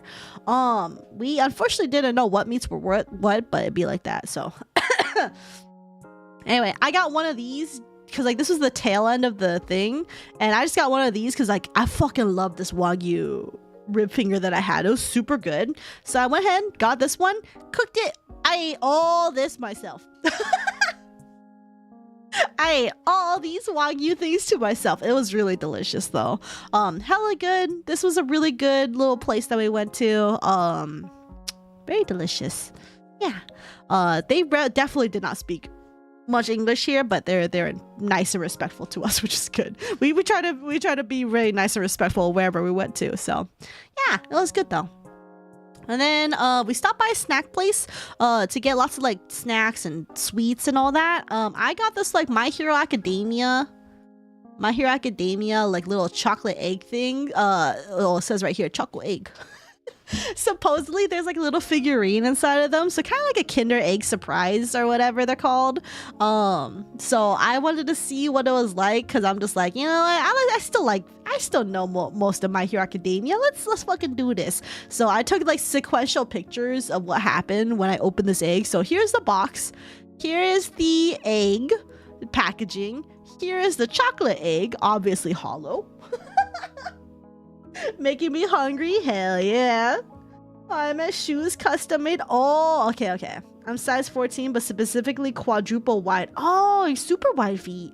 Apparently shoe sizes has hidden measurements for width. Yeah, they do, unfortunately. Dang. Secret shoe lore for real. We're learning hot chick shoe lore. Hello there and good morning to the EU peeps. Hello, Pappin. Hello back, Saph. Good to be back. But yeah, so we had the choco egg, and then here's me eating the egg. Don't look at my teeth marks here. Don't use that for your weird dentist stuff. But then anyway, I pulled out, I ate some more of the egg, pulled it out. It's like this weird like red and like pink and green capsule, and then out pops Dobby. Who is also in parts, so I had to go assemble him. Had to assemble him. He was in like 3 different parts. It was like a head, his body, and his legs, and then like this little thing. So just assembled him and voila, we have a Dobby. Unfortunately, I'm not really like a Dobby stan, but I did have a friend there who I was like, do you like Dobby? And she's like, yeah, I love Dobby. And I'm like, here. You could just have him. Because I'm like, I'm not that big on Dobby. Like, he's okay, but that's really about it. Bro, what they do to Dobby, I don't know. He looks a little funny. He looks like he has something with his nose. I don't know. But I mean, I don't know what I expected from a little Kinder Egg surprise thing, so. Aren't Kinder chocolate eggs illegal in US? I think they are. So that's all the more reason why I decided to get it here, because I was like, fuck it, we can't have this shit in America. Fuck it. Anyway, so I got my cute just cross that out so you guys can't dox me, but I don't think you can see me anyway. But anyway, so this is actually something I got from the whatchamacallit, cat cafe that we went to the other day.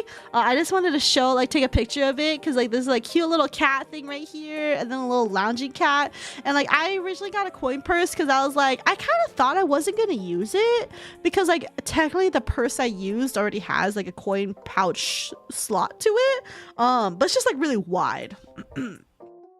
But I decided to get it because I was like, fuck it, I'm here in Japan, might as well. And like just a little souvenir for myself, and also a way for me to keep all my yen in here, because there's like different kinds of yens. There's like 500, 100, 50, which had like this hole on the side, like a 10. Well, actually, technically the 10 was around, so it's actually a little bit bigger. And then another one with a little hole in it for a 5, and then like the little 1.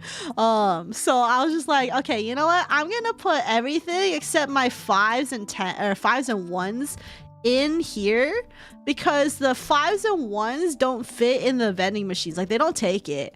And so I was just like, okay, well, what the fuck do I do with the 5 and 1s in the first place? So I googled it, and people are just like, oh, you know what? Like, you can either give it to like charity stuff, or you can go ahead and when you like buy stuff with yen, if you want them to give you like full change back kind of thing without the 1s and the 5s, just use them. So like, say if you have something that says like 162, right?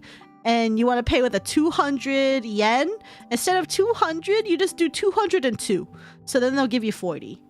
So then you don't have 5s and 1s. And I was just like, oh, that's such a smart idea. So I told all my friends, and that's what we started doing. So that's how we started getting rid of them. Because I wasn't gonna fucking deal with having a billion ones and fives. I don't know if they appreciated that, but no one seemed to complain when we did it, so it was really nice. So that coin purse is so adorable. Yeah, and this was actually like a really small one too, but like these small coin purses hold so much fucking coins in there. I think this was like one, like when it was like almost full, and it had like there's still more space I could have shoved in here, like even more yen in here. I was like, wow, these bad boys can hold so much in here. Literally that one meme with the car. But it's just a tiny little coin purse. Reminds me of your Amelia Watson wallet? You mean your dead VTuber wallet? I mean, what? Just kidding. I'm sorry. I got it when she died. I'm so sorry. No. No, don't do it, Maggie.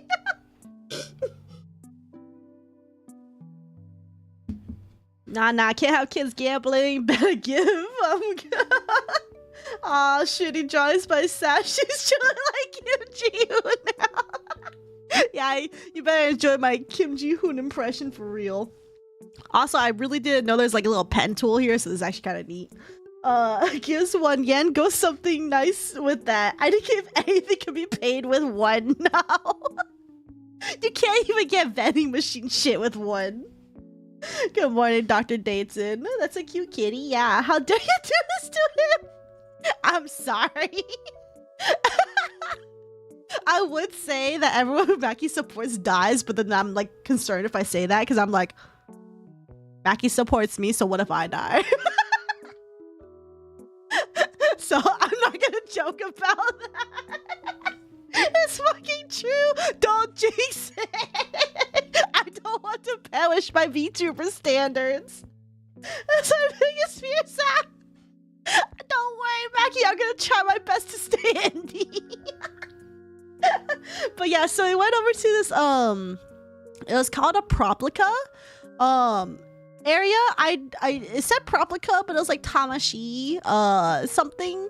It was really cool though because they had like so many showcases of a lot of things. I took a picture of these Gundams because I know some people are like super into Gundams, and like this one in particular was so big. Like this picture doesn't do it justice of how big it was because it was like hella big, and it was really pretty too. And I was like, fuck, that's so pretty. I wish I was into like figurines or something because like, dude, Japan has so much of it. It's really cool. And then I saw this like Monster Hunter one. I saw Rathalos, which was really cool. I saw the Tigrex over here, which is really cool. And like all these just look so sick. And I'm like, dang, all these are so cool. There's also more stuff. They had like a Sailor Moon props. They had like Demon Slayer props. I wish I took pictures of those, but I got lazy. So but they were really cool. And then I think this was did we go to Akihabara? I want to say this is Akihabara, but I'm not actually 100% sure. We did walk somewhere. I think it is though, because we went to the anime here and I got Limbus stuff, which we'll see in a bit. So this is a little bit of Akihabara, I'm sure. If you're like anime, come here. We went to the animates. I went the wrong way of animates, so I actually went to the manga section. I saw a lot of BL, saw a lot of, you know, yaoi stuff. That was pretty cool. But I also saw a lot of dungeon meshi. I thought it was really cool because I was like, wow, look at all these dungeon meshi stuff. It's cool. I can't read any of this, but it's cool. I personally don't need something like that, probably, since I seem to have the magical ability to summon random low-value coins from my trouser pockets. Whoa, that's a... But like, see, if you have that magic ability, all those little, like, coins that you add just add up. Because then you could be like, oh, and so it's been, like, 365 days. Now I have $3.65. No way. Saph, if you die, I'll literally have to take you over. Mackie will literally be like, I will literally buy all the rights to Saph. You need the Rathalos Gundam real. You don't need Standards Trust. I had to pilot the Saph Gundam in your absence. Oh, so you can't say that because the battle would also die. Wait, yes! I can't say that. We can't have battle die either, for real. There's plenty of space in the Gundam's head already. True. Saph, when will you build a Gunpla on stream? I'm sadly not into Gunpla, so probably never. But I will say, there were some things that you could like build on here that I thought were really cool. Like there's like not necessarily gunplas, but like little like mini houses or something. I really thought about doing that, but I'm like, I don't even have a webcam set up, so a future date. Oh, there's that one anime girl who bites way too much. Wait, what? I am back. I was gone for too long. No worries, Ocean. Welcome back. Good to see you. No, the coins only add up to like 10 cents below the amount I need. Damn! That's disappointing. Anyway, so eventually I found the right place of animate. And I found Limbus Company. I found all the Limbus merch here. So you can see like there's Holu, Gregor, Sinclair, Otis, Faust, Yisang, billion stickers right here, billion gacha things down here, more gacha things down here. I actually didn't get these gacha things because I didn't actually like the rates on these gachas. I'm picky about my rates. I will only buy the gacha if it's worth it. Since there wasn't enough Sinclair in here for me to care, I just didn't bother. But I got the folder. I got the sticker. Sinclair went directly onto my suitcase, my new suitcase. I don't think I actually got Ish here, but then I got like a little bit of Ish, like a standee. But there's no Sinclair here. There's a billion Honglus, by the way. But no Sinclair is here, the Akihabara one. So I had to go to the Ikebukuro one later to get the Sinclair one and just any other merch. But I also got the Dante acrylic clock. I have to set that up. But apparently it takes batteries, which is okay. And I got a t-shirt. I don't know if it'll fit me though. But I got a t-shirt anyway. Even if it doesn't fit me, I'll just hang it up. I also got a mug. So I literally just bought one of everything except for these right here. I didn't bother getting these down here because the gacha rates were just abysmal. So I was like, fuck this. Please tell me you buy everything of Sinclair. I bought as much of Sinclair as I could, minus the gacha ones. I don't trust the gacha ones. So Limbillion merch. Wait, what was the rates? This one, each of these packs was like one of the, like a badge of the sinner, but it's like 1 out of 12. And then the boxes, technically you get 12 here, but you're not guaranteed one of each. So I was like, okay, well, if I'm not guaranteed a Sinclair, it's not worth it. Because for all I know, maybe there's 4 Holus in here. I mean, I love Holu, but like not enough for 4 of him. You know, it's just like, I want, if it was just like you get one of each guaranteed, I would have bought a box. But 1 out of 12 is really bad rates. And you're not even guaranteed the 1 of 12, you know? Like, it's just like, fuck it, it's not worth it. So I didn't do this one. This one was like 32 of the ego things. And technically each sinner had like, or 36. Each sinner had 3. But still, 1 out of 12. 1 out of 12 is not good rates. Even if I bump it up to Ishmael, which is 2 out of 12, so 1 out of 6, it's still not good rates, you guys. Are you telling me the IRL gacha rates are worse than in-game? Yes. Got yourself a Sinclicity horror joke of sorry. Nah. Did they have everyone? For the standees? No. Sinclair was gone. Dawn only had like 2 left. I still saw Mersault. I saw Faust. I think Ryoshi only had a few left. I could have sworn some of the other sinners I didn't see. I don't know if I saw Rhodia. So so I think some people are missing. There's a few Ishmaels too. But I just know there's a billion Honglus. Just like so many fucking Holus. I think they expected way more people to buy more Holus than like any other sinner. So it was kind of funny. But Dante clock, yes. I didn't take all the pictures of the merch that I got, so that'll have to be like a subsequent like thing. I'll probably just post it on the Discord. But I will set up my Limbus merch when I get a chance to. So it's just been really hectic the past few days. Dante, tell me the time, Dante, for real.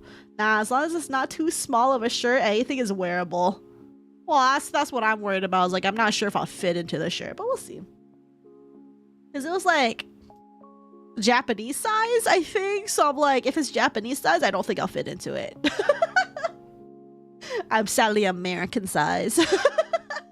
Not Asian size. Is Saph really gonna get Dante in her room so she can do dailies while Dante ticks and talks? I am, for real. I can't wait to set it up, so I just don't know where to put him. Oh, my cat's on my bed. I was like, what the hell's on my bed? Standardized 12 poll? Yeah, I can't trust that. We only work at the rates of 10. But what if you got Sinclair on the first poll? Give it to the gambling? Well, it's too late. I can't go back there right now. Save the inheritance, not for your children, but for more gambling. Face the gotcha! Did the Yi saying poster have his Capri Sun? Wait, Capri Sun? I don't even know he had a Capri Sun. What? My boy Mersada's not popular enough to get sold out. Yeah, unfortunately. There's still a good amount of Mersal, like, standees, I think. I was surprised Sinclair was out here, though. Like, he was just out. Like, not here at all. Oh, I do not care for Holu. I like Holu as much as I like all the other sinners, but he's not my favorite, so. Oh my gosh, a streamer scared to gamble for real, bro. Anyway, so after that, we went ahead and we got some dinner. I got some yakisoba, some cold noodles. So I gotta dip it into here, which was really delicious. I got some toppings here. The wasabi, by the way, the wasabi in Japan, way better than the wasabi in America. It's like, because I know the wasabi in America is just like horseradish essentially, which is like really strong.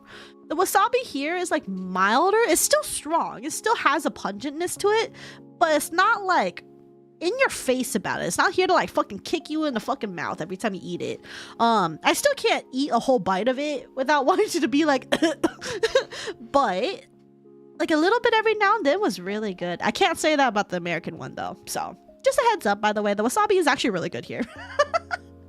I got some like miso soup, I think more pickled plums, and then I got some tempura. It was very good.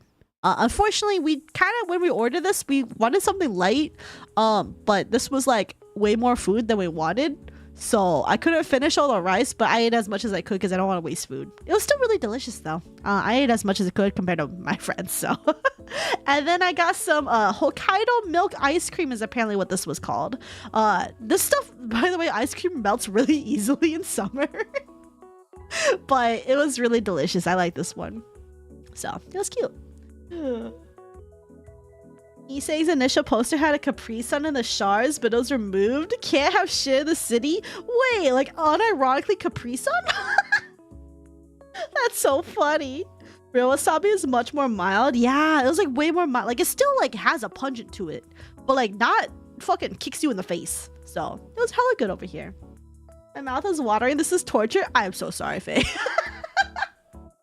It doesn't kick you in the face. It just slaps you gently. Yes, pretty much. It'll still like give your mouth a little bit of a kick, but it's not there to like fucking knock you out. American wasabi is like 99.99999% horseradish and 0.0001% wasabi powder or something.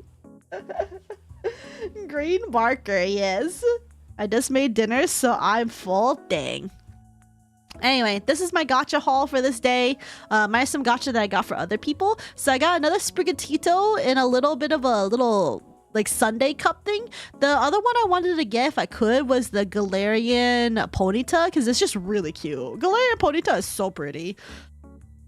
But I was completely content with my Sprigatito because I already had a billion Sprigatito things by now. So I'm like, fuck it, more Sprigatito it is, more Weed Cat. And then I have a dead Tigrex. I wanted technically the Rathalos, but I'll take a dead Tigrex anyway. That's what I was dealing with Monster Hunter stories anyway. The trapped Tigrex, yeah. Anyway, so then we start walking over to... Where did I go? Is this Ikebukuro? I don't remember. I don't know where it went. I think it is though. Yeah, it is because it went to the other anime. So I don't watch JoJo's Bizarre World or whatever. But I saw these shoes and I was like, hold up. These shoes are slay. These are so fucking cute. And I was like, damn. I kind of low-key wish I like watched more of these before I got to Japan so I could like understand more stuff, but like all I I know was that these shoes were really cool. So Pitfall Chap goes hard. He might technically be captured, not dead. Oh, I see. It kind of looks like when he like eeps though. JoJo outfits go wild. They do. They're so cool though. These heels look sick. I would probably not wear these, but like they look sick though. It's homoeroticism animated, so good. The theme instantly started playing in my head. That's so funny. Takes inspiration for their pose and fashion from actual fashion magazines, so the clothes are fire. Yo, that's so lit though. It's so cool. And I just took it. I was just like, oh, I'm pretty sure people will love this.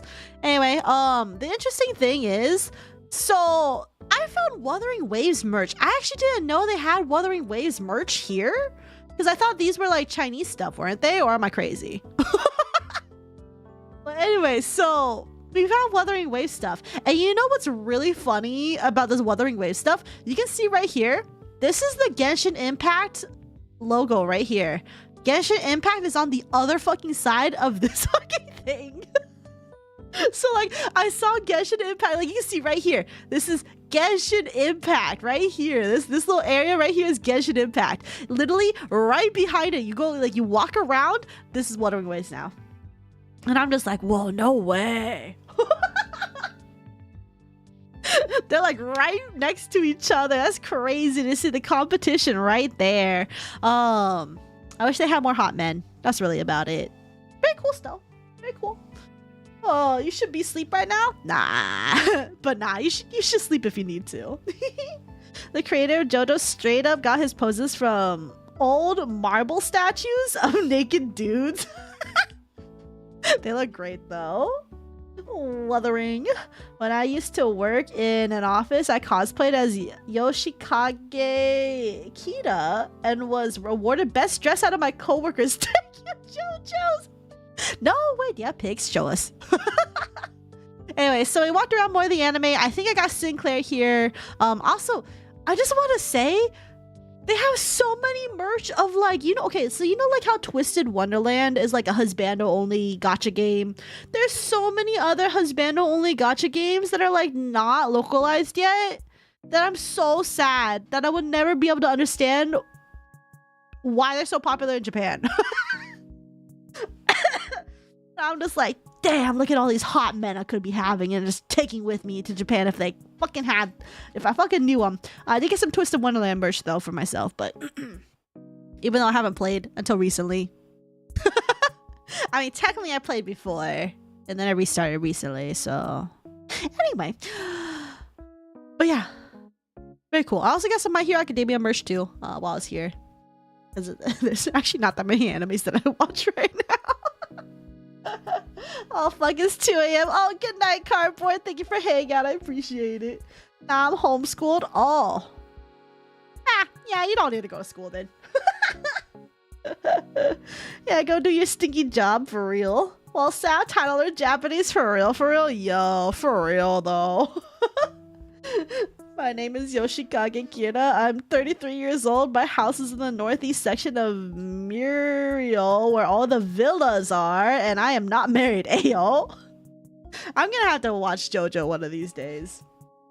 At least you're not like me, who doesn't watch any anime. I mean, that's basically what I am right now. I feel like a fake anime fan right now.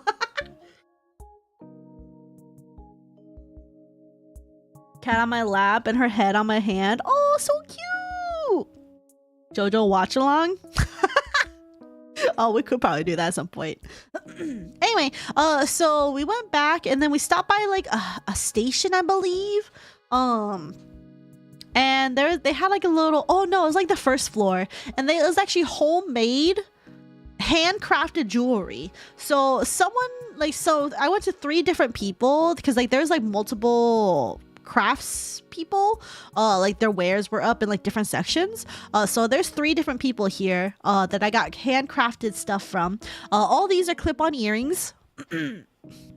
My favorite by far is this resin one right here, because it's like cast, they're purple, they're very cute. And I don't think I have an allergic reaction to them, which is good. There's some other earrings here that I really am excited to wear. I don't know how much of this I'm covering with my face. I'm covering a good amount of it. But you can see right here, it's like really cute. It has like little like, it's like circular moon thing with like some butterfly fabric on it, which is really cute. And then this one is like a circus kind of themed with like a basically like cat like figurines, and I just thought this was really cool. So I'm excited to wear these whenever I feel like it because they're clip-on earrings. So I'm just excited to look pretty with earrings because I've never really had earrings before. So again, I'm very thankful that Japan has like a very heavy like clip-on earring culture of sorts, because like this shit would not be available to me in America. Not unless I like go to somebody to specifically who does specific like clip-on stuff, but like this is just like normal. But I would say these are like way pricier than like my 300 yen earrings that I got earlier because they're handcrafted. But you know, if I can support like local businesses as a tourist, I'll take it. I also got some earrings for a friend too. Hopefully her ears are pierced. She has piercings everywhere else, so I think her ears are pierced, but I genuinely have no idea. Anyway, I got pizza. So sorry if you're still hungry. I got pizza. And this pizza, by the way, was fucking lit as fuck. So, best way to describe JJBI is flamboyant masculinity or maybe even sexual tension, like you're like dude, like the yaoi, like the Deadpool movie. You'll like it. Oh, I have a feeling I like it. I just haven't watched it because I'm scared. Jojo be like, watch out guys, the enemy stand user could be anywhere. It has a stand that causes boys to kiss. Jojo's just different level of clothed men flexing. Jojo has strong man convert over the thinner and thinner twinks. Ayo. Jojo's twinkification over the course of seasons. They done twinkified my boy Jotaro. Wait, what?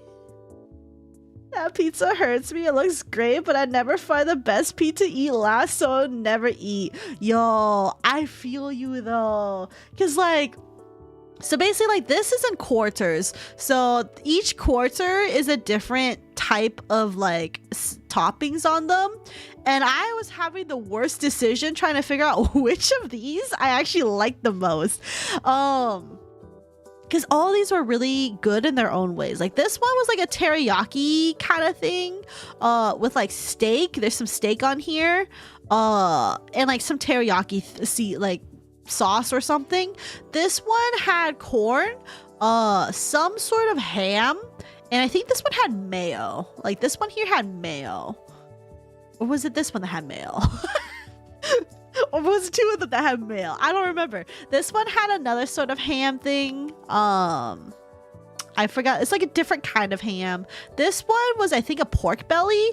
But okay, here's the interesting thing about me. I usually love pork belly, but for whatever reason, I was not a fan of whatever the taste of this pork belly was. I think it was because it wasn't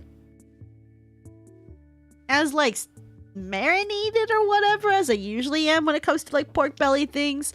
So this one was kind of more like not as cured like pork belly. My friend actually really liked this. I was kind of mid to it, so like both of these down here were like my least favorite. I like both of these up here, so but like I still enjoyed all of this pizza. It was really good pizza.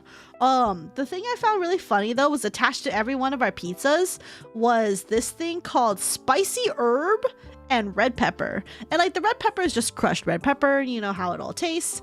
But the spicy herb, I don't know if you guys can read it, but it says basil, oregano, marjoram, thyme, and sage is spicy herb. I didn't know any of these were spicy. Herbs, yes. Spicy, no. Not spicy. I mean, I guess it's technically herb spice, but the way they translated to spicy herb was just really funny. So it is what it is. I'm hungry because of you. I'm sorry. I'm also hungry, not gonna lie. JoJo Part 1 manga literally has the dude become a brick wall, then later on they keep losing that muscle. No way. But yeah, it was really delicious pizza though. It was pizza la. If anyone's curious. Very good. And then I went ahead and I got this vent from the vending machine because I got lazy, so I got a vending machine. It's like a plum drink. I wasn't expecting to. I mean, I didn't know what it was. Then I drank it. It was plum. It was really good though. It was like just a plum juice thing. Very good. Anyway, we went to Shibuya. Over there. I think they're constructing a new building over here, but we went here because we wanted to go to, I think, a few stores. I think the Nintendo store and a jump store, if I remember correctly, or yeah, something like that. So I went over here. This building in particular was kind of interesting. They always showed like weird stuff over here. So there's like one where they had like a billion tigers like swimming around in like a European looking like architecture like palace looking thing. And I was just like, okay, I don't know what's happening here, but okay. Anyway, so this is the Nintendo store. Ignore everyone I'm doxing here, but you can see Link. There's Animal Crossing. There's Splatoon stuff everywhere. It was really cool. There's some Pikmin stuff my friend was looking at because she was getting Pikmin stuff for her boyfriend. Overall, really cool. I don't think they were selling these like little tote bags that had a little Nintendo on it, but they looked really nice. Kind of wish they were. But they're pretty cool. I posted a before and after for JoJo Men in Discord. It's so crazy. Hold on, I'm gonna go look at that. What is this before and after you speak of? Before and after you speak of. Oh wow, they kind of low-key like, they're like a little bit buffer. And now, oh yeah, whoa, waist got snatched. Well, I'm not complaining. Added an addendum. An addendum dead. Took all the muscles for the next generation. That's crazy. But yeah, so this is Nintendo place. Then we went to the Pokemon store nearby, but on the way there I had to make a quick stop at the Capcom thing just to check it out because, you know, I know I played a few Capcom games. I didn't remember which ones I played, but I figured the Capcom store would remind me. I saw Mega Man stuff, I saw Monster Hunter stuff, and I saw this really cute Kazu plushie. This thing was so cute. I was just like, oh, you're kind of adorable. Unfortunately, I don't consider myself enough of a Monster Hunter fan to get the Kazu plushie, but it was really cute. This one was really cute. But anyway, the Pokemon Center though, they had this like really cool like Mewtwo just like in a vat looking thing, and it looked really sick. I like this over the other one, the other Pokemon Center we went to, because this wasn't the first Pokemon Center we went to. But we went to another one. I forgot where, but it had like Miraidon coming from like out the wall. It looked really cool, but there's like way too many people. I was not taking pictures over there. So. Also, to be fair, we did go on a Sunday that day, so that's why there's so many people. Here was like the next day, I think, just like Monday, so it was like less people, but yeah. Anyway, so me and my friends, we went here, we came back out, and then we're kind of like walking around a little bit, and then like there's so many people in this area, and I think I have a video here of Shibuya crossing. It's not the best video, but like, I'm being for real, there's so many fucking people here. It was crazy. And hold on, let me mute stuff really quick. Let me mute stuff really quick. But yeah, you can see like, I don't know if you can see very well, but there's so many people. It's not a good video to express how many people were there. There was just so much happening there. But it was a lot. It was a lot for real. I was like, damn, look at all these for real. So that was cool though. It was super duper cool. Yeah. So that was a thing. I thought it was neat. And so me and my friend, we stopped by to get some, we wanted some omurice before we left. So I went to this little omurice like place, and then we got some food. Here is the cola highball that I had earlier. So it was a cola highball. It was cola with like whiskey, I believe. It tasted really good. I think cola with whiskey is always a good thing, but it was really good. So I had that. It was pretty neat. And then we had like a fried chicken as a little appetizer. It was a lot of chicken. It was good though. It was good fried chicken. And then here's my omurice. So I had the it has an egg on top of a hamburger. And then this is the omurice. And unfortunately, I did not do like the cut cross section as a lot of people do with the omurice. Also, there's like fried onions over here. It was really delicious. And I think this is like a steak sauce. But it was super good though. It was really good.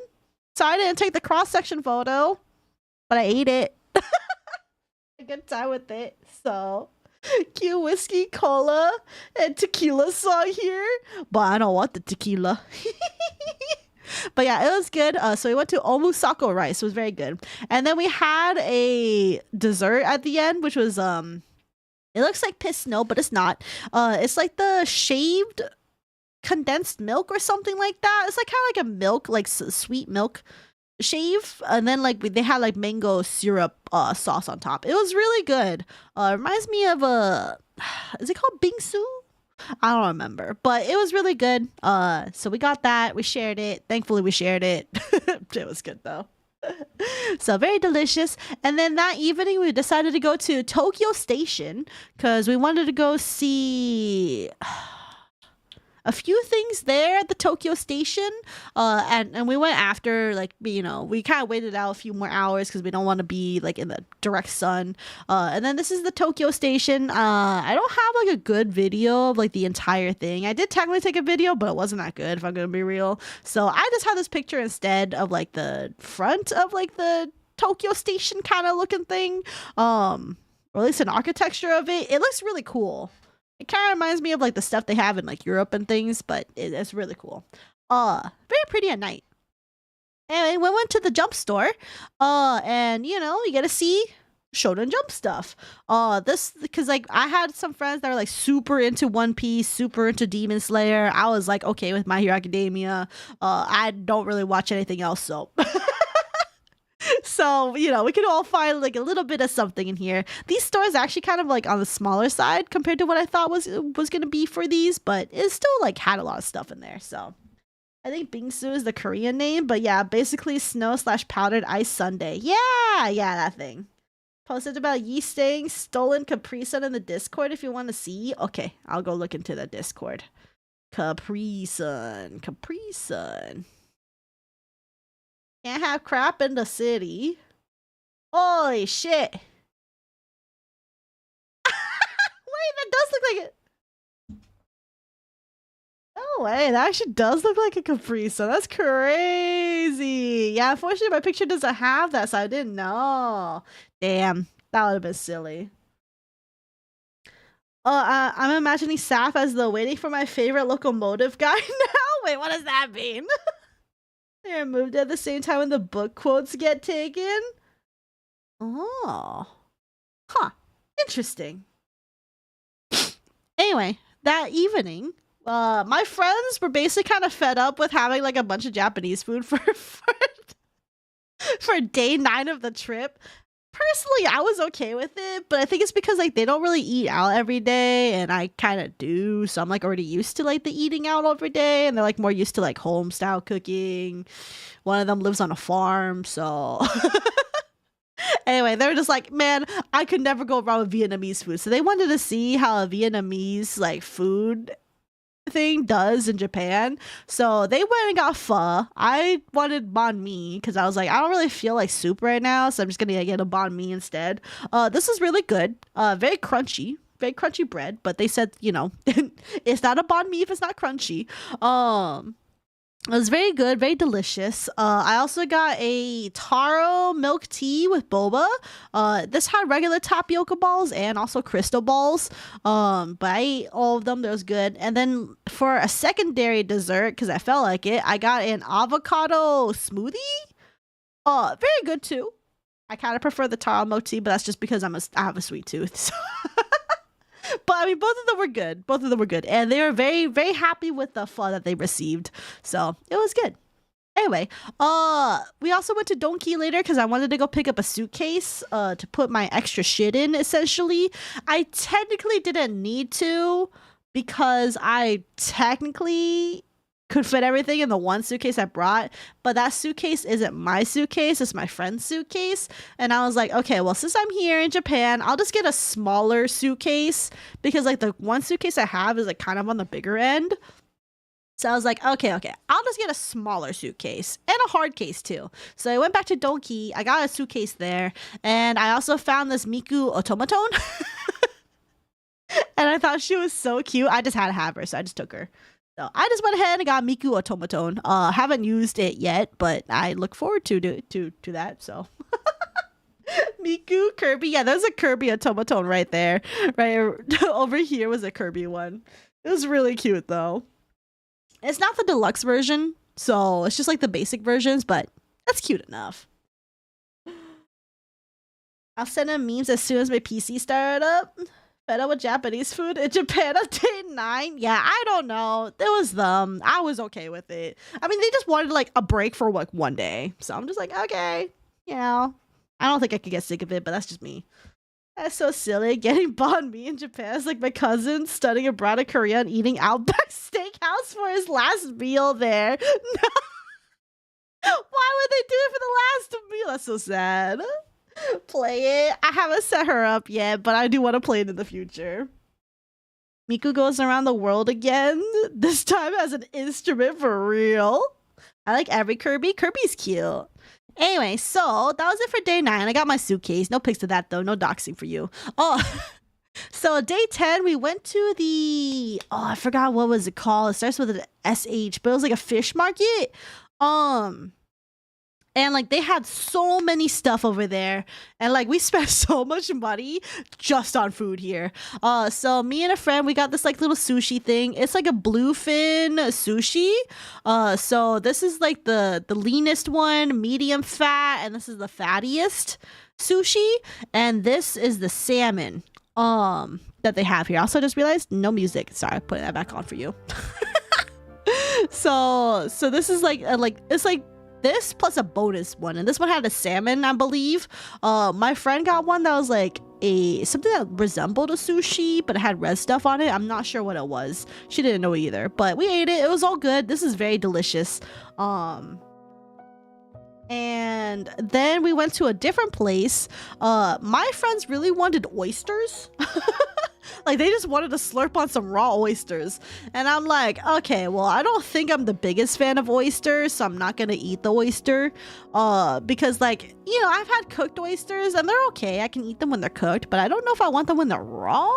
So I'm just kind of like, yeah, I'm good. I'll just eat something else. So I had like more tuna because I can never get sick of tuna, and then I got some. I wanted to try the raw scallop because I was curious about that. Turns out I'm not. Like, I can eat it. I just don't want to have it ever again. So, so no more raw scallops for me. I'm good. We'll forever eat this fish though. So, did you attend the tuna auction? The bids can go almost like 500,000. Whoa, no, I have not. That sounds crazy. What do they offer you? Like a big ass tuna? I fucking love seafood except actual fish. I love scallops, oysters, crab, literally everything other than fish. Oh no, I'm like the opposite. I love fish.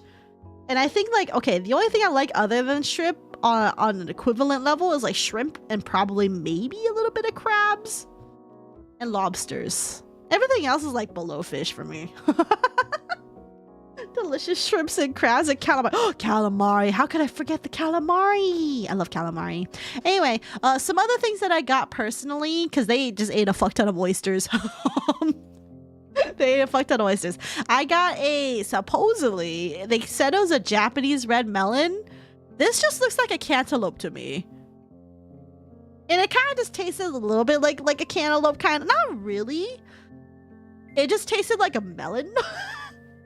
But it just straight up looks like a fucking cantaloupe. So I'm just like, okay, that's fine. I ate it though. It was good. Then we had, well, technically this came after. This is the last thing that we ate, but I'll just put it here right now for savory. We had grade... Oh, actually, I think this was the A5 Wagyu. The other Wagyu I had was not A5. I think it was like, I don't know what grade it is, but this is the A5 Wagyu. This costed a fuck ton of money. I'm just gonna tell you guys right now. It costed a fuck ton of money. But it was hella good. I've never eaten a piece of beef that literally like melts in your mouth. I've never eaten something that just straight up melts in your fucking mouth because of all the fucking marbling and the fat in them. And I was like, whoa, holy shit. And like, it was so rich and so like low-key kind of greasy, but it was also so delicious. But also, that's a lot of fucking money. I never eat, like, I can't eat more than like one skewer at a time because of just like how rich it was. Like, this shit was so good, but my god, was that flavorful. Just in one skewer. I live in Florida, so I'm glad I'm so close to the sea and the delicious food swimming in it. Also, I have a huge fear of the ocean. Oh, me too. I can't swim though. Wagyu yummy. Conquer your fear in the name of delicious. Mackie and his delicious in dungeon art for real. I must eat what I'm in fear most. So true. And then we had some ice cream. We had like there's a matcha flavor. This was a strawberry flavor, and this is a peach flavor. It was very delicious. Very, very delicious. Like ones. Very good. Very good. And then it was cute because like we were eating these just like sitting off to the side, and then some other tourists like came up, and like I say tourists because they spoke perfect English. So because like, come on guys. So, and they like walked up to us, and she was just like, oh, where'd you guys get those? And we're just like, oh, over there, because like we were literally like just like diagonal from it. We're just like, oh, it's over there. And she's like, oh, thank you. She like walks off, but she like didn't even hesitate asking us in English. Even though two of us were Asian, so I'm just like, okay. But yeah, it was just funny. It was cute. It coats your mouth in a layer of fat, makes it feel smooth and soft. Crazy, right? Right? It is. Because, like, it's crazy because, like, it looks like it would be, like, beef, you know? But then you bite into it, and it just, like, melts. And it's like, whoa, what did I just eat here? It's really cool, though. Wagyu is fucking yummy, but it's more of a small thing to munch on or eat with rice or something, because otherwise it's too fatty. Yeah, like, by itself, it's better with rice or something. Sally can't eat commitment. Maybe they overheard you speaking English. Probably, maybe. Or they just looked at my other friend who was like Latino, and they're just like, ah, they're all eating together. They're probably tourists too, so. Anyway, this is like a creepy little Olaf statue thing that like is near one of our Tokyo hotel. And we just had to take a picture of it because this Olaf is so fucking creepy. Like, I'm being for real. This thing is taller than me. This picture does not do it justice because, like, literally, it's taller than me. So, like, and I mean, okay, I'm only 5'3", so I'm not that tall. But, like, I'm pretty sure this is, like, a 6-foot statue. And, like, literally, you're just, like, walking past it, like, right here. And then this thing is, like, literally just, like, towering over you. It's just like, hey, what's up, you know? And I'm just like, yeah, no, I'm good. This is scary to see. If you didn't know, this is a statue in here. This is fucking scary as hell. I see that thing in my nightmares. Olaf the kidnapping snowman, for real. Anyway, for dinner, we went ahead and we got curry. And this is a really funny thing with the curry place because, like, so we went to like this like a cocoa curry place. I got the one that's like said it was like medium spicy. I think it said like there was like cashmere or something like that. And this is actually fried quail egg skewer. Because I fucking love quail eggs. I love quail eggs, and I was just like, holy shit, quail eggs, gimme. So I went ahead, got this one. It's very good. My spice tolerance is like mild. Okay, I can only do mild, like at a reasonable level. Medium is like low-key kind of pushing it. I can do medium, but I'm gonna start sniffling as fuck, you know, by eating the medium one. So this was just like the right level of spice for me, right? Because like it was like spicy enough that I would feel it, but not spicy enough that I'm gonna die. So so I can still eat this in peace. My friends though, when they were ordering, because like, okay, so we all know that like apparently Japanese people can't really do spice as well as like other cultures. Like they can, but like it's not really a normal thing over there. They're usually not that like spice heavy of a country, like say compared to like Korea or like even certain places in China, where they like fucking love their spicy food over there. Here it's like kind of more mild, more tame, which is fine for me. But my friends were so like they just wanted a kick. And then we saw while we were ordering that you can actually raise the spice levels. So it goes anywhere from 1 to 10. I'm pretty sure I'm somewhere in like the fucking like 1 range because I'm a baby. Anyway, so I joked with them and I'm like, oh, you guys always complain that it's not spicy enough. You guys should go up to 20. It can't be that bad, right? One of my friends only went up to 5 because she was like, yeah, I don't want to risk it. I'm gonna do 5. Another friend went up to 10. She was contemplating the 20, but she was like, nah, 10 is just fine. They get the curries. 5, but the one who got the 5, she was like, whoa, this actually like hits. And then my friend with the 10 gets hers and she was like, wait, so the 5 hits, what's the 10 gonna be? And we're just like, oh. And then she eats it and she was like, it's like the first bite is like fine, but it's like one of those where like if you keep eating it without giving yourself some time to like take a break, the spice is gonna start overwhelming you more and more. And she was just kind of like, oh no. So like me and my other friend were done and she was like still like picking away at her curry, like clearly in pain. And my friend was just like, listen, if you want, just put your rice and everything else, like all your toppings, just put it on mine and just eat my curry. It's fine. Because like she like still left a good chunk of her like her curry like sauce. And then for me, like I basically cleaned up mine and I was just kind of like, here, I can help you out with like a few like pieces of potato or something. So ultimately she did get some help with that, but it was funny because we're just like RIP. Imagine if she actually went to the 20, she would be like fucking miserable AF for real. Quail eggs and hot pot is the best. Oh, for real, it really is. Anyway, for the evening, I decided to get this Mitsuya lemon cider. It was really good. Definitely a lemon cider drink. Very, very sour, but very good. And then I got these like chocolate chip cookies from one of the Pokemon centers. I'm just gonna be real with y'all. This was mid as fuck. These cookies were mid. Just hella mid cookies. I don't know how to explain them. They're just chocolate chip cookies, but like super processed. I was so disappointed. Pokemon cookies are here for the is that food? Yes, see. But no, that's such a mood though. And then day 11, this is our last final day in Japan. So for this, we went ahead and the first thing that we did was went ahead and got to see the sumo experience. And basically this was a whole meal prepared by the sumo wrestlers for us. And it's like a katsudon, I think, of sorts. This is like a little like fried, I think it's pork. I don't know. It was delicious. It was really good. Some cabbage, some like a little potato salad. This soup was hella good. It was like I Apparently like the sumo wrestlers like favorite like soup dish. It's really fucking good. It was like the best soup I've ever had. It's better than regular chicken soup. There's like chicken, a lot of veggies, some mushrooms. Supposedly there's tofu in there, but I didn't see any tofu in this one in particular. But like, oh, the broth was so good.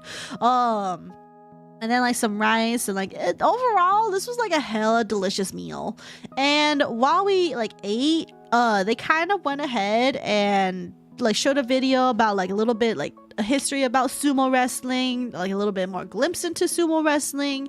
And then they did have 2 sumo wrestlers you know, to demonstrate like a few of their stuff and like some matches. And overall they're like very good like showmen, because they kind of like, you know, helped like, you know, interact with the audience a bit. And it was just overall just a good vibe over there. It was a good vibe. Looks good. Is that pumpkin or carrots? I think those were carrots, but I'm not actually sure. They were really good. Chanko nabe? Yeah, I think it's something like that. It was really good though. Super delicious.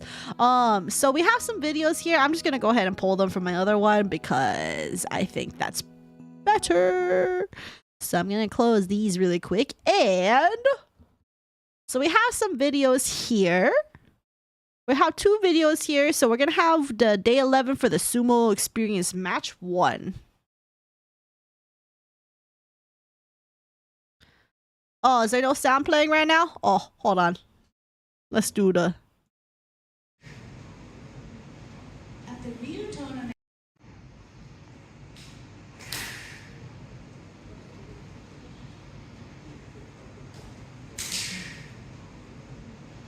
At the real tournament, the wrestlers in the top division are given 4 minutes for preparation.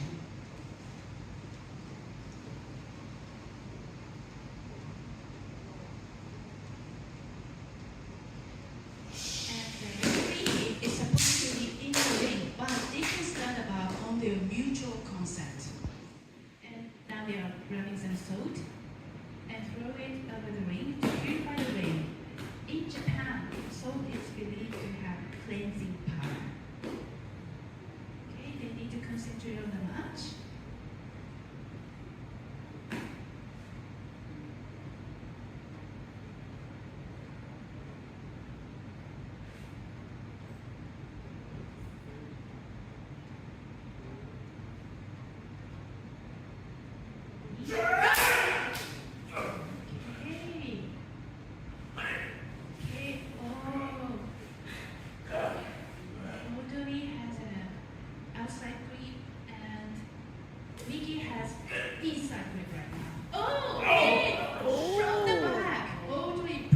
It was a really quick match for this one. Audrey has won the first match.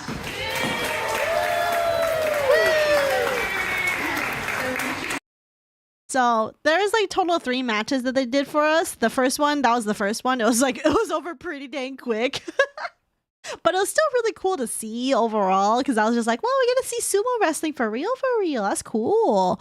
And then there's a section at the end and where they had the audience, if you wanted to sumo wrestle, you could.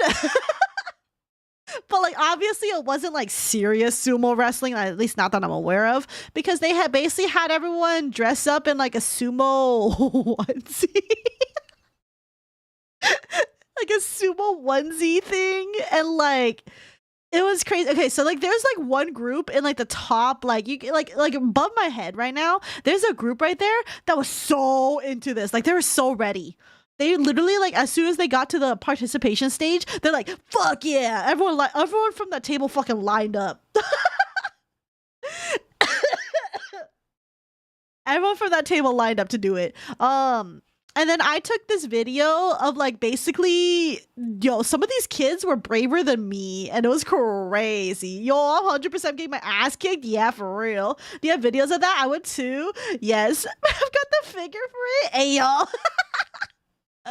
But yeah, no, I got one video, not of like the other people doing it, but of a 7-year-old girl. Because it was just so cute. And she was so adorable, you guys. I'm being for real. So she does the little. You're gonna hear me like a lot here, but look at her. She's so tiny. Look at her.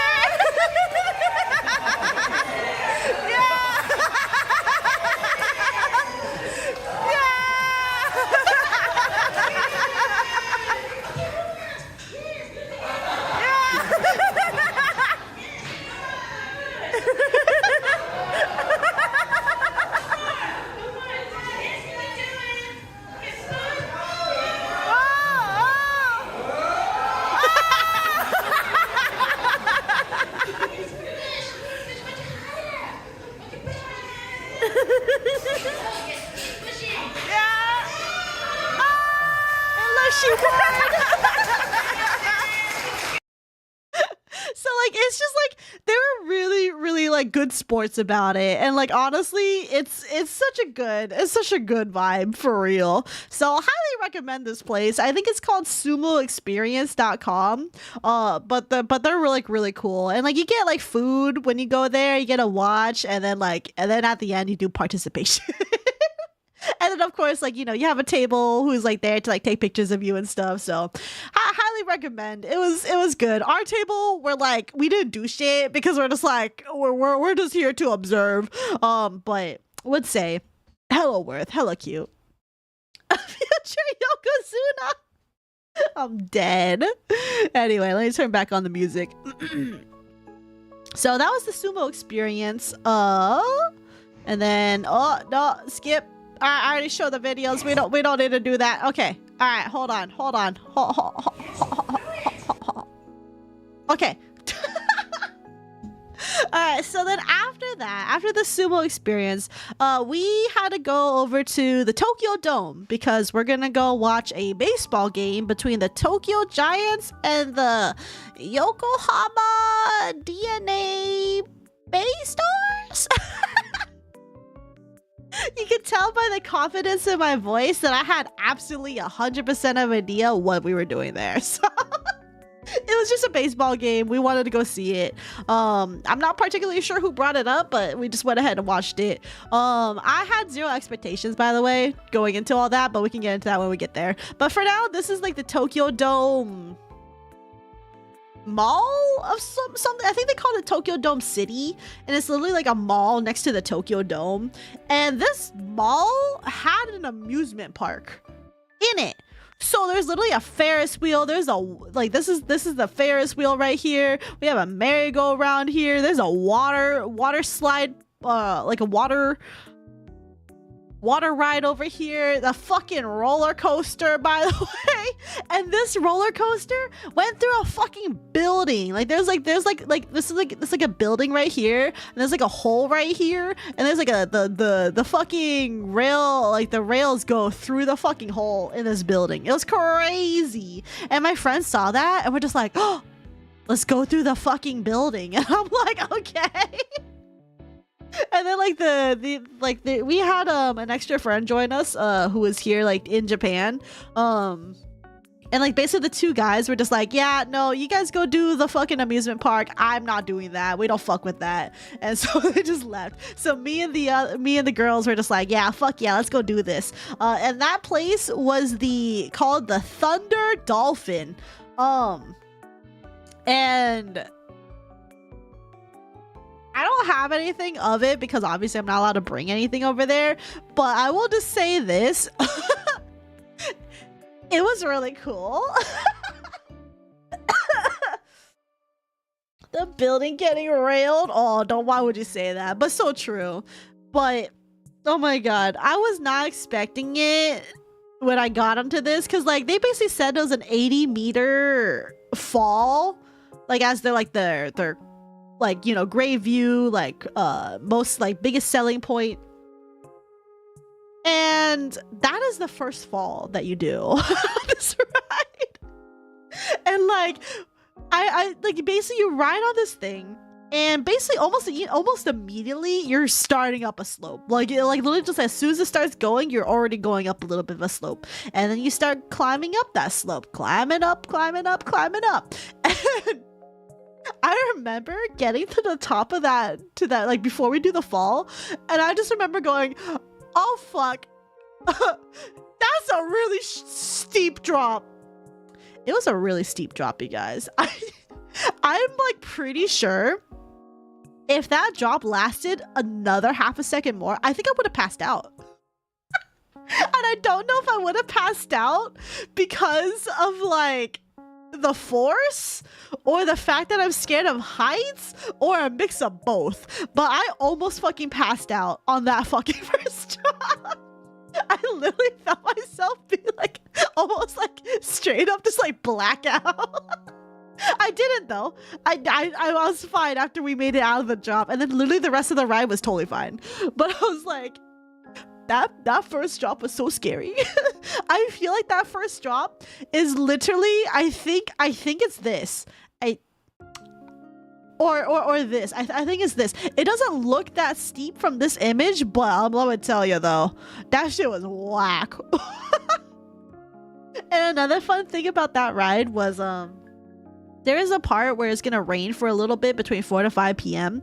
and that just happened to be around the time that we got right there before we were supposed to board onto the ride, and it started sprinkling. And they're just like, oh, and I think they're saying a lot of things in Japanese, but considering we weren't boarding, and I think they said something about rain, I'm pretty sure it was about the rain. So I'm pretty sure they couldn't like board us because of safety reasons, because of the rain. And they're just like, sorry, we're gonna have to like wait it out and like see if it's safe for you guys to go on it.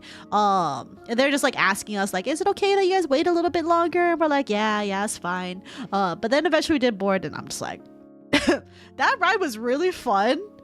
Oh, holy shit, I almost kicked my ass. But also, to be fair, I haven't ridden a roller coaster in like three plus years, so it was an experience. Anyway, what the hell is this? What the hell is this? Okay, well, I can assume what this is.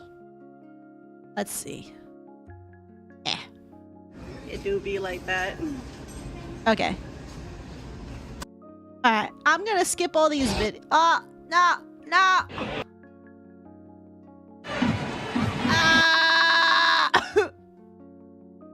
Skipping all these videos. Because I'll just play them on the other one. Okay. I'll just play them on the other one. Alright, let's go to the video section. Yippee! Alright, hold on. 1 second. Gonna mute this one because I think this is the one where I don't know if I dox anyone here, but you know. I rode downhill bike. I know about the steeper than it looks feeling. Yo, I bet you do. That shit's scary though, for real. Like, because once you go, you just go. Hi, Jason. Good to see you. Welcome. All right, let's see. So this is the Tokyo Dome from the outside. So you can see right here, this is like from us inside the nearby city mall. And then you can just see like just how big the dome is. And I'm just like, ooh, look at all that. There's like a lot of people just like already like going around and like starting to go line up. Cause like by now, like the stadium has opened. So people are going in. So it's pretty cool. So that's one. And then here's the one when we go inside of it from the inside.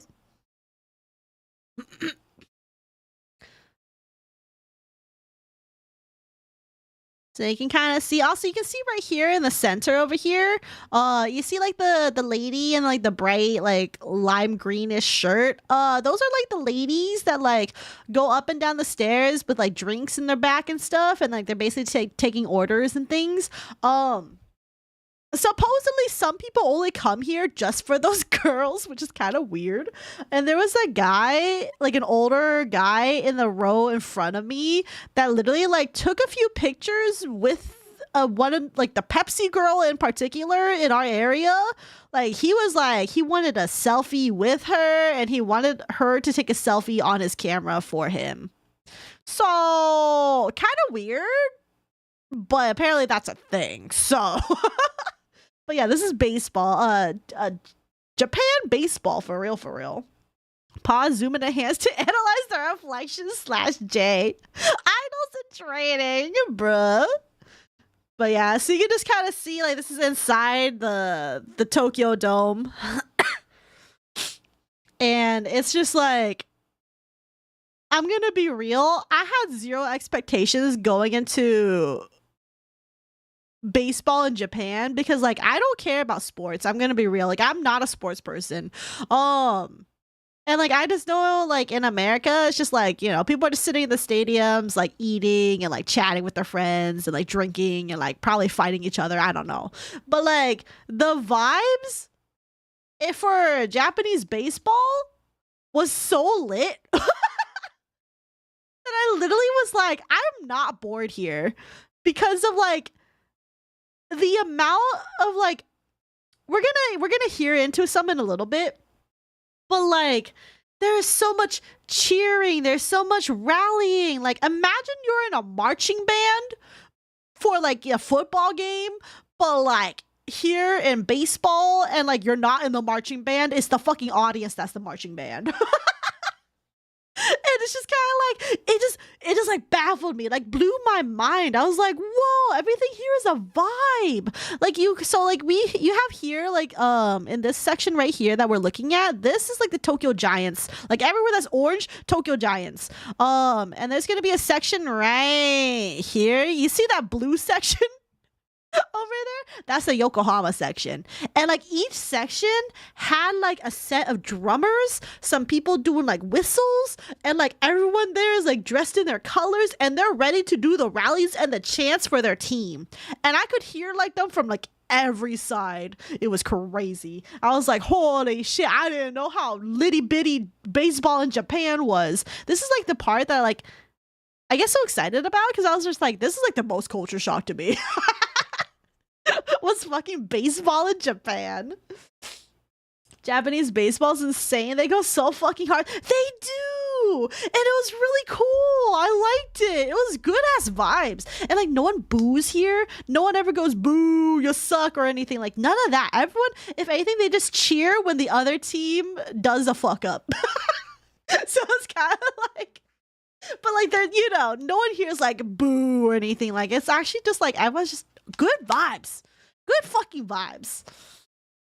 Good vibes. I'm only interested in soccer. I'm not interested in any sport, but apparently I'll take Japanese baseball any fucking day, apparently. Like, I'll take that any day. It was fucking lit. All right, hold on. Here's like some first videos that I have. So something that was really fun was near the end, you're going to see a little bit of a strikeout sign. And like, to just see this little red sign is so funny. Hold on. And like, you hear the drums. Oh, you guys can't hear shit. Hold on. Hold on. Let me turn on the sound. Also, if we expect loudness soon. Also, hold on. I need to turn off music. There we go. Okay. Oh.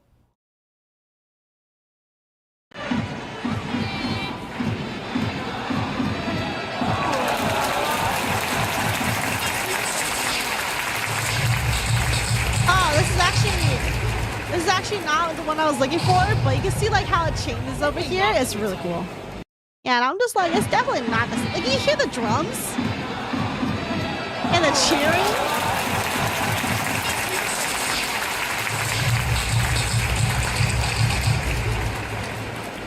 And like these banners are so cool for real. Japanese baseball is so fucking different. It's generally a whole attraction on its own, even if you're not into sports and baseball. Yeah, that's literally me. Saph, you gone deaf? I'm sorry, bestie. Sorry that you guys went deaf. Sports culture is vastly different from US to Japan. For professional wrestling, there's a guy in US whose entrance music is nothing. He just fills the arena with the boys from the crowd. Whoa, no way. With boos from the crowd? That's crazy. Bandy ads, nice. Warning headphone users. Yeah, it's gonna be loud for these. But yeah, so that's one of them. Like all these are relatively loud because it was a loud little arena. I can turn it on as a smidge here though. There's a smidge more here. Let's see. This is the one at, this is the ball watch out that I thought was really funny.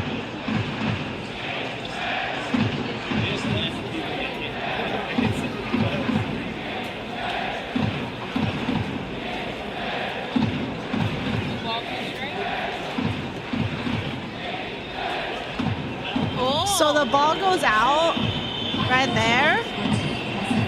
And then like careful falling ball. Watch out. And like that part, this part entertained me so much, which is falling ball. Watch out. Which is this part that says "watch out." with a ball hitting a person sign. I think this stuff is so funny. I'm not gonna lie. Am I late? We're on the tail end here, but you still made it. But yeah, so it's just really funny because I'm just like, it just says watch out. And it's just like, and it usually happens like when the ball has already technically landed in the audience already. It's just so entertaining to me. Anyway, some other things here. We only have like 2 more videos, I think. This one is the cheerleaders. Oh, this was loud.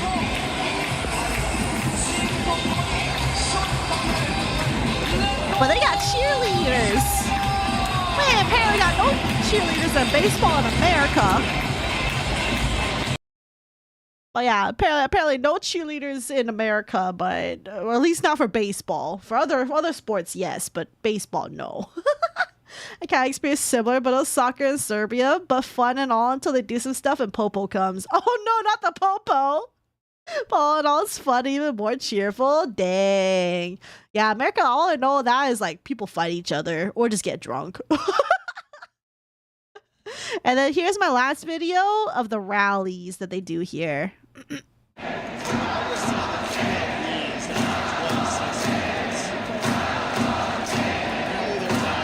This is also the 11th inning, by the way.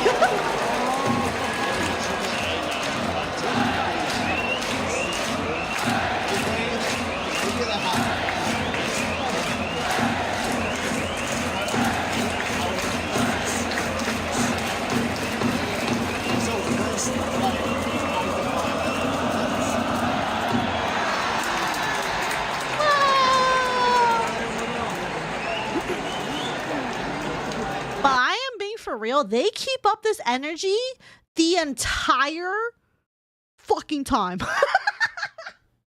So like you hear all this cheering, all these rallies, all these people like standing and like getting into it, doing like the little hand poses and everything, like literally just like, you know, lifting up their arms and stuff like this. Like these people are hella into it for the entire time that we're here. And like this one didn't end at the 9th inning because it was a tie, and so it went all the way to the 12th inning.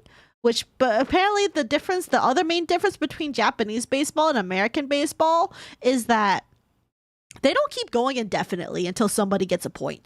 They stop at the 12th inning, and if it's a tie, it's just a draw. So thank fuck. But like it's just crazy because like this is like over 4 hours. And if anything, I swear they got more into it by like the end part. And it was like wild. And like I think the craziest part to me was also seeing like how much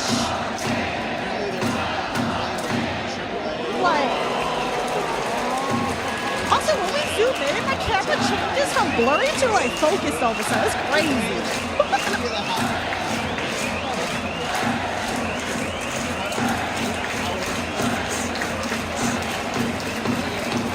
Like, I don't know if you guys can see the drummer over there, but there is a drummer right in the center, right there next to the flag people. Crazy. Also, the quality change in my camera is crazy. Was not expecting a camera change in the view when I looked into it, so. I thought there were cheerleaders for baseball too, but they just get overshadowed by the silly mascots. Oh, do they? I have no idea. People were telling me like they watch both games in America and apparently Japan. And they're like, yeah, no, we don't have those in America. So I'm like, okay, I trust you. Oh, Japanese baseball is also super serious. Like kids train hard for it. That's wild. That camera got us in the first half for real. But yeah, it was just really cool shit for real, for real. I was just like, whoa, it's such a vibe over here. So I was just kind of like, you know, I can see why people like the vibes in like Japanese baseball because it's just good vibes over there. And I was like, this could not be me for real. Oh, nah. Okay. And then anyway, here's the picture of like basically we made it all the way to the 12th inning. It's a fucking tie, 2-2. And it wound up being that it was just a tie at the end, for real, for real. No one scored a point in the last inning, but it'd be like that. For the final bits of dinner, I went down the street we went to like Ueno? Down, we're heading back over, and then we went to Ichiran over here for the ramen, and I just got a basic ass ramen because I was like, you know what, I just want something basic right now. It was really delicious. Later I went ahead and got an egg to put on there, because you can just like order, and like the best part about it is that you don't really have to interact with them. You kind of just like fill things out on a paper, you press a button, you slide it towards them, you pay them, and then voila. And then, like, you know, it's like the minimum, like the interaction is very minimum. You're pretty much isolated if you want. It's really nice. So it was very good, very good. We gotta have ramen at least. It was very delicious, very delicious broth. And then the next morning was our last day, basically on the way to the airport. So I had a Dr. Pepper that I picked up from a vending machine on the way out. It just tastes like Dr. Pepper.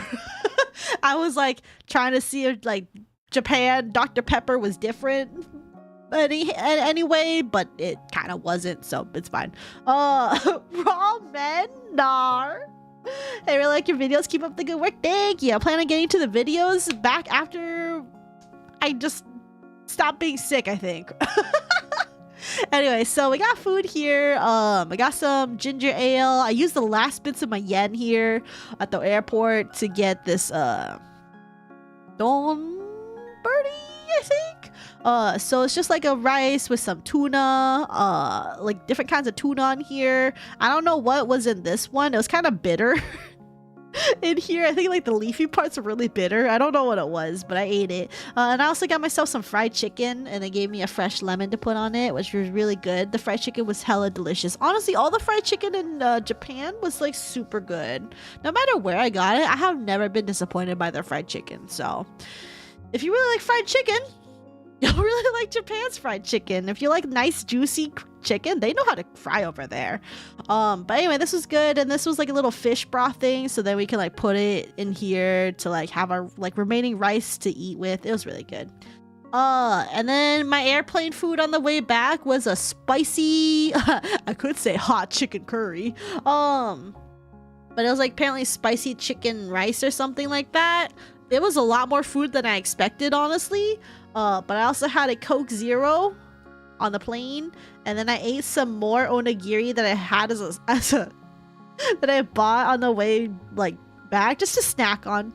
And I had red salmon and salt, tuna and mayonnaise, and then grilled salmon. Out of all these, tuna mayonnaise, my top favorite of the onigiri. I don't even know where I put the salmon and everything else, honestly. I just remember the tuna mayonnaise. Oh, it's just so good here. You can never go wrong with the tuna mayonnaise here, honestly. Unless you really don't like mayonnaise, or you really hate tuna, or you hate both. Maybe don't get it. But like to me, I like mayo, I like tuna, so it just went well together. So yeah. Saph, I hope you never get well. Stay sick forever. Why do you want me to not make videos? F curry for real. Onigiri spotted for real. I had 3 onigiri, very delicious. I ate all these on the flight. It was crazy. Anyway, that's it for my trip to Japan.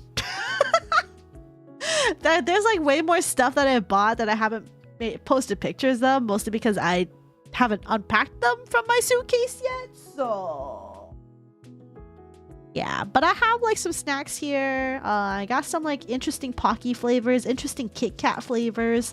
There's like a milk tea Kit Kat flavor. I got the Kit Kat Gold, which I think is just like white chocolate instead of regular chocolate. I have this like lmao strawberry Pocky, which is like really expensive for some reason. It just tastes like really good strawberry Pocky. I also got some other snacks too that I can't remember right now. I got some like what is it, some mochi stuff in there. I think it was a daifuku, but yeah, just other cool things. And I also got some gacha things that I didn't get to share here, but you know, life be like that. So no videos, only stream, bro. God, I just realized I'm gonna have to change my DM schedule now to avoid your streams. Yeah, you are. You're gonna have to break out some of certain ones, certain days. But currently this week, I don't really know about my streaming days because I'm just like all over the place. So it'd be like that. But hey, I tried chicken in Chinese way. It was good. It was crispy and juicy. Ooh. Sorry for later response, but kind of bad at spelling. Now you're good. 2 days ago, Cardboard and a few of us did super impromptu session. It was really funny. Yeah, I saw you guys just like go up into a to a call. Guys, I just got mail from my delivery company. In a few hours, my PC might become goated. Hey, yo, let's go! Congrats, Pappin. And hello, time lost. Good to see you. Anyway, that's about it for my Japan trip. How long did I yap for? Let's see, what does OBS say? Oh, 5 hours and 30 minutes. You know what? That's better than I thought. But yeah, I think that basically covers most of my trip, I think. I did have a lot of fun. Ultimately, I am just sad that like on the way back, like returning home was not the ideal thing. So, but you know, I already vented about that for the first hour, so.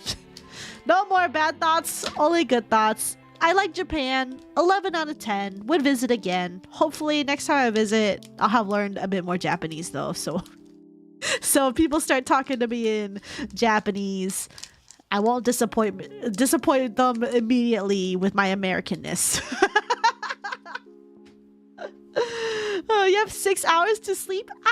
You got enough sleep. 6 hours is plenty of time. So, a super short stream. It's crazy to think that like under 6 hours is short for me. But you know, for my first stream back, I'm glad nothing really exploded.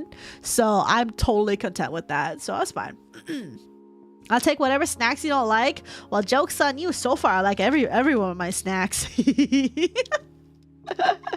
So there's a high chance I'm just gonna eat all this, but like slowly over the course of the next like 2 months. Damn, 5 hours. At the beginning, I really thought it would be a 2.5 hour stream. Boy, was I wrong. Oh, hot chick. Hot chick, do you expect me to do something under 3 hours? Me under 3 hours? That is not Saph at all. I'm a fucking endurance streamer for real. But no, I really appreciate everybody hanging out though. Especially since I know like some of y'all are like super late for you right now. So I do appreciate it. Maybe you'll learn English as well. LOL JK. Oh, I can learn ye old in English. Hot thigh. I just need to channel my inner Dawn. For me, it just popped out. You're alive, and I came and boom, 5 hours already gone. Damn, YouTube hates me for real. But you know, that's fair considering I haven't streamed in like a billion years. So YouTube's like, oh, Saph's no longer relevant. It's okay. I'll make some videos. I'll be relevant in the algorithm again. I'm sure. Trust TM. Damn, the roast is real. How many slides are we in? This is my last slide. 119. I don't have any more slides. This is it. I literally can't progress anymore. It's literally, there's no more. No more. So, we're done. Rip Chum saying, I just went on lunch. Well, you gotta go see the bond now. Except I would probably skip the first hour and so because I literally just cried on stream, so. I would skip the first hour and just go straight to Japan. Maybe I'll do a timestamp because there's a little section where I'm just like, Saph cries. Or dinner or breakfast. I indicate what you call 3 a.m. I also don't know. Wow, my sleep schedule's a little fucked up, so I'll consider that like dinner. Fine, I'm expecting the next Sunday tea session will be like 8 hours to catch up on everything. Oh, I don't know about that. I think like because a lot of the things that happened in the so like I came back and I didn't realize just how much fucking drama happened while I was gone. Which I mean, I figured because you can never go a fucking week without something happening in the VTuber community. But like the TLDR is that like there's a lot of shit that happened with fruits and the people who hate fruits. Something about Sen's VTuber. A lot of people are getting banned for no reason again on Twitch, and just like all sorts of things. And I'm just kind of like, whoa. You know what? I'm really glad I touched grass today. By Speaking about touching grass, yo, the amount of fucking walking I did in Japan is insane. We literally made our daily 10,000 steps, like a billion, like every day was like 10,000 steps minimum. But I think the least amount of steps we ever took was like 14,000 steps in a day. And then like the highest amount of steps we did was like 26 or 28,000 or something like that in a single day. And like the craziest part was like the few days that we got over 20,000, I literally felt like it was not even walking that much. So I'm just kind of like, where the fuck did I walk 20,000 steps? I felt like we didn't do anything that day. And I think that was in like the middle of the trip, so like by then we were kind of getting used to walking like 10,000 steps. But man, that was like the most walking I've done in a while. Also, I got this like really cute skirt from Uniqlo in Japan that I don't know if they have in like the Americas, but like it's a really cute fucking skirt. It's like a really long skirt and like it looks simple and like modern, but it's hella fucking cute. It's gonna be my daily go-to for like the next like until it basically wears out.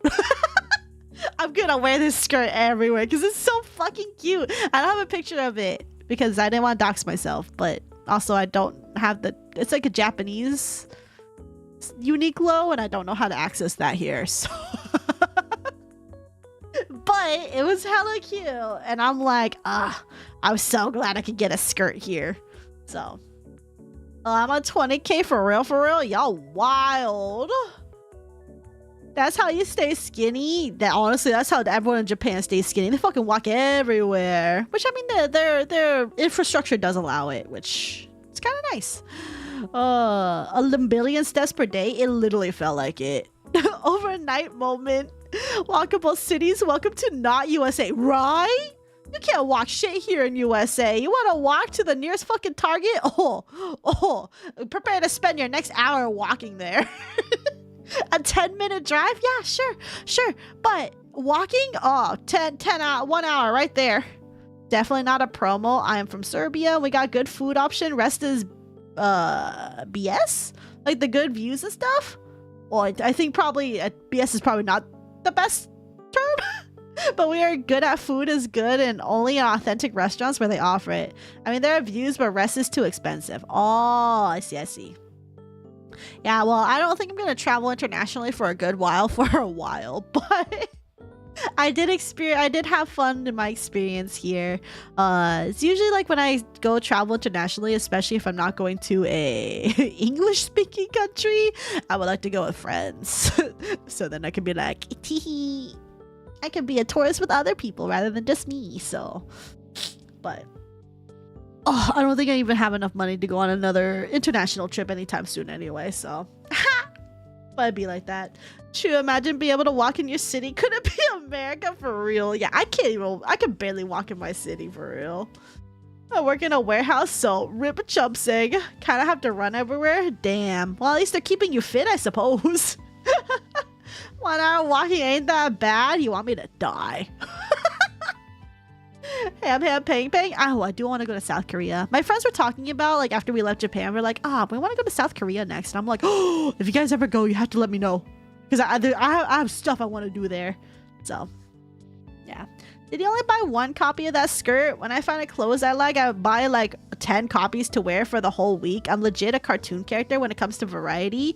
Yeah, I only bought one copy because it was like almost 5,000 yen, which I guess isn't too much when we're doing the conversion right now, considering the yen's not as strong as the dollar right now.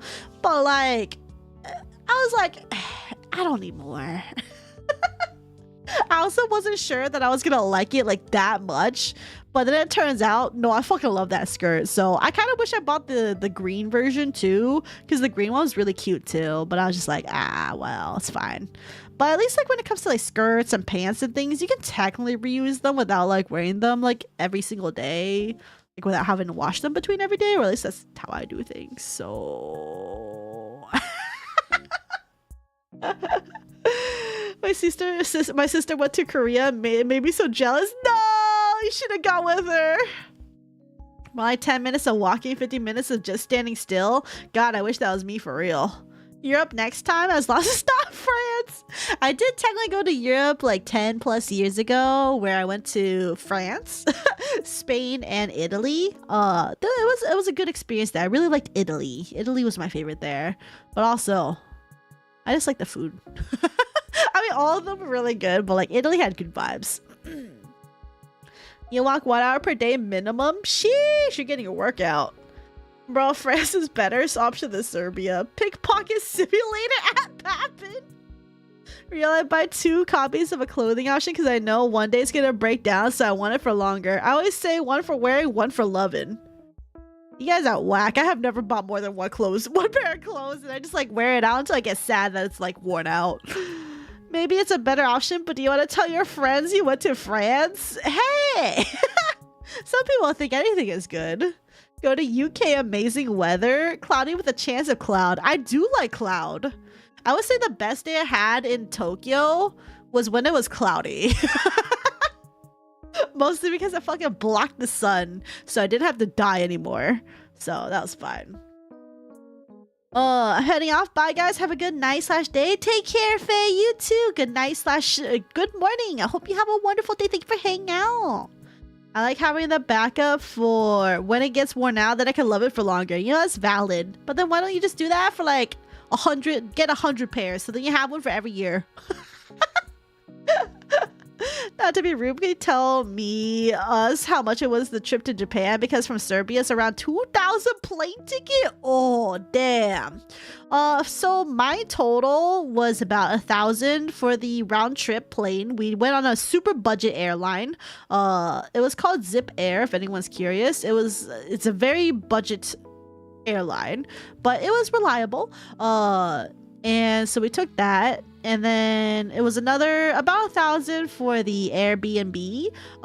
The rail pass itself, if you want like the high-speed rail pass for 7 days, it was around like $350 to like almost $400.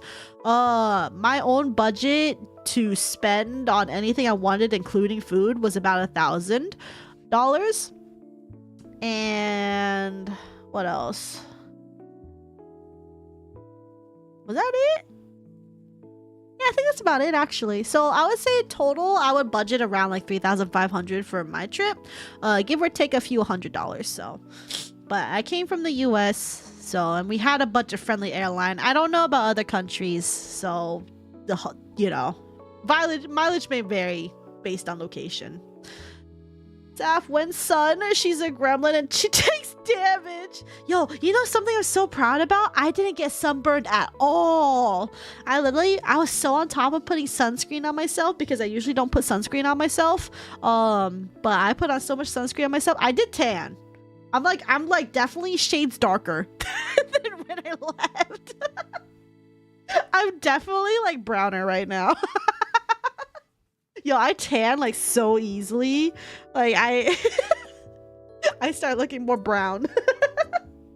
But it's all good. It's just funny because like the other parts that like haven't seen the sun are like so fucking pale. Then you just have my fucking tan ass arms. But yeah.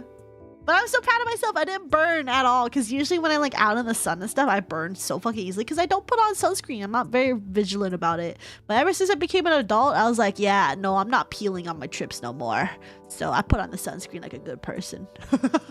Also, it helped that my friends were just like, yeah, we're not gonna be on the sun all day. We're gonna go in the morning, we come back, take a break, and then we leave when the sun starts setting. So I'm really appreciative we did that strategy, because it honestly helped like me. So, like I don't have to like reapply sunscreen a billion times. So I ain't got enough money for 1 million copies. I would if I could, but 2 is a good middle ground. That being said, I have like 5 Mortis shirts because I loved it so much. Ayo. Aha, not me while watching this while on the way to school. Ayo. Well, I did just finish up talking about all my Japan trips. So if you want to go see it, you can go check out the VOD. Would check after the 1 hour mark though, because I was crying for the first hour. Man, that sounds so depressing. I'll put timestamps on. Bruh, so I should prepare my kidney. Yeah. I go sleep now. Take care, Confetti Bun. Thank you for hanging out. Saph, when are you going to visit America? I know you said no international travel, but America? You mean Florida? You know, I have yet to see the entire East Coast. I have not visited the East Coast at all. The furthest east I went is Colorado. So, how far is Colorado even? Hold on. I'm looking up. United States map. Where is Colorado?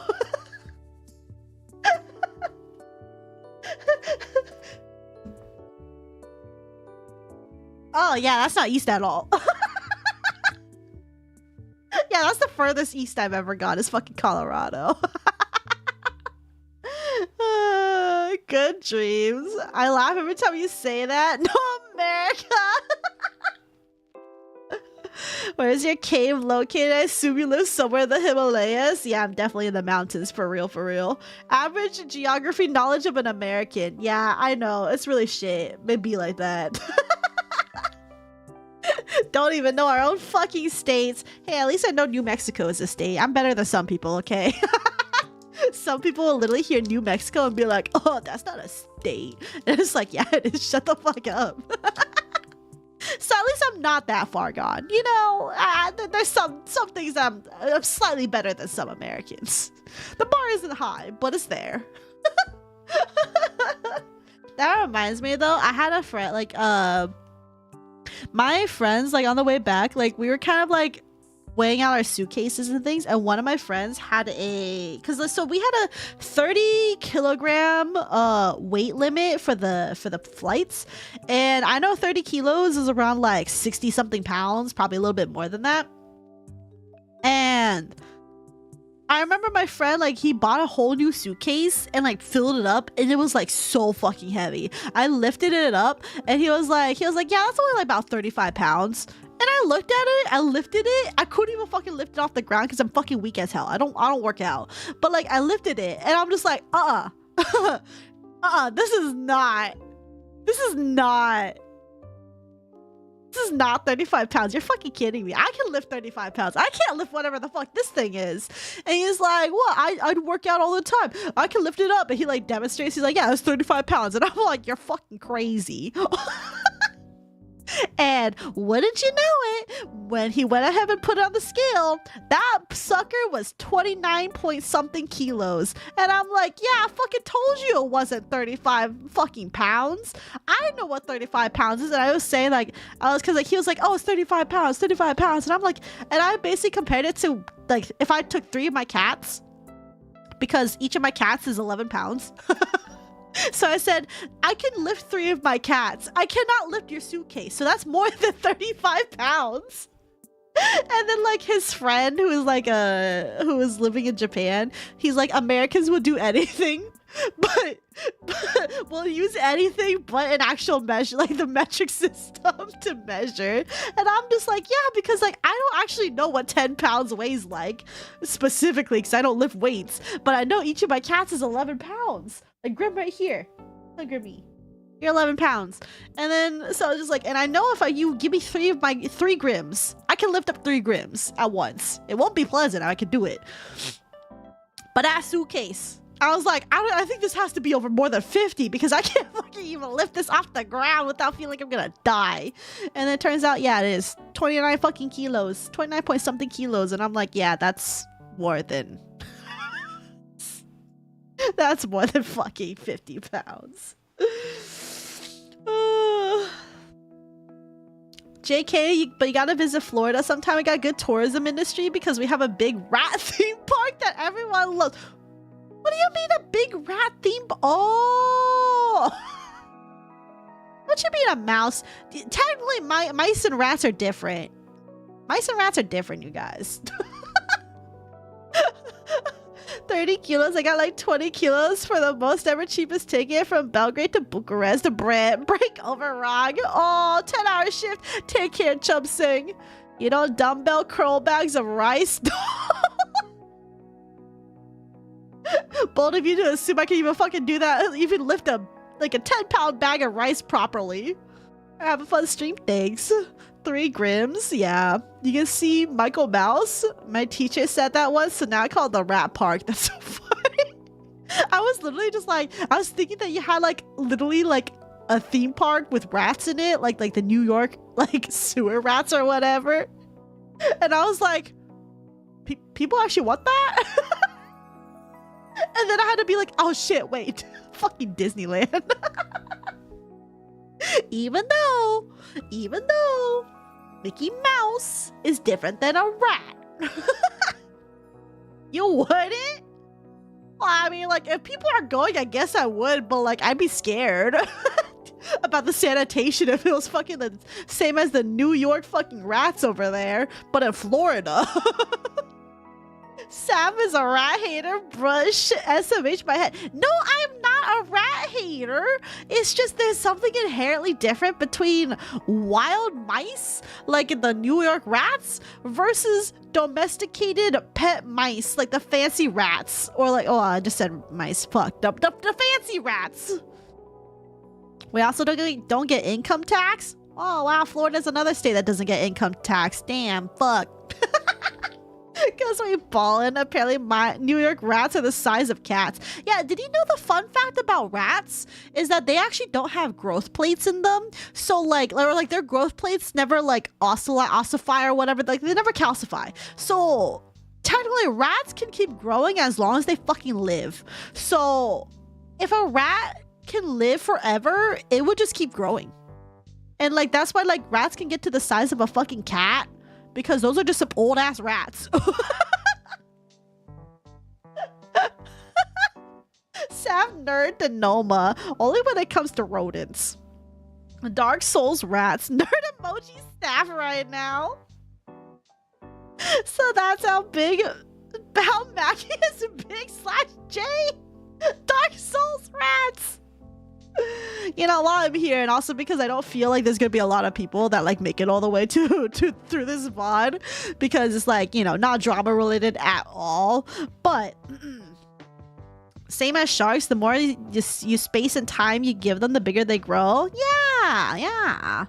Halo 3 rat. But yeah, so like some people have been wondering what my last job was. And it's probably most likely the job that I'm going to come back to if I like the career I'm going to go to. But I actually worked as a animal care technician, I suppose you can say. I actually worked with lab animals.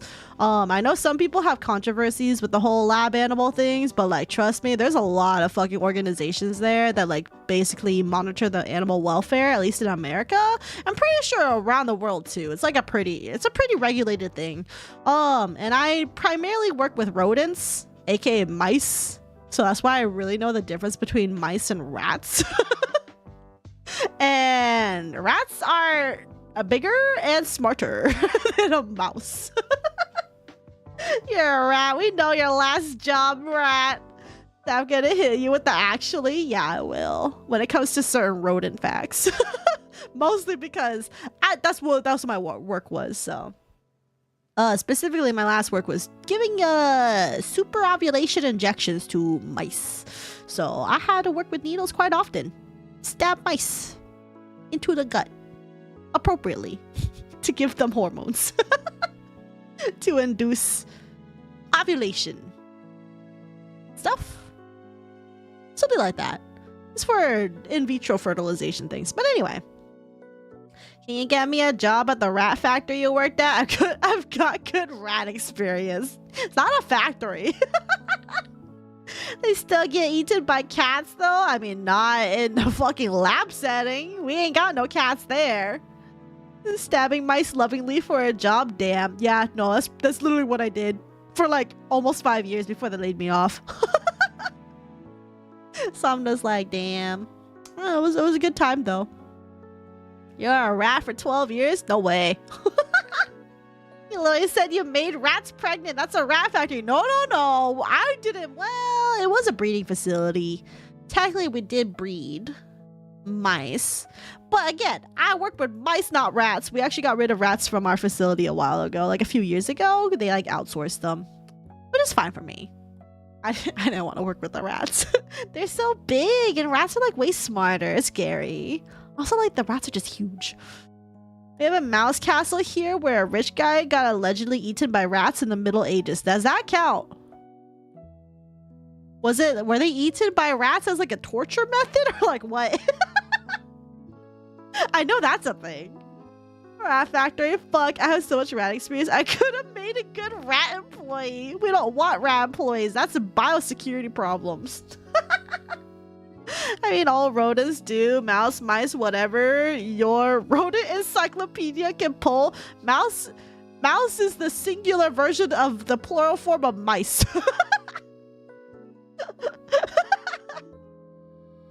Kago is nom nom. I'm pretty sure my cats wouldn't know what to do with a fucking rat though. Like, they would 100% fuck with the mouse, not gonna lie, but like, rats are big. But then again, they chirp at the squirrels too, so I don't know. Just like the plural moose's meese. Yeah, exactly. Anyway, I think that's all I had about my Japan trip today. And also, you just get little bonus Saph facts about Saph's previous job. There's a high chance if I ever go back to the job market, that's pretty much what I'll be doing again, because that's basically all my experience has been since college. Is basically working with lab animals, but I actually really do like the lab animal experience. So it's good. I like being able to assist with research without actually doing like the research part of it all.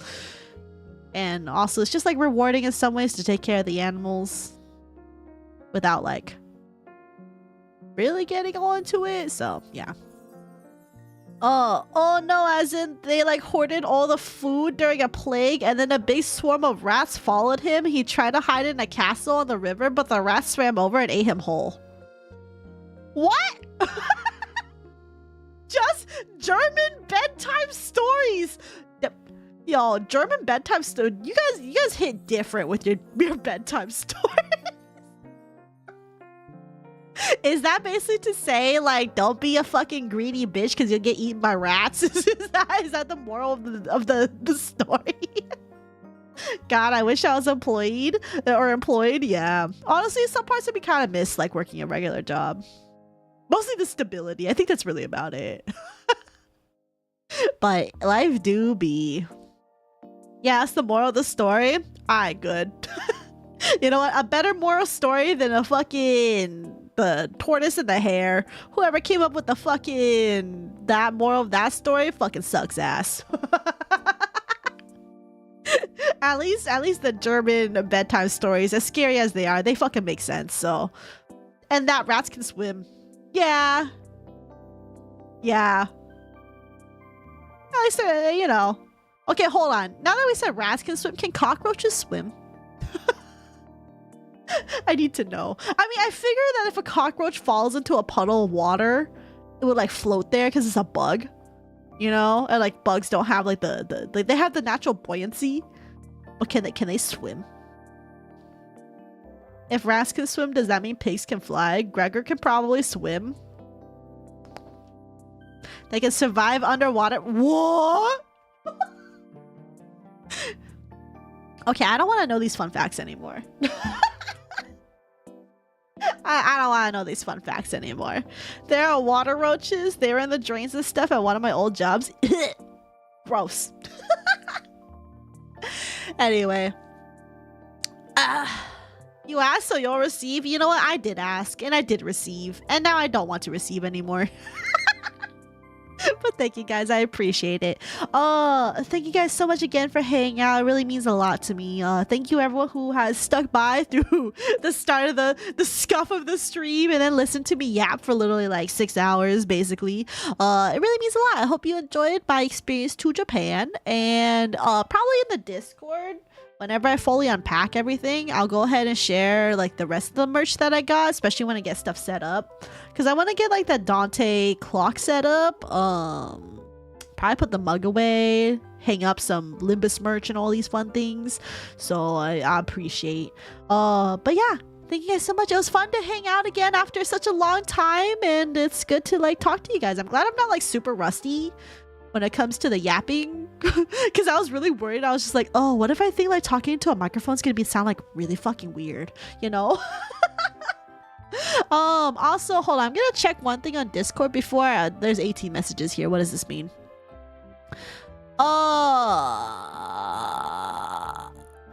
Okay, so so I will be doing something tomorrow at 8 p.m. my time. I don't know what exactly we're doing, so like I'm doing something with some friends tomorrow 8 p.m. aka technically today, so in like 12 plus 8 20 hours from now I'll be doing another stream. I don't know what we're doing. I don't even know if I'm going to be streaming my perspective or if I'll just go ahead and just give it to I'm doing a collab essentially with some friends. So feel free to hang out. That might be my only other stream this week because if my sickness gets worse, I will be dead. So not literally, but I will literally have like a sore throat and I'll feel like death. So we'll see. Anyway, I think that's it. Are you on your medication, by the way? Doesn't it help with the yapping? Surprisingly, with the medication, apparently I am not on my meds right now, but apparently when I am on the meds, I actually yap more. So I don't know what that means, but anyway, I'm not yapping. I'm not on the meds right now, so this is just all natural Saph, who's also partially sick, but it's just be like that. Just take your Adderall and yap harder, real. Well, you're sick, so gotta get good. A collab, please stream your POV. Other people scare me. Okay, I might stream a POV, but there will probably be a high chance that like everything will be dead, so like no redeems will work except certain things. And also like here's my thing when it comes to collab stuff. I am so bad at reading chat when it comes to collab things. So like there's a high chance I'm gonna stream my perspective and then just ignore chat. I will try to keep on top of it, but there's no guarantees at all. So like, you know. Meds make Saph male for real. What does that mean? Gaslight gaslight gatekeep girl boss? No yeeting.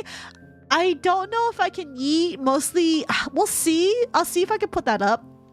But I'll see. I'll try to see how much I can set up today, as much as we can. But I'm gonna be real. I'm pretty lazy today. Just kind of want to take it easy and eat. So, how's your sleep cycle, by the way, Saph? Already adapted back to your old whackness? Yeah. I didn't really have any jet lag issues per se. I'm already back on my funky ass schedule of going to bed at like 5 to 6 a.m. and then get up at like 3 p.m. My sleep schedule literally just did not change. So oops. When is the official announcement? I have no idea. I need to go check my DMs. we literally made this so last minute, so yeah. I also gotta send PNGs over to a friend, so that's fine. I just like hanging with chat, real, just like a dad ignoring parental obligation. I just like Ahab Mail's voice and the amount she talks. Real. I'm like Hubert or Angela when it comes to the yapathons. Other people's chats are scary because I don't know how silly I can be. I don't care if I can give poop reports in the chats. Yeah, so far I'm okay with the poo reports. Speaking, oh no, I talked about poo earlier today. It's fine. There's always some moment to see how much I can bully / tease other streamers. Maybe Saph was always on Japan time for real. I really think I was. I think if you take the times that I go right now and then put it to Japan time, I think it's literally around the same time. So I literally don't think anything has changed. It's crazy. Also, I'm really glad that when I visited Japan, the sun rising and setting was around the same as what I'm already experiencing in here. Because I remember when I went to Europe, I got fucked up. Because I don't remember what country I went to in Europe. It was one of the three, but I'm pretty sure it wasn't Italy. Where like, I dead ass the sun wasn't going down until like at least 9 p.m. And I was like, what the fuck is happening? I literally had the worst jet lag when I was in Europe. I felt awful the entire trip because my body just wanted to sleep, dude. It was crazy. And I think it was like because the sun didn't make sense with the time to me. It just made no fucking sense. I literally was just so disoriented. By the way, I actually stumbled upon you at night shift. I played some commentary stuff and boom, you popped up and here I am. One night shift got me here. An 8-hour shift full of you and it got me? No way. Well, I'm glad you stumbled upon me. I hope you enjoyed the vibes here for real, for real. I was gonna stream on Sunday, but I got lazy, so. But I'm glad I can help with the people with the night shift. I appreciate that. Maybe she was Martian all along. Secretly a Mars alien. Please stop enabling me with the poo reports.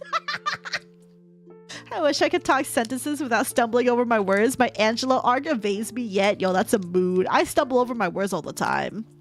God, I hope y'all know I stay with the bit until I die. Y'all gonna tell me the STF use some of these days SMH. It's okay. I appreciate it, Mackie. I was in Iceland once in the summer. It just didn't get dark at all. Yeah, like, cause like there's certain like areas, like I think Alaska's one too, where like in certain like parts of the months, like the sun doesn't fucking set at all. I would literally like lose my shit because like, I would be like, what the hell is happening here? Which, like, you know, it makes sense given the whole equator thingy, but like it's just way too disorienting. I'm glad that from like my location here to Japan, like the difference in the sun setting and rising was not significant enough to make me feel disoriented. So I think that helped a lot. Also, it probably helped that my sleep schedule is like overseas time anyway. It's not American time, so anyway, I need to shut up because it's already getting late and I don't want to, as much as I currently am not like on the best terms with my roommate, I still don't want to like piss him off, so like whatever. Did enjoy these much, so yeah, I forgot all stuff because I'm not secure in my English typing. Don't worry, I'm used to reading typos all the time, and honestly what you spelled out was pretty good. Don't worry about it, your spelling is good. The day just started. It's 10 a.m. here. Yeah, it's like 12:37 a.m. here. I should be in bed, according to regular people, but I am not a regular person. I will stay up for the next 4 hours. At least, if not more. Saph, the earth is flat. No way. Same-ish 9:30 here. Y'all whack. So early. I could never get up that early. Anyway, thank you guys so much again for hanging out. You are in bed. Ayo, let's go. Hope you have a good rest. But yeah, thank you guys so much again for hanging out. I appreciate it. Thanks for listening to me yap and me just drawing stuff on here and being silly. So yeah, I'll see you guys all again probably tomorrow for the collab. I'll see about streaming it. I don't know where. It might be on Twitch probably because it's just gonna be gaming. And otherwise though, I will see you all next time. I'm gonna work on some videos in the meantime. Hopefully I'm not gonna explode. So yeah, I'm really hoping I just get over my sickness, TBH. But anyway, but yeah, woke up at 6 a.m. today, said fuck it, I gotta stay up for Saph stream. I appreciate it, Mackie. TY for stream, have a good one. Bye Saph, glad you had a fun trip. Thank you. Writing proper English is also more fun to fuck with the language unless I'm actually writing, but that's different. Yeah, bro, what's good sleep schedule? Me too. Yeah, I hope I can make it for the next one. I hope so too. But otherwise, I did appreciate you dropping by and hanging out, Evu. I appreciate it. Thanks for streaming, Saph, and welcome back. Thank you. It's good to be back. I missed y'all for real, and also I know my cat really wants wet food. He's been bothering me. Good night, everybody. Eat well, and y'all have a good day. Real. Good night, sleep well, sweet dreams, and keep it vibing. Or good morning, good afternoon, and keep it pogging. I will see you all next time. Bye. I keep forgetting where my ending scene is. Okay, bye.